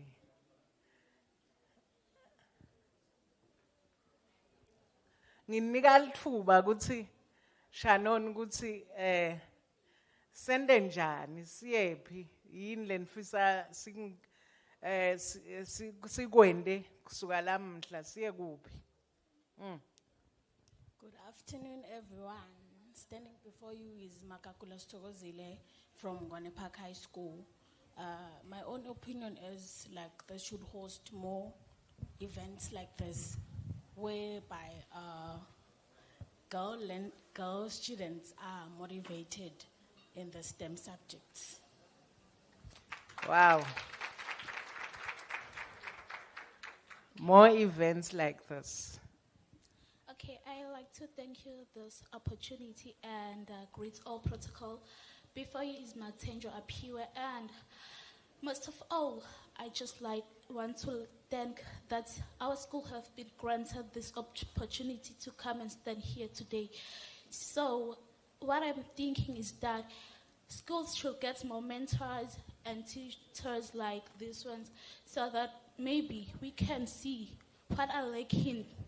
Because sometimes we would like to maybe enter STEM courses, but we're being scared. Because as for me, I'm an extended student, but seems like our teacher is lacking confidence in us. So he's even thinking that we are supposed to write code because he feels that we are not good enough. So I feel like, no, we need more opportunities. Why does he not see us and grant us the opportunity that we need as learners? Thank you. Wow. Wonderful. Ngicela kuyilobola ke le. You know what? As teachers, as mentors, one thing that worked for me was to ensure that when it comes to your students, when it comes to your mentees, you are available 24/7. I know with that strategy, you can change a 0 to 100. I've done it many times. When the student calls you on a Sunday, be available. At night, make sure you return that call or that message immediately. So be available 24/7. If you have made up your mind to be a mentor, otherwise, if you decide to be one, do it and do it very well, or you step aside. If you are a teacher, you do the same. I remember how many after school, you make sure that even after school you are available, even on Saturdays. They know this is, you can go and ask St. Mark's, we're doing that. Hence, it's one of the top schools. So please be available 24/7. Afternoon, standing before you is Leona Gamete from St. Michael's. And my comment is that I'd like to thank everybody who sponsored this event for promoting young girls into STEM fields and showing us that there is a broader aspect of life. For me, as I'm coming from a girls-only school, our primary teachers, primarily our teachers are like females, and we don't lack role models, but we do lack mentors because teachers, they are a very busy bunch. departments, they're very busy. Tests, this and that, mock is coming up. And I'd like to thank She has everybody. withdrawn that. I would say, phela this is Gashisala. So we'll put nangesin.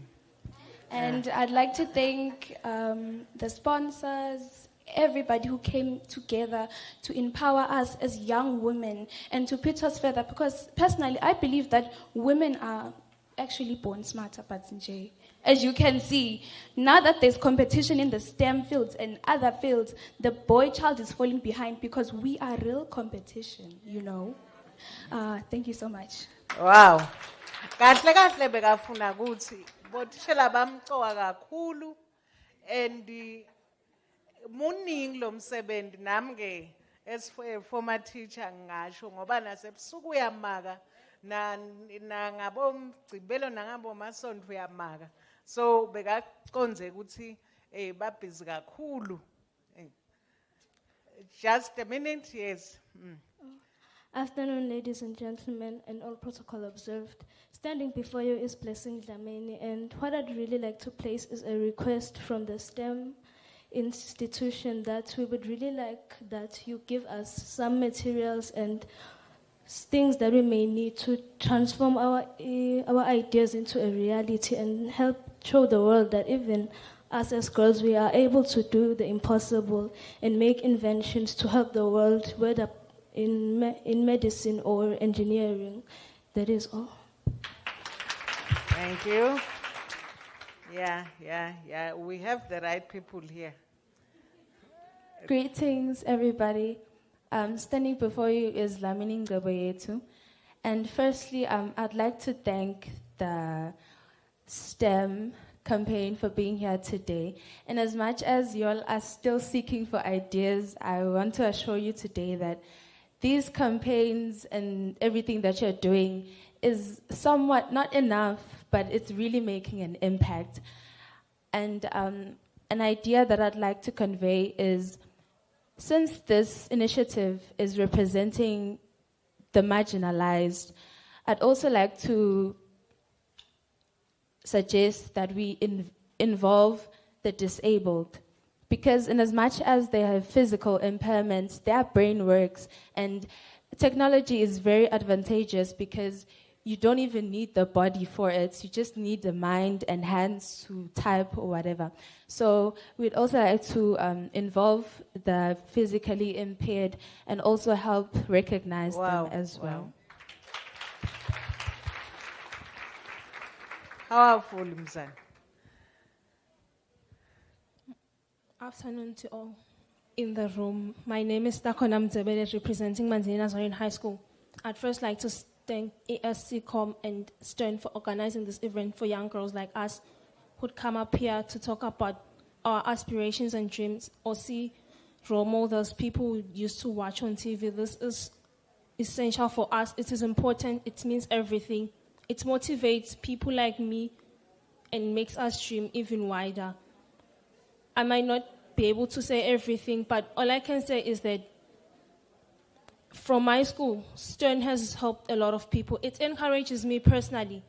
And if conferences like this could turn into a personal experience, what I mean is, if sometimes there'd be a conference like this, but a student or girls, young girls would meet their role models or I'd say teachers or intuitions and talk about personal experiences in a way such that, because girls are very fragile, they have a lot of deal going on. So if teachers can have a one-on-one session asking what's going on so that they can understand if you're failing, if you feel like you've lacked confidence, or if you don't have that push that normally boys have to just stand up and be first. What's the reason? Normally, it's not always self-confidence lost. Sometimes it's pressure from different sides and views. So this is important for us, and we recognize it as important to us. And we'd like to thank Stern and ASCCOM, and we'd love. Last two. Thank you so much. Bunanzi ke bekuba science ungasebenta noma khumbula ngisengithishela bengivele ngithafta umnyaka ngithi hayi angisafuni ukufundisa la sengiyalapha angisafuni ngiyalapha. So that's how marketable STEM is. So ngiyambuka nje nalo eNazarene ngithi ngafika nakhona. Afternoon, ladies and gentlemen. As much as we have looked at the challenges that girls are facing on the outside, we need to come back to the challenges that they are facing on the inside. First of all, girls usually don't, when it comes to the barriers, you find that they say they're role models. It comes back to us as learners. Do we have the intrinsic motivation to do these things? Because you find that girls are going to blame it on the pressure, but it then comes back to you. Do you have the desire to do it? Fine. All these people have started, they all needed role models, but it started with the first person. You need to start first in order for someone to come after you. So you yourself must also have a desire, which is then leading us back to our point that you will find that people lose themselves and have challenges because of peer pressure. You have to not only look at the outside that your parents can afford. You find that your parents can afford, but you just don't have the desire to learn. Okay, so what can we do as government? I feel like there should be campaigns, not only as much as we do it with the ICT part, but also we should highlight more on what exactly is happening to us girls rather than Madam over here says she was pregnant. That is something that could have lowered her self-esteem. So she needed the drive to do it one more time. So I'm saying that there must be more campaigns to motivate them and mentor them. Thank you. Thank you. I had said the last two, but be the last one. Good Oh, you afternoon. can come. Oh, of course, you're already. Good afternoon, ladies and gentlemen. I come from Butchepart High School. My name is Linda Wushle Dupont. As much as I don't have ideas, but I can assure you something.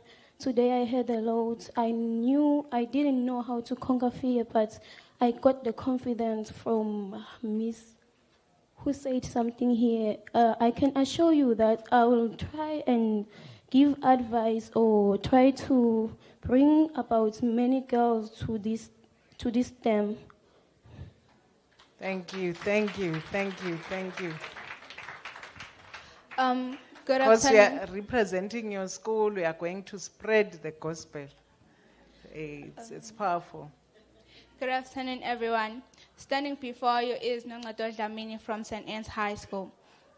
I'm here to ask the government to actually not educate in only schools, but also to educate in communities. Like, for example, educate parents about the importance of STEM careers. Secondly, reduce gender-based expectations that limit girls. Thirdly, encourage families to support study time and digital learning. Wow. Ngicela ngeta la. Kumcoka mawungumntali uba encourage bantwana. Not kabi ushilo ukuthi bambe balalele bonke benda STEM ngalokuthi besiphekawukela. Phekawukela. Ngithi kude la ndlini ndoda bathi ngeke makusehlule. So as a parent kumcoka ungasho ukuthi bothishela abadadishise bantwana bethu wendani wena. So make sure you contribute also as a parent, because you are also a mentor, you are a role model, you are everything. Ngicela kunika two with your permission chair labadzala. Dawuqala ngala ngoba bisandla bes up vele ku prof. Ngicela umbhobho ngathula. Professor Nhlengethwa.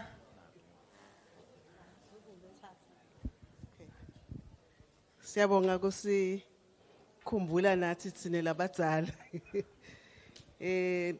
Right, I'm also one of those that is appreciating this kind of kuyevakala Nhlengethwa. Yes.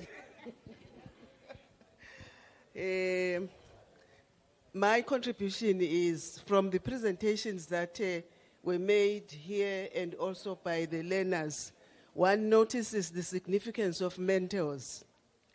Mentors are not only the young ones, even the elderly like ourselves, the retired scientists. I'm a mathematician. I wrote the primary school books, the high school mathematics books that you are learning today, PRISM. I'm one of those that made a contribution. So people like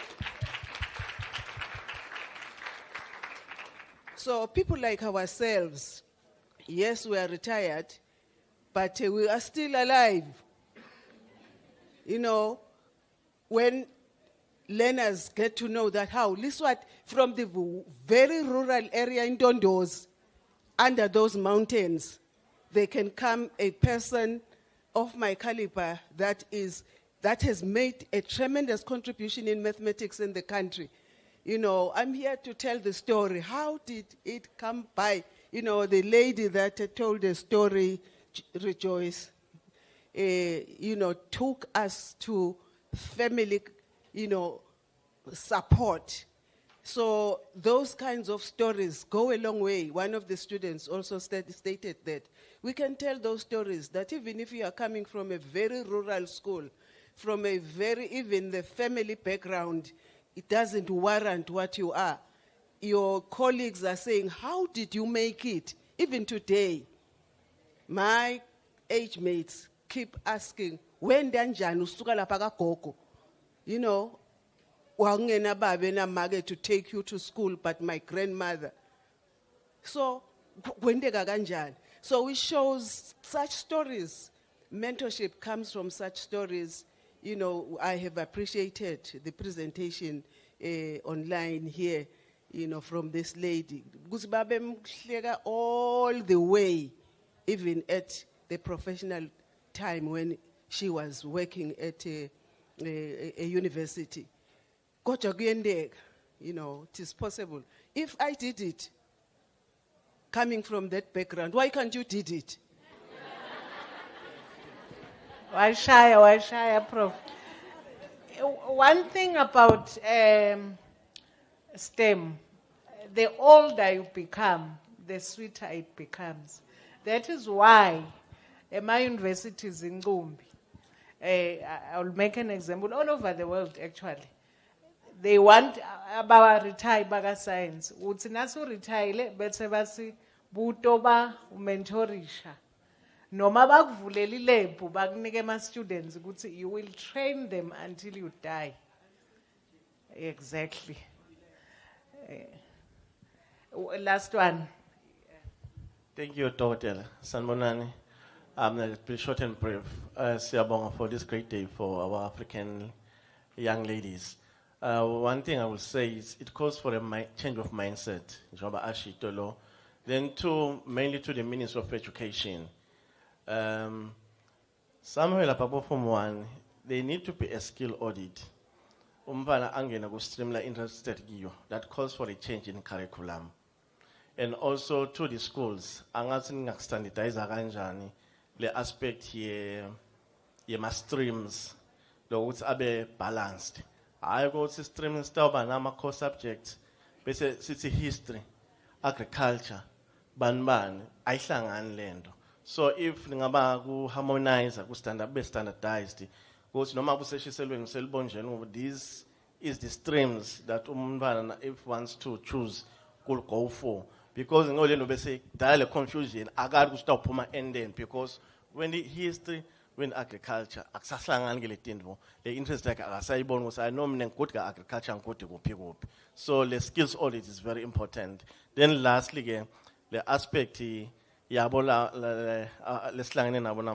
change of mindset. It's very good ekulanzeleni generations ne uzalo asasibe good nangala singaze si lelibhola libewe lapha ephaleni sweshoshela but let us be competitive, real competition with the boys. My boys and competition bamba hayi nje kuthiwe khahlela shoshela. No, thank you.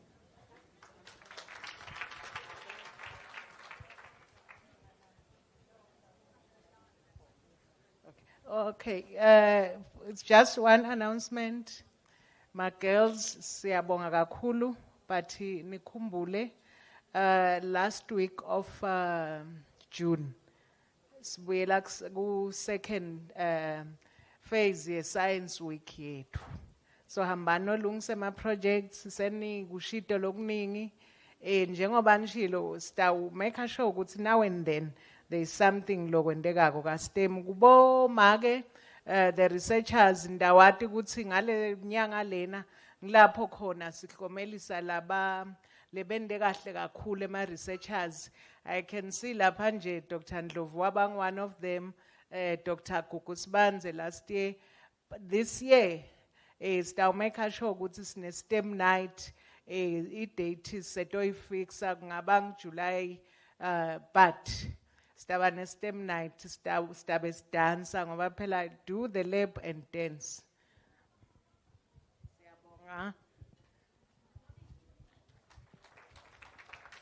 Thank you so much, Dr. Rejoice. We have now come to the end of our event. Siyabonga kakhulu to everyone that was here with us, our top table that unfortunately had to leave us earlier today. Academia le solo ikona baga UNESCO, solo bakona the Ministry of Education, ema departments haga ICT, library director solo ukona the whole day, and my colleagues as well, also colleagues from ESCOM as well that have been here the whole day, and of course our lovely, brilliant young girls from all the schools.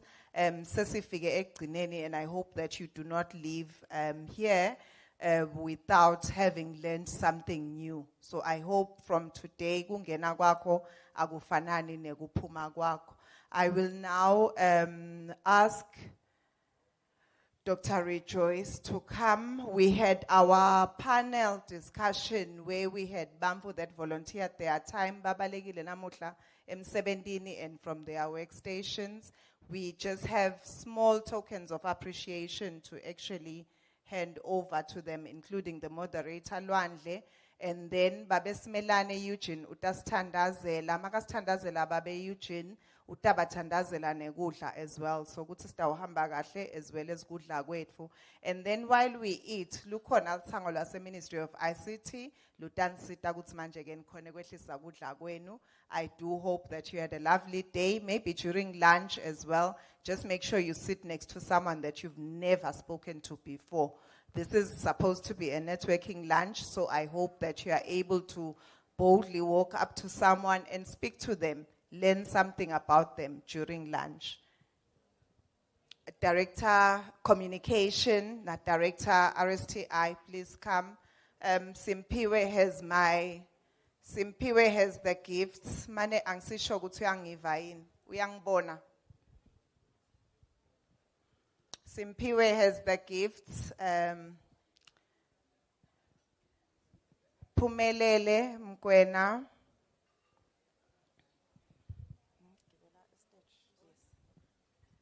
Very inspiring. The tallest building in Eswatini soon will be the Central Bank of Eswatini. And she is the lead engineer. Bonke beva ngaye ukuthi kumele bendeni, and therefore we are really happy to have had her speak about her experience.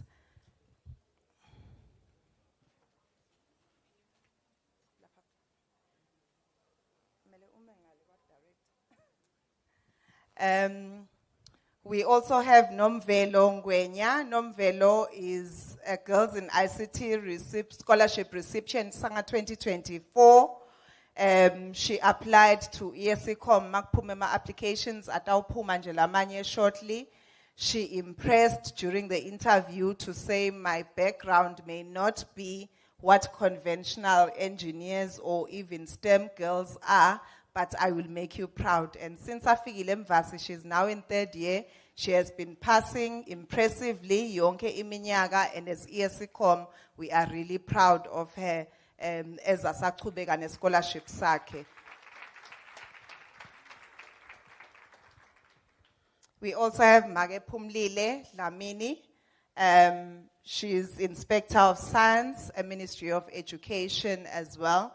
She has done a whole lot of work around making sure that there's quality maths and science education for Bamfana Betfu etikolweni. Thank you so much, Nkosi. Sanel Siwe Angsamboni. Sanel Siwe is from RSTP. She is also one of those people that work very closely with young people to ensure that their business ideas and their tech ideas work not just in Eswatini, but also beyond Eswatini. So thank you so much for all the work that you do, Sane. Siyabonga kakhulu.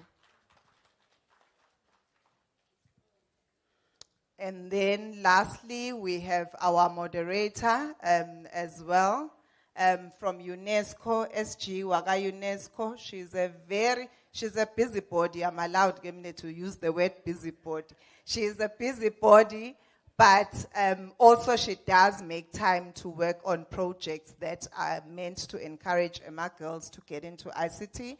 And she's also very passionate about inclusivity as well. So thank you so much, Luandle, and everyone else on the panel. It is not where you should be today. You've taken time away, singani badali for free, and our program has taken longer, but you have really spent time with us. Thank you both, Director Bami. Upi, Mr. Eugene Umfundisi, also hambile.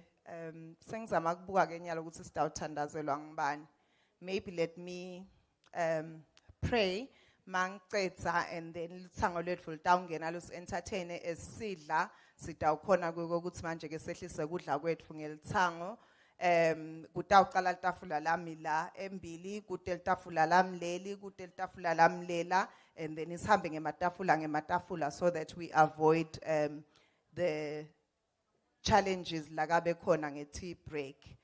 Ngicela sicimedeni ke. Heavenly Father, we'd like to thank you for the opportunity to have met today.